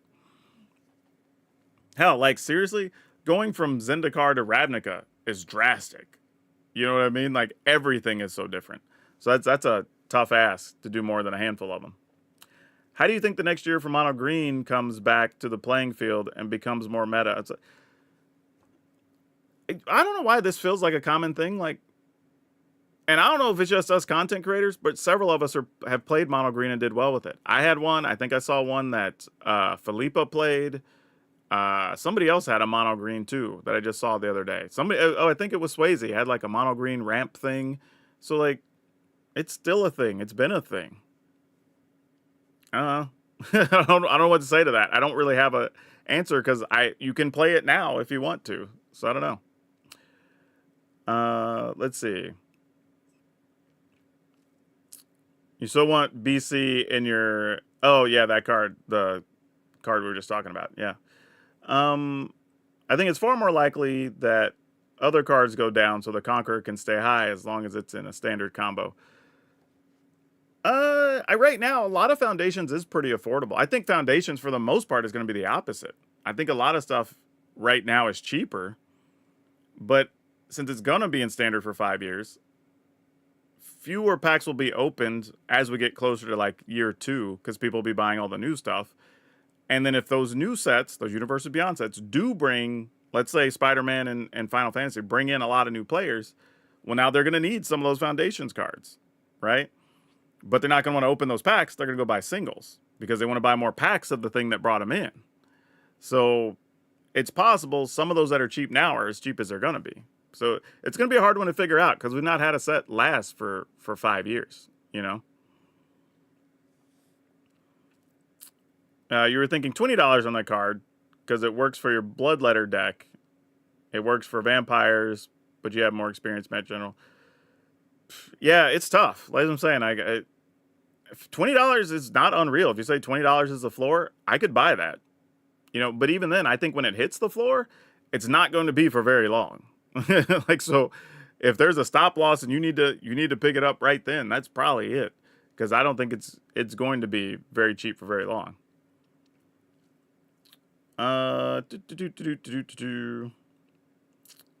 Let's see. Trying to get caught up, making sure we're not missing anything. I keep forgetting how Karn died. Wasn't it Norn? I don't even know. I couldn't even tell you. I just know at some point people are like upset he died. And I'm like, oh, well, that sucks. Never knew why. Never looked it up. Isn't Dominaria in the main plane? Yes. It's where magic originated, basically. Simple mechanics work. That is very true. That is very, very true. Too many locations make the story more complicated. Makes the work. Yeah, and that's always the tough thing. I think people always want complication because it feels like it's more sophisticated and people put more effort into it. But that's not always the case. And sophistication comes different ways. I like to use movies as an example, right? Like No Country for Old Men, great movie, well acted. But that doesn't get people excited at the box office to go spend a lot of money, right? Whereas I went to see, we were just talking about this yesterday, actually. I went to see Pacific Rim. And I remember leaving that, people were like, ugh, but the dialogue was so basic. And blah. And I'm like, at no point did you, if you came to this movie thinking it was going to be Oscar worthy, that's your fault, right? Like, some of it just has to be entertaining. There's nothing wrong with it being simple and entertaining. Hell, we all probably have something that, some movie, some video game, some whatever, that is very simple, but we enjoy it. And those things make a lot of money. So, I mean, you have to produce stuff in a way that can appease your fan base, but at the same time, be easily absorbable for people who aren't familiar with it. And I think that's a fine line sometimes, especially since this is going to be Magic's first foray into something that's really not a card game, right? Because I guess technically we've had the video game, but they weren't really story-based video games at any point. So this is going to kind of be the first time they've delved into that in a different world, you know, entertainment style. So there's going to be probably a lot of decisions around that, I imagine. The thing I don't really get about the burn decks playing Nemesis is they never shock it to take away to my life gain. Yeah, I would do that. But yeah, I get that a lot of people don't. Let's see. Oh, there was an alchemy card of Norn holding Karn's head. That's crazy. I don't think I've ever seen that. That's kind of cool, though.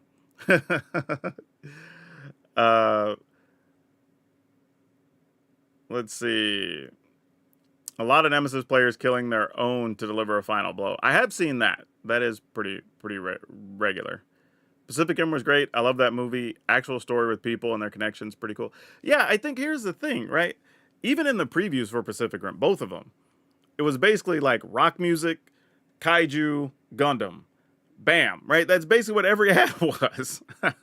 So, like, that's why I was so confused when we left, because I'm like, at any point, what did anybody make you say or do or whatever that made you think that it was going to be any more than that. Like, as long as the action scene was cool and they just didn't look like crap, I was going to have a good time. I knew what I signed up for. Giant Godzillas and giant Gundams, we're just going to go to town, and that's the movie. Now, the second one I enjoyed, but they almost like they listened too much to people to try to add this like extra element to the love story, and it was a whole thing. And again, it took away from the action, wherever, and that's why we were there. It honestly, I've talked about this before. Same problem I had with Left 4 Dead, the video game. First one, amazing, super popular, all the way up until like a month before Left 4 Dead 2 came out. You couldn't even find a used copy for less than like $20, $25. That game was hot the whole time. And then Left 4 Dead 2 came out, and people were already returning it within 30 days. And folks didn't understand, and I said, it's the first one, simple, basic. You had 4 characters. They basically all did the same. They were just skins, right? And then you played your friends against your friends playing zombies. And that was it. That was the whole game. And it was fun, and the levels on the single player were cool. Nothing crazy. But the second one, they tried to make it more like a first-person shooter, adding complication to the weapons, and then there was like knives or handheld stuff at some point, and then tried to make different designs that were tougher for the zombies, and it just became too serious and too competitive. And all the people who enjoyed it, because it was simpler, didn't like it. They thought, oh, I'm going to get more of the same. Maybe we get some more cool maps and whatever. And it was basically a different game, and it just didn't hit the same. Right? So sometimes simple is good. I tell people all the time, even when I had my shop, I had and ran conventions, I had tons of people want to show me games they're working on. And I'd oftentimes tell them, like, you're doing too much. It's too complicated. Right? Because people think adding complexity makes the thing better. And you can show off your skills more, your intelligence. But the reality is that doesn't make it more popular. That doesn't make it sell better. Right? Even if you look at the best-selling board game products, it's Monopoly overall, right? Monopoly is pretty simple. But even if you look at hobby board games, it's Settlers, Ticket to Ride, Munchkin, whatever, right? None of those are complex. They have just enough complexity to give you some choices, do the things in the game so they're not super repetitive, and that's it. And you can play them with anybody. Those are games I can teach to my mother, my mother-in-law, whatever, who don't play games. They can sit down at a family gathering and we can play them. And that's the reason they sell. Not to say that other games aren't good that are complex, but they're always going to have a ceiling on how well they can sell because of that complexity. Yeah, Kami says I played Left 4 Dead 2 a fraction of what I played the first one. Exactly. It just felt more... The word I had for it was draining, right? Whereas the first one just felt like a fun time, and we're just blasting each other and running from each other, and it was cool.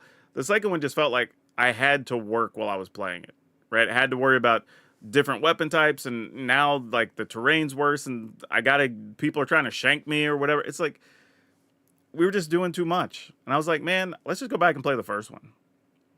Like sometimes it's okay for things to just be simple, especially not just be simple, but be simple and be an amazing selling product. That's the other thing,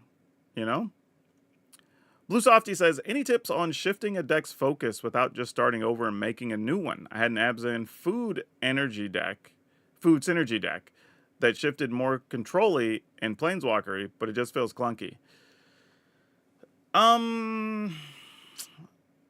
There's not really a good way, to be honest, because sometimes there are central pieces to the deck that rely on, like, there's usually 2 to 3 cards that are working with each other. So once you start pulling any numbers of those out, you've already lessened the value of the other cards that remain, is the issue, right? So a lot of times, like even what you're saying, like you have a food-focused deck, right? But now you're adding planeswalkers and stuff in. Like those strategies just aren't the same, right? You're better off just going, let's just play more removal and counter. Well, not counters because you're playing Orzhov, or Abzan. But just play more removal and more things that support the planeswalkers, and then just go heavy on the planeswalkers, right? You don't really need to worry about the food at that point, unless it's something that just incidentally makes food and still works with your strategy. Because you're really not, again, you're not really a food deck anymore. You're now an Abzan planeswalker deck that happens to be playing some food stuff. So you might as well just play better stuff to support your planeswalkers. Thule says there's plenty of people who have few hours couple times a week to relax. If a game can fit into that time frame, then it can be popular. Oh, absolutely. That's definitely a thing. Like there's what was the game? What was the game? What was the game? Gloomhaven, I think was the game, right? Super hyped. Everybody's like, "Oh, Gloomhaven, this is like one of the best like RPG style board games." Where I'm like, "All right, cool." I got to sit down, we checked out like one to even set it up took like 45 minutes. They had all these bits, and you had to make sure you had the book for the right adventure you're on and whatever, and set up a certain map and place things and whatever, and everybody had to get their character and know what. So that was a whole thing. Then we played, and you have to literally. It's like the only way the game really works is you have somebody who's like the person to move the monsters, and you have a person who's handling like all the bits and stuff for people, and then each person has to have like their little deck of stuff, and it's just like this was so much to play a game. And it had extra rules that were a little silly that I didn't really understand. They were just there to have extra rules. But people were like, "Oh, this is so good," and whatever. And I was like, you know how often I'm probably going to play that game? Like once a year. And if anyone in my group has it, nobody else has to buy it. Because we all know we're not going to play more than a couple times a year. So, whereas if that was another game that took half as long and had half as long of a setup, multiple of us would probably own a copy. So at any given point, if we wanted to play at somebody's house, somebody had a copy, and we could play it 5 or 6 times a year. You know what I mean? That's literally the difference. Well, oh no, it's totally a game that watching somebody else play, totally cool. Playing it yourself, not as cool.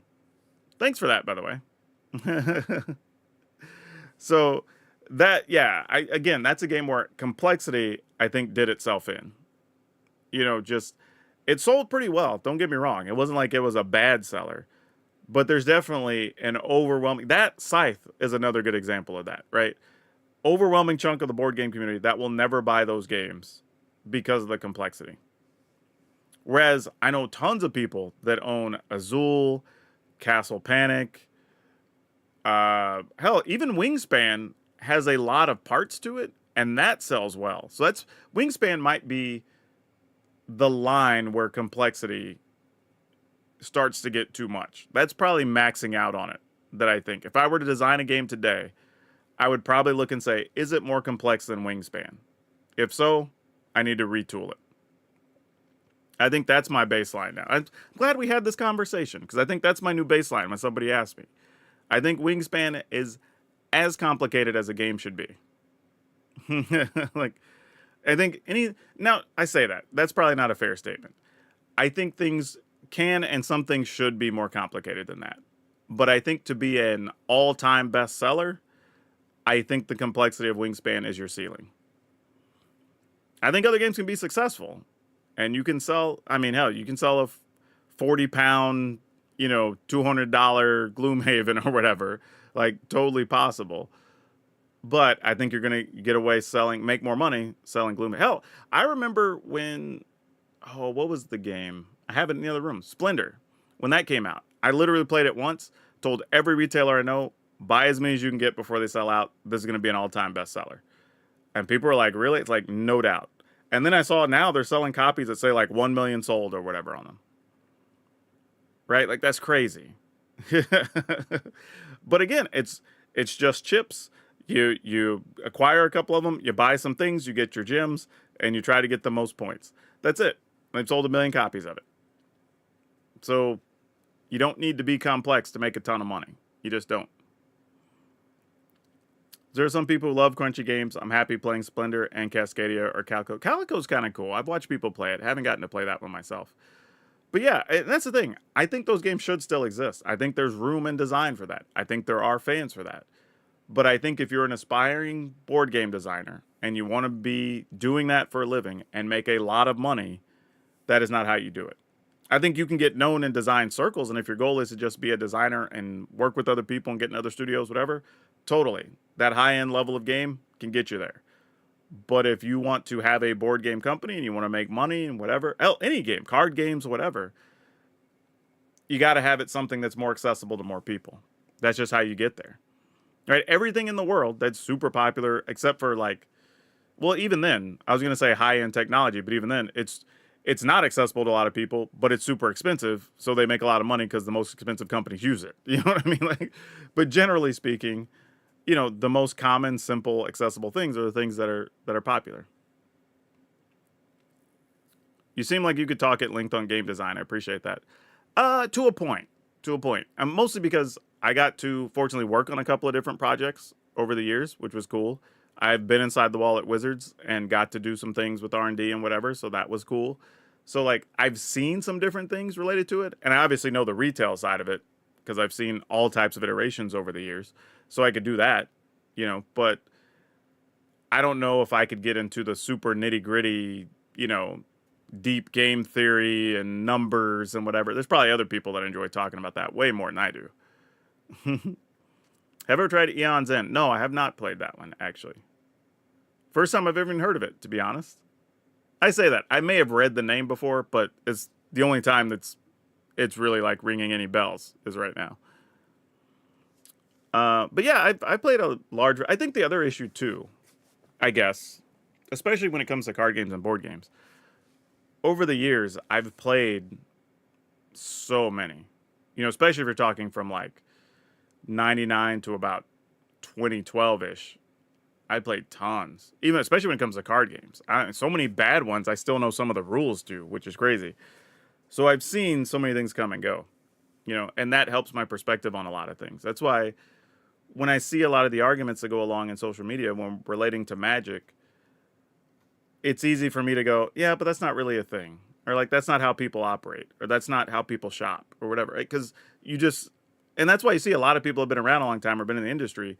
They're not worried about the same things because you've seen the patterns. You've seen how people participate in commerce, right? It's just a thing. And if there's anything I could teach people, a phrase I like to use is hear people's words, listen to their actions. Because there's a lot of people that will say things because they're emotional or whatever. They want things a certain way, whatever. But when push comes to shove, their actions don't match their words. Especially when it comes to gaming and hobbies or whatever. You see it all the time. I used to see people come to my store and be like, oh, you should do this for your entry fee and you should do this thing and whatever. And then I would purposely do something where I make those changes for a couple of events or whatever. That person never shows up. So then in the future, when they wanted to say something, I'd be like, yeah, that's cool. And I'd just be blunt with them. But like, you just don't matter because like you told me to change things and you don't ever participate. Right? And they hate hearing that, but it's true. Same thing I tell people. Like, folks are out here complaining because they don't like something about Magic or they don't like Universes Beyond or whatever. But they're still peeling off $20 and $100 bills to buy the next Magic set. I see people complain, and then I see them post about breaking a box of collector's boosters the next week on social media. So it's like, all right, you can be mad, but if you're still going out and give them another $100, they're going to keep doing the same behavior. Because I would. Like, you say you're mad, but your actions say you're not. Right? So that's what I always tell people. Hear your words. I hear what you're saying. I will take it into consideration. I'll make a mental note about it. But then when I see your actions, that's what I put on the hard line, you know? It's a little bit of complicated board game, PvE, cooperative, deck building game. It gets pretty hard. My kid and I had trouble. That's okay. I mean, there's some games that are cooperative PvE. There was one, oh, what was it? It was like a board game where you could play, I think up to 4 people, maybe 6 people. And it was like a martial arts-ish theme, like fantasy. Oh my God, it was so hard too. And I think I had to play it like 6 times with people before we won even once, and we barely won. I can't remember what it was. But that one was good. And there was a firefighter one that was pretty complicated too. That was a good like cooperative PvE board game. That was really good too. So like, yeah, there's a few out there that are pretty solid. But yeah, design goes all over the place, man. There's a lot of opportunity and space out there. That's why I think it's tough when I see people kind of want to speak like the gospel, that like there's only one way to do a thing. Like, oh, well, if you don't do this, it's wrong. I'm like, well, no. Like, we have examples where there's a lot of different ways to do things.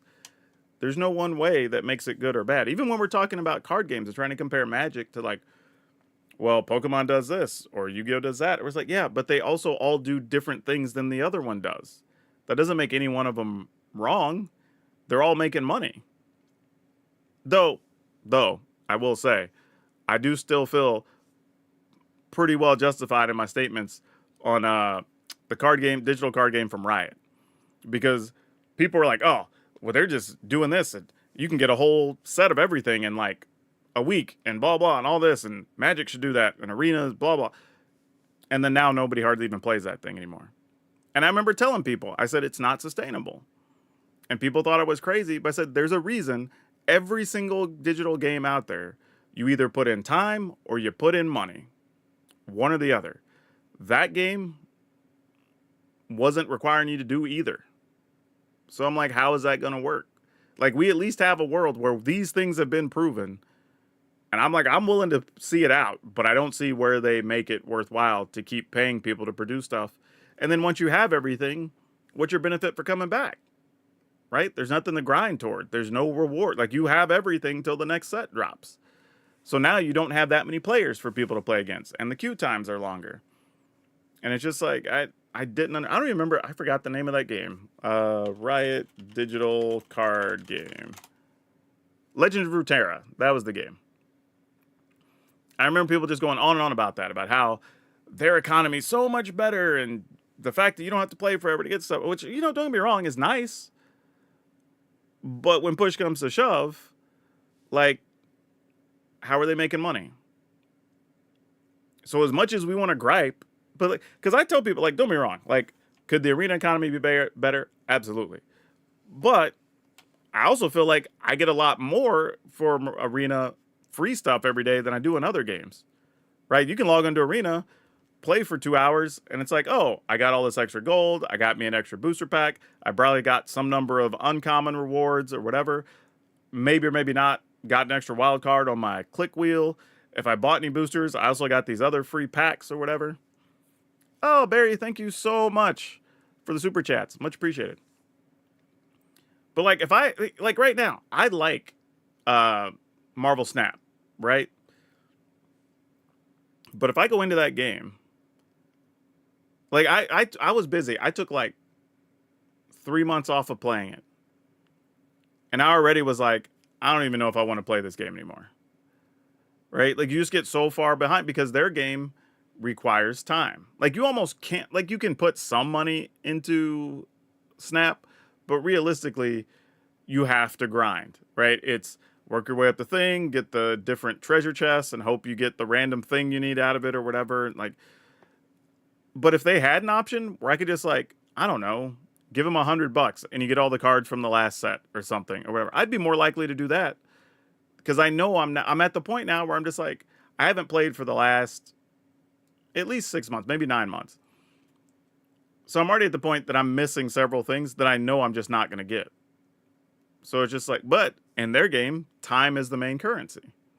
So you kind of just pick and choose your battles. Olapod says, also commander means a keyword is almost never truly phased out unless it's errated out of the game. Yeah, that is a fair thing.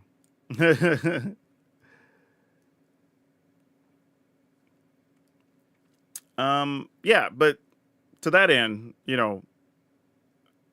people ask like what I feel about the arena economy. I think it's fine. Again, could it be better? Yes. But is it like disastrous compared to other things? Not really. Like, between that and also seeing people complain about the shuffler, like pretty much every digital card game has the same complaints. Like, literally, every digital card game I know of has the same complaints. Like, they hate their well, except for Runeterra, didn't complain about the economy, but they all complain about economy on some level. They all complain about randomness in the shuffler. Like, you're not solving that. Like, that's not the company's out to get you. That's not them trying to make sure there's only so many players that are better than 50% or whatever. Like, it's just the nature of games. Like, people don't realize even the best players in the world, when we do coverage for like the arena championships, whatever, and it shows their win percentage or whatever, the best in the world playing on arena are like, it's crazy when like they're not even above 70%. Occasionally be 1 or 2 every once in a while. Generally, they're at like a 60-65%. Right? So it's just like, it is what it is. Like, if they're not 70, 80% all the time, what makes you think we're going to be? You know what I mean? Matchmaker, as far as I can tell, doesn't do anything except for in the play queue. Like, it's just not a thing. And they've said so themselves. Like, on the ladder, it's mostly looking for MMR, basically like recent win streaks and whatever, and the actual rank that you're at. That's mostly what it's looking for. Yeah, the shuffler is 100% a computer dealing with an RNG function. It's never going to be perfect, and no amount of programming fix that. Yeah, even the people saying like, well, it's not truly random, because blah, blah. Technically, anything that has an actual machine doing thing isn't 1,000% random. There's some 0.2%, whatever, like whatever. It's random enough, right? Like, that's it at the end of the day. Like, we can complain about it, but it's random enough. It's just not a thing, really. People worry about it way too much. But I tell people, look at it at the end of the day. Same people win a lot, just like they do in paper. Same people have the same issues you do, right? Some people are getting mana screwed, some people are getting mana flooded, and then we have a bunch of games that are just fine. And the other reality is, if you never got mana screwed or you never got mana flooded, it wouldn't really be random, would it? Because random says any of these options are a thing that can happen at any given time. You know what I mean? So, like, those negative things have to also happen because that's part of the randomness to it all. And I also laugh watching some of those people complain and then they play paper and then they post their report about, oh, well, I missed top 8 because I drew 3 lands in a row or whatever. It's like, see, it happens in paper and you're the shuffler. Right? Like, that's the thing. Because here's the thing. Like, because I'll tell y'all sometime, I like a good conspiracy theory, but you got to give me a reason that it's a real thing. My problem with the whole, like, Wizards forcing you to draw more land or less land, there's people that genuinely believe that. There's people that believe, well, if you've won like 8 times in a row, then you're going to lose like 5 or 6 in a row because it has to keep you close to 50%. That's not a thing. Like, one, that does nothing, first off. It literally does nothing. Like, it doesn't make you play more. It doesn't make you buy more. Like, that's not how human behavior works. Nobody's going, well, I won 10 in a row, and now I lost 4 in a row. I guess I got to buy more Magic. Like, that's not how that works. If anything, you get frustrated and turn it off. You know what I mean? Like, that's just not human behavior. That's not a real thing. Plus, Wizards doesn't care if you're winning or losing. If anything, they want you to win more so they can see what's winning more often so they can make decisions based on that and people have a better experience. Right? Like, these people that were out here winning a bunch of games that get cards banned weren't being forced down to 50%. They were just winning more games. And then the cards got banned, you know? Yeah, that's exactly it. And then that's the other thing too. Like, you would also be having to double down on, okay, well, this person's won a lot, but this person's won a lot, but they're the next 2 to play. So one of them has to get screwed and one of them has to get a perfect draw. So the next game, they're like, you know, like who, why?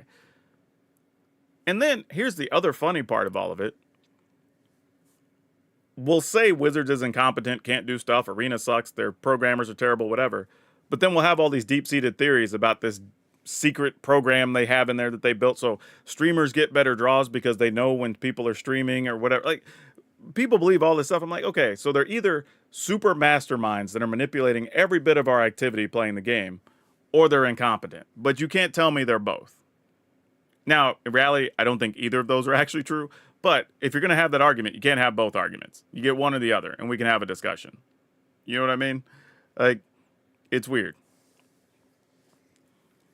Oh, that's exactly it, William. Like, knowing what somebody needs to draw when and what cards. And, like, people are like, oh, my opponent's always top deck the right card when I'm at 10 wins or whatever. It's like Arena knows, like, this is the key card right here. This is the one they need for this matchup. Like, that's... the level of detail you would have to program to that is not worth the effort it would take to program it. Honestly. We jokingly blame the Arena Shuffler every time we get screwed or flooded in paper. That's actually kind of funny. Maybe it's recency bias, but I swear the Thoughtseize bug is real. I feel like I always draw the card they have me discard. You know, that, but again, that's an old paper thing, right? Like, if I fetch a land to go get a forest, I'm going to draw a forest. Right? That's where that joke comes from, because when it happened in paper, it felt like it happened all the time, right? The thing I go search for, that I tutor for, was literally on top of my library. You know what I mean? I didn't even have to waste my tutor, right? That's just a thing. And it happens enough that it becomes a meme. So it's kind of like the same thing, you know? But yeah, like, again, am I going to say it's impossible? No. Anything when it comes to programming is technically possible in this day and age. But you got to explain to me what the benefit is. You know what I mean? Like, that's the problem I have. Like, there's just no benefit to that level of manipulation. And the truth is, the best players in the world that play the most, they would have noticed it long before you, and they would have complained about it. Like, truthfully, they just would have. Psychology would say that intermittent scheduling of winning can cause superstitious thinking. Sure. But that's going to happen anyway with RNG effects. Because we're, as humans, already programmed to remember the negatives more than we remember the positives. That's why when you talk to poker players, they all remember the crazy bad beat they took on the last card on the river or whatever. But most of them can't remember the times that they won with the last card on the river. They'll tell you all those bad beat stories because that's what sticks out, right? It's the whole defense mechanism where we remember negative things to protect ourselves from those risks, those feelings, that harm, right? Like, same way the first time you touch a stove when it's red, now, from now on, every time you see something that's red, you kind of pause because you're like, last time that was hot. I need to check before I touch it, right? It's that same thing. So for every time they're the ones that top deck the card, or you got perfectly normal draws, we don't remember any of those. We just remember the times we got mana screwed, or our opponent top decked the thing to beat us. Which I will say this, a lot of times when you end up a point short or whatever, or your opponent top decked the thing, sometimes if you rewind the games, you can find a point where you could have gotten one more in there, but you didn't. Or you could have played things differently to get a different outcome. It's usually not the last card that really beat you. It's just all the things led up to the last card that beat you. You know?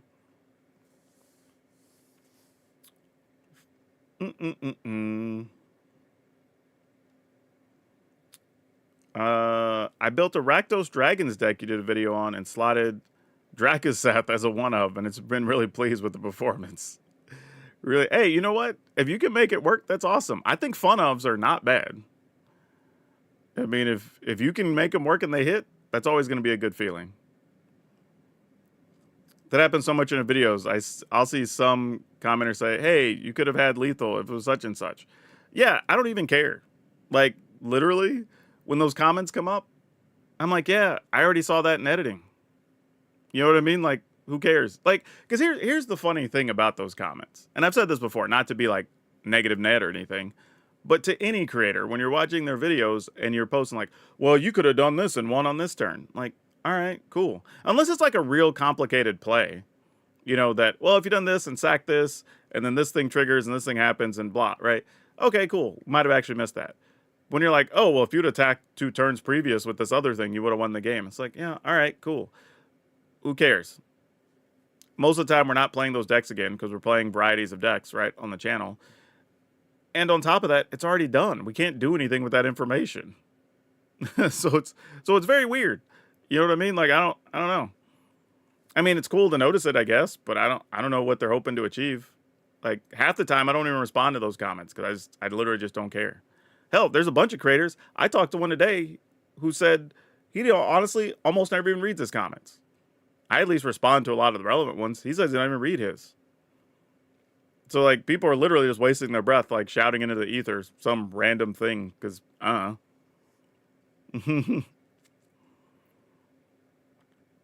there's also a lot of things, too, to be said about backseat quarterbacking, right? Because, wow, backseat driving, Monday morning quarterbacking. Jesus Christ, I mix those things up together. Like, but what I'm getting at is, same reason you see people, even pros, make mistakes when in the game, because you're processing 80 different things, right? Your opponent stuff, you're trying to make sure the person who's recording stuff can see your hand, and you've got camera stuff, and you've got a judge you're talking to, and whatever, right? It's not like you're just sitting there playing a game of Magic. Same thing when I'm recording stuff, right? I'm in a because of the style of content I do. I'm trying to both give you further explanation and stream of consciousness thought, but also trying to explain things in the game state so you'll kind of understand why I'm doing certain things or not, while also not trying to waste a rope in case I need it later, and still play a functional game of Magic, while sometimes looking up and checking my stuff to make sure everything's recording the way it's supposed to be or whatever, right? So there's multiple things going on, and sometimes I'm just going to miss stuff. I don't really care. My goal is, does this dumb deck we put together with these weird cards actually work? Right? That's the experiment for all these videos. It's just, we're trying a thing, does it actually work? So if somebody wants to play this style of deck, they can learn something from this video. Yes or no. Sometimes it's yes, sometimes it's no. We get to the video and I tell you, I would not play this. Sometimes I think, oh, this is pretty good. Y'all should play this. But that's really the end of the experiment. If at the end of the video, I won one more game or I lost one more game, doesn't really matter. I tell people with anything you're watching, wins and losses aren't the most important thing. You should be learning why something won and why something lost. That's more important. Now, if you see the reason that I won or lost or the opponent missed a play or whatever, cool. Make a middle note. Put that away. So if you decide to play the deck or not play the deck, you have more information for yourself. That's what it's really there for. Oh, results-based analysis is the bane of every competition. Yeah, absolutely. That's the one thing that got a lot of people in trouble with poker, just being too results-oriented.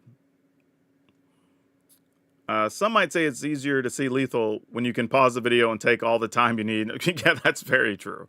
That's real. Don't discourage the comments, they're engaging. Actually, comments actually don't do much for YouTube engagement. Because if you think about it, if I got every single one of my commenters to go and just leave a comment on the video, all right, but how does YouTube know I didn't just pay you each $1 to go just like leave a comment, right? That'd be too easy to manipulate. Now, the trick is, if people leave comments while the video's running so they watch more of the video, that matters. That's why I've been telling y'all, like, the more the video you watch, the more you help the channel out. Because the higher the percentage of the video watch, the view duration, is one of the major metrics on if somebody's enjoying a video, because they got through more of it. So that's why if you watch it, if you happen to go, like, leave it in the background playing, and you go take a shower or something, whatever, you come back, you know, that helps your boy out. So, just saying. Oh, Magic's definitely more complicated than people give it credit for. I would say the majority of people I've met over the years, and this is any competitive game. I won't even just say Magic. I would say it applies to Call of Duty and everything. The number of competitive players that I would say are worse than they think they are is probably the overwhelming majority. Probably in like the 80+% range, if I were guessing. Like, the best players know even that they're good or where their level is or what they need to work on or whatever. So, like, they kind of are breaking the scale, but most players aren't as good as they think they are. Like, I even tell people now, I know I'm worse than I used to be, because when I was playing competitively and I was trying to play cash tournaments and Star City Opens and qualify for the Pro Tour and all that, like, I was spending time, like, perfecting one deck and learning the matchups and all that stuff. Like, now I'm throwing random cards in decks so I can make videos and try new things. And literally, y'all are watching me play games sometimes decks with 4 or 5 cards I'm playing for the very first time, right? I know I'm going to make mistakes with them because I haven't played all the interactions and know everything with them. So, yeah, I'm definitely going to be much worse than I was then. But it's because of the nature of where I'm at now in life and the things I'm doing are different. A lot of people don't really understand that. I watch Jim Davis all the time, and even he punts frequently. MTG is a hard game. Yeah, and Jim is literally, you know, a top 8 competitor Magic player, right? Finish top 16 multiple times or whatever. Like, he's made money at the Pro Tour for the last, hell, at this point, like 4 or 5 years, you know, right? So if he's making mistakes, like, yeah, of course I'm going to make mistakes, right? That's a given. Hell, I've made fun of myself and called stuff out on video multiple times. So to think I'm going to care that you're calling me out for making a mistake, like, I'm not even remotely bothered. I'm only looking for a deck to be fun. I enjoy your videos regardless of what some commenter says. Yeah, that's exactly it. That's exactly it. Like, if I always tell people, even in my comments, of like, hey, if you want to play different cards, go for it. My lists are not the gospel. Nobody else's are. If you want to play something different, play the cards you want to have fun first, right?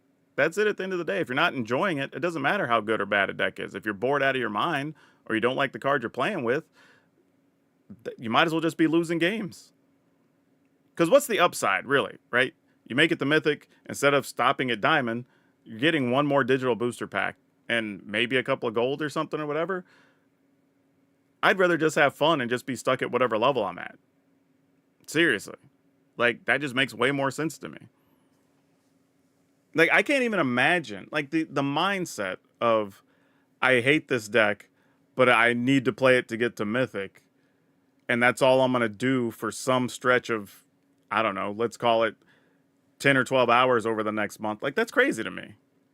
Like, it really is. Like, that is a unhealthy mental state to be in. Like, that doesn't even make sense to me. But people do it all the time. Auto tap is a menace if you pay a 3 color. Yes, I get. The thing is, though, here's the fun thing. And I'm going to let y'all in on a secret. There are sometimes I know I'm probably going to get auto tap wrecked. There are sometimes. Actually, there's a point. And you'll probably wouldn't even notice when it was because it was a long time ago. But there was a point in the video where I had a chance to make 2 plays that I know literally did not change the outcome of the game at the point I was in. But I made the worst play just because I knew people were going to say something about it. Like, just to test it, and they absolutely did. Even though the end result didn't matter, and I still won the game the very next turn. Like, both plays got me there. Only one looks way worse than the other one. Right? You see that happen all the time, though. People are like, but you could have done this. I'm like, yeah, but I still won the next turn anyway, so who cares? Right? Like, if it at least changes the outcome, there's somewhat of a discussion to be had. But if it's the same thing, like, all right, technically, fundamentally, it wasn't the best play, but whatever, didn't matter. Sometimes you're just never punished. I'll keep on watching your videos because, mistakes or not, you always explain your line of play and possible alternatives, and that's enough for me to keep me engaged. Yeah, see, that's the thing I try to do sometimes, is I've even said, like, normally what I would do here is this. But because we're making a video and I want to play this card, we're going to do this right now, right? And I'm sure that annoys some people, but that's part of the fun of, like, hey, we just want to see this card in action, even though I know it's not the best play to be doing right now. Sometimes it works, sometimes it doesn't, you know? Too many people forget to have fun when playing video games, especially competitive. That's true. There's more people that need to enjoy their game time. Time is a valued function. That is totally true. Just went through cards to separate lands and pauper playable cards from the piles. It felt like I got nothing done in 1 hour. But now your future fun is now streamlined because you put that time in.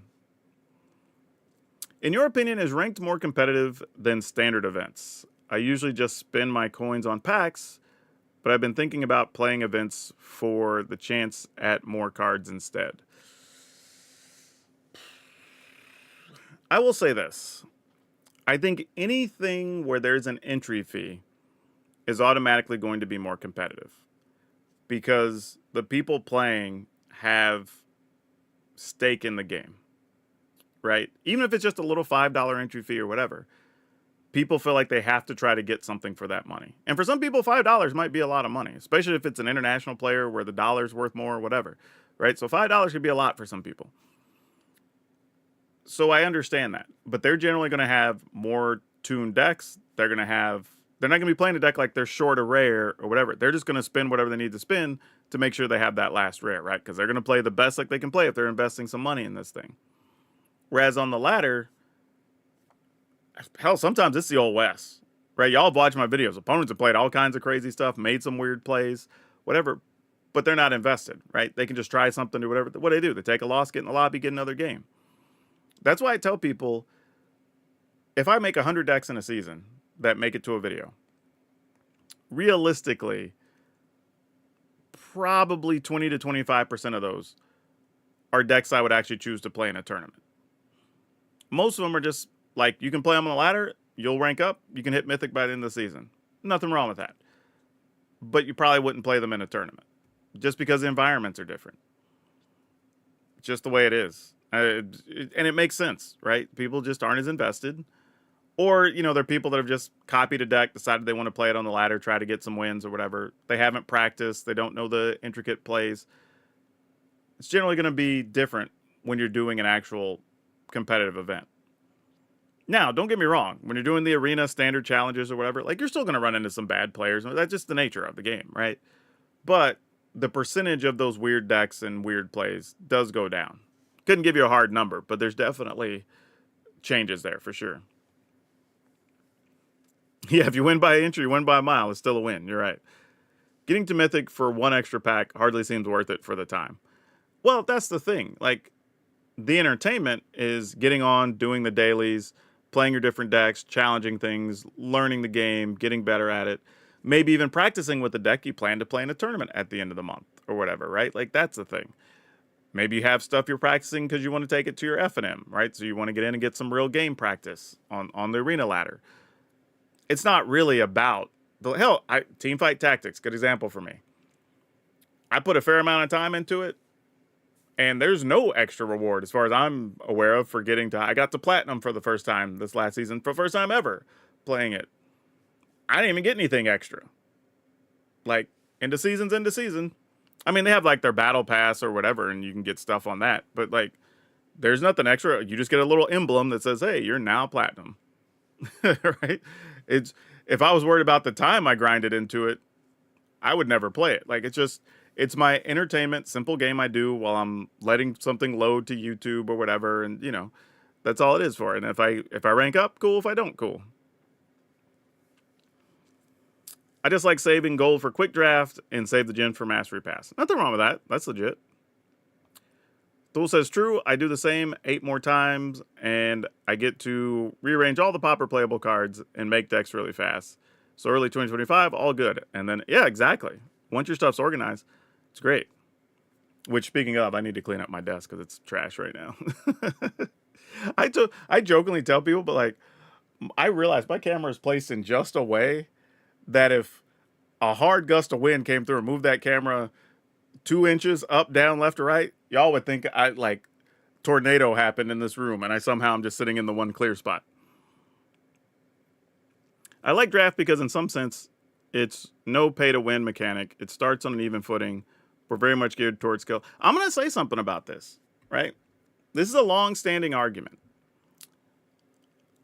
I would say you have lower percentage chance of doing well in draft than you do in constructed. Because you can take a deck that somebody else has already done the work on, craft it, buy it, whatever you want to do. Practice with it, play it in a game. Oh, hey. Well, that's a raid. Thanks so much, dude. We're having philosophy time on Magic. It's kind of what we're doing. But yeah, okay, so what I was saying, like, if you're a new player, you could take a deck that somebody's already perfected. Like, we see the community results, we know what everything is for the standard deck. You can go play it and win games. You can even watch people play it, right? So you can learn all the plays. If you want to dedicate a day or two to it, watch like 6 or 8 hours of somebody playing that deck. But if you are a new player and you go in to play draft, you're at a severe disadvantage. Because any other experienced drafter has probably been playing Magic longer, just is all around better skilled than you, understands the mechanics better, probably read all the articles, listened to all the podcasts, blah, blah, whatever, right? So while technically you're on equal footing, your gap is much larger because of the knowledge gap. Whereas if you're just taking a deck that somebody's already done the work on, and you at least understand that, and it probably fits your play style, that's another important thing. While there's still going to be a disadvantage for you, that disadvantage gap is much smaller. That's why when people say, oh, when you start, just go play draft and blah, blah, blah. It's like, but then you'll see all these people say, like, I tried that, but I've lost like 15 games in a row in draft. I was like, yeah, that tracks, right? If you just started playing Magic 2 months ago and you go in and try to draft, you're probably going to be at a disadvantage. I mean, it's just the way it is. Like, nobody wants to say that, but it's true. Now, if you've already played Magic for a while and you're already a competent player, and then you're coming back to the game, then yeah, absolutely, draft is probably going to be fine for you, and you'll probably win enough that it's okay, right? That's not an issue.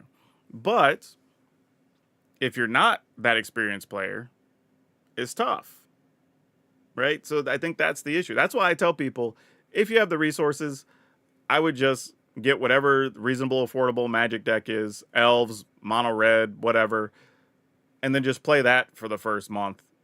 Build up enough gold or whatever, then just start cashing in for packs, get the wild cards, and then just build whatever you want at the end of 30 days.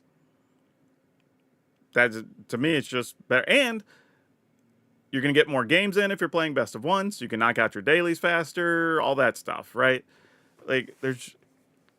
And again, I don't think there's anything wrong with draft. I think draft is totally reasonable, totally justified format to play, all that. And I get that you get to keep the cards after draft. Not arguing that. But a lot of people aren't going to get their money's worth when they're just starting out because they're not going to get those wins.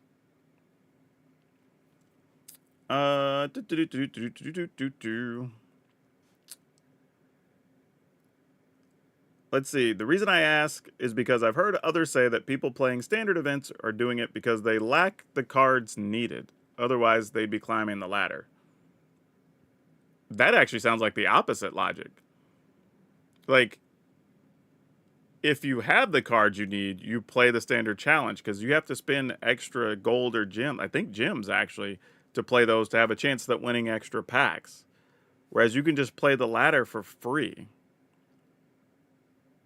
So if somebody was doing that for that reason, their logic is very weird.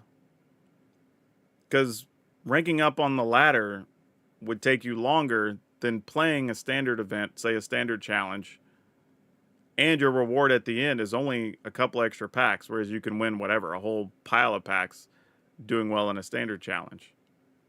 Yeah, that logic doesn't make sense. Whoever told you that, that can't be accurate. I mean, if it is, I'm stunned, but I can't imagine that's the truth. That logic doesn't line up. I just noticed that Arena splash screen has Tiny Bones wearing Chandra's goggles. Yeah, I saw that too. Or at least I noticed it on the actual art on a thing I was looking at a couple weeks ago. I agree with you said about draft. It takes a good bit of preparation to know what cards are good. Definitely. Absolutely does. Or some trial and error, you know? Especially when a set's new. Draft is always competitive. You cannot play without stakes, so keep that in mind if you're a beginner. Oh, that's exactly it. Like we were just talking about earlier. Anytime somebody has any amount of stakes, they're automatically preparing more, trying harder. That's just human nature, right? Whereas on the ladder, somebody can literally just be like, you play your third card and like, yeah, I don't want to play against Reanimator stuff, and then just bounce. You know what I mean? Like they're not invested, right? You still have to do your homework to be good at draft. Yep. And there's more of a learning curve there because you've got to learn all the cards, not just one deck. Absolutely. I can't play Duskmourn or Karlov Manor draft, but I get good results in OTJ and Bloomburrow. Yeah, and that's a thing too, right? I've seen people say, oh, this draft format sucks and this draft format's good. If you ask them, though, it's usually which one are they winning at or which one are they losing at. And sometimes it could just be a nature of how you interpret some of the cards, right? They just make more sense to you, and you understand the intricacies of stuff a little bit better. Sometimes a set or a mechanic might fit your playstyle more, so you just get it, you know? It just comes with the territory. Events are a good way to get some value, but you already need a solid deck to do it. Yeah, I agree.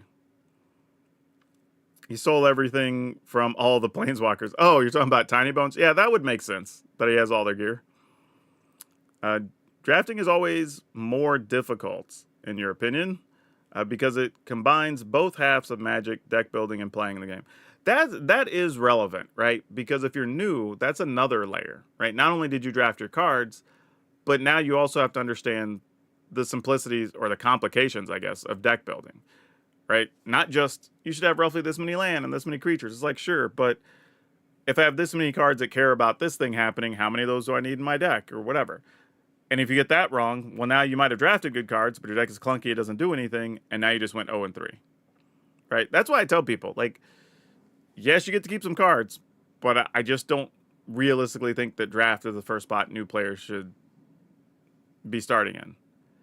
And, tinfoil hat conspiracy theory, if I enjoyed drafting, I would be promoting that to new players, so I got more easy wins in my drafts. Not saying people do that, but there's probably some number of people that do that. I don't think most people are doing it for that reason, but that's not terrible logic either. You know what I'm saying? Let's see. I went into Foundation's Best of One draft blind this time. A ton of luck and Imperial Eagle-based blue-white flyers really carried me. 6 drafts. Nice. 5 with that theme, and all 5 went 5+ wins. Hey, can't complain about that. If you like playing a thing that nobody else wants to draft, awesome. I didn't play draft until I had to in the Commander Legends pre-release. Fair. Honestly, I can't even tell you the last time I drafted. I had to have drafted sometime recently. Oh my gosh. When was the last time I actually drafted? Man, I actually can't even tell you. Because I played sealed at pre-release stuff. And I played an unknown event that was sealed. But I haven't drafted in... Oh boy, now I'm thinking... I think the last time I drafted might have been when Human Drafts went live on Arena. However long ago that was. Like 3 years? 4 years? That whatever, however long it was. That's probably the last time I drafted. And that's crazy. Like, look at my... like, people literally... I've told people before. And I will do a live polling again, since there's a bunch of people here. Oh, what was my first draft? Oh, it was forever ago. It was probably like Ice Age and something back then. All right. So because I have now 30 draft tokens and 2 sealed tokens, apparently, I always pitch this a couple times a year. The way, because people say like, why don't I do draft content, whatever. What I told people is what I'd be willing to do is do commentary of myself drafting. So I'm drafting all the cards. We will talk about what deck or decks we could build from the cards drafted. And then that would be it. So I could spend the rest of my time still working on constructed decks or whatever to make videos for. So if people ever wanted to see that, which is basically all the stuff around the draft, all the commentary, all the philosophy, all the speculation, but no gameplay, then I would be able to make draft content for you.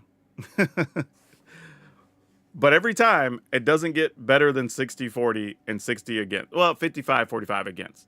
So at any point it shifts the other way, then I might try it. But until then, it's just not going to be worth for me to produce. And I get it, right? Because if you like playing draft, if you like limited format, you enjoy those games. I get it. But I also know from watching even Pro Tour coverage and doing commentary on it, whatever, people like watching the draft, but then people go do stuff while the games are being played, and they come back for the constructed rounds. Like, you can see it in the coverage numbers. Like, it spikes watching people draft, it drops while they play the draft games, and then it slowly works its way back up during the constructed rounds. Like, that's just the human behavior around games. But if that's not what people want to watch as content, then it doesn't make any sense for me to do it, and I can just keep making the other stuff. I'll just sit on the draft tokens until the end of time, I guess. The reason I have all the draft tokens, though, is because you get draft token rewards as part of the battle pass and all that stuff, or mastery pass, right? So they just pile up. And since I'm not drafting, How do you get more jumpstart tokens? There have been promotions that were part of like the mastery pass and pre-order stuff. Some of the packages have had those in there. But outside of that, I don't think there's any other way to get them. I would like to see that. The decisions you make are the most instructive to us, whether in draft or in gameplay. Yeah, and that's what I'm saying. Like, I would do that. But again, and I will say this too, there might be a world where I just put it out there and just sample it anyway. Because again, the people talking and the people voting may not be the same people watching, right? So I might just do it, put it out there, and we just see what the results are. And if people want to watch that, cool. I'm sure I'll get a bunch of complaints going like, what's the point of watching you draft if we're not going to see the games? And I'm just like, I don't know, the games don't really matter. Like, how often have you seen somebody draft a good deck and still go like 1-2? Or people that draft what looks like a pile of crap, but they go 2-1. Right? I have an opponent that gets unlucky, or I just high roll. All right. That doesn't really teach us anything. You know what I mean? Like, it really doesn't. You just got to watch draft games. It's the same way that even when I'm playing best of one and I play 8 games in a video, I tell people, like, all right, you went 6-2, 5-3. Like, all right, it was a winning record. You know, take away from that what you will, but it's more about just why stuff won or why stuff lost, really. Most people that draft crap don't put a video up about it. It's only ones where they put their trophy out. Yeah, that's true too. Some people mostly just want to be known for their best efforts or whatever. But the same way that people are like, you know, where I show people, like, I have losses in my videos. Yeah. The same way, though, I don't show all the wins because some of the wins are boring. Like, some of the wins the opponent scoops on turn 3 or whatever. And those don't make for good videos, so I don't include those either. Same way where, like, I keep a hand that I know is trash, but I'm just, like, gambling. And then I don't draw my second land for 3 turns. I'm just like, yeah, all right. I just don't include it because nobody wants to watch that. It's stupid. You know? Oh, yeah, Jim's stuff is good, for sure. If you want to watch draft games, totally go watch Bronze and Mythic stuff. His stuff is solid. Like, I would totally recommend that before I'd recommend my own draft videos. Like, seriously. Like, there's nothing wrong with that.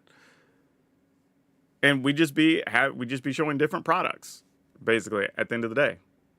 You know, and I'm okay. I'm good with that. I don't think all content should be the same. I think we should be doing different stuff. Because there's different wants and needs by different audiences. But all right. This ended up being like a 4.5 hour stream where we talked about all types of stuff around gaming, y'all. Which is great. I don't think that's a bad thing at all. But what I'm going to do here, I was looking for somebody. Oh, hey, cool. Looks like a girl named Ron is on doing a card sorting stream. All right. So I'm going to send a raid over to Ron. So if you're watching on Twitch, I'm going to lose you here in a second. But before we do that, if y'all would be so kind, if you're seeing me for the first time and you're not familiar, I do have content on YouTube literally every day. We're coming up on almost 5 years where I've had stuff every day. So please go over there, watch some videos, subscribe to the channel. That would be very cool. That would help a lot. Also, if you want to just come chat about Magic or you want help with your decks or whatever, we have a really active community in the Discord that's over 700 people now, which is wild to me. It's like 720 or something like that. I don't know. There's a bunch of y'all that come hang out in there. But the community is actually very active. A lot of people chatting about stuff, helping each other with decks. So feel free to come by, come join that as well. That's totally free. And if you're going to subscribe, thank you, by the way, for that. If you're going to subscribe or follow me here, if you can, please do so on the YouTubes, because unless you have your free Twitch sub from Prime, hey, I will gladly take that just the same. But on YouTube, we do get to keep a little bit more, and I can offer a little bit more to our members directly over there. I have levels where you get access to extra content, you get special deck help and whatever privately, like a bunch of other stuff on there. And it's still, 99 cents, I think $1.99 and $4.99. So no more than it would cost you to be subscribed on Twitch. Hey, Chris, thank you for that. PD, I'm excited about getting your Milky Way tie-dye shirt any day now. Oh, yeah, I was going to send you a note about that because I didn't realize, I think you left a comment about the tie-dye shirt. I actually have a different one that's from Into the AM that I wear sometimes, and I thought you referenced that one, but then I realized, like, oh, you're probably talking about the merch shirt. And I was like, but I'd already left a comment. I was like, I'll just leave it. But that's a thing. But yeah, I'm going to send the Twitch folks over to a girl named Ron. So we're going to go over there. Boom. Awesome. And for everybody else, I just want to say thanks, man. Like, this has been a good stream. It was a lot of fun. We talked about a lot of things and hopefully answered a lot of stuff. So yeah, with that, I'm going to go finish editing a video so y'all have more stuff to watch, because I have a lot of things coming up over the next couple of days. But yeah, as always, wherever you're watching, good morning, good afternoon, good evening, good night, because I know some of y'all from all over the world. We had like Singapore, and I think somebody said Finland or something like. So it's cool that y'all are here from all over. But remember to be awesome. Most importantly, be awesome to each other. That's really important.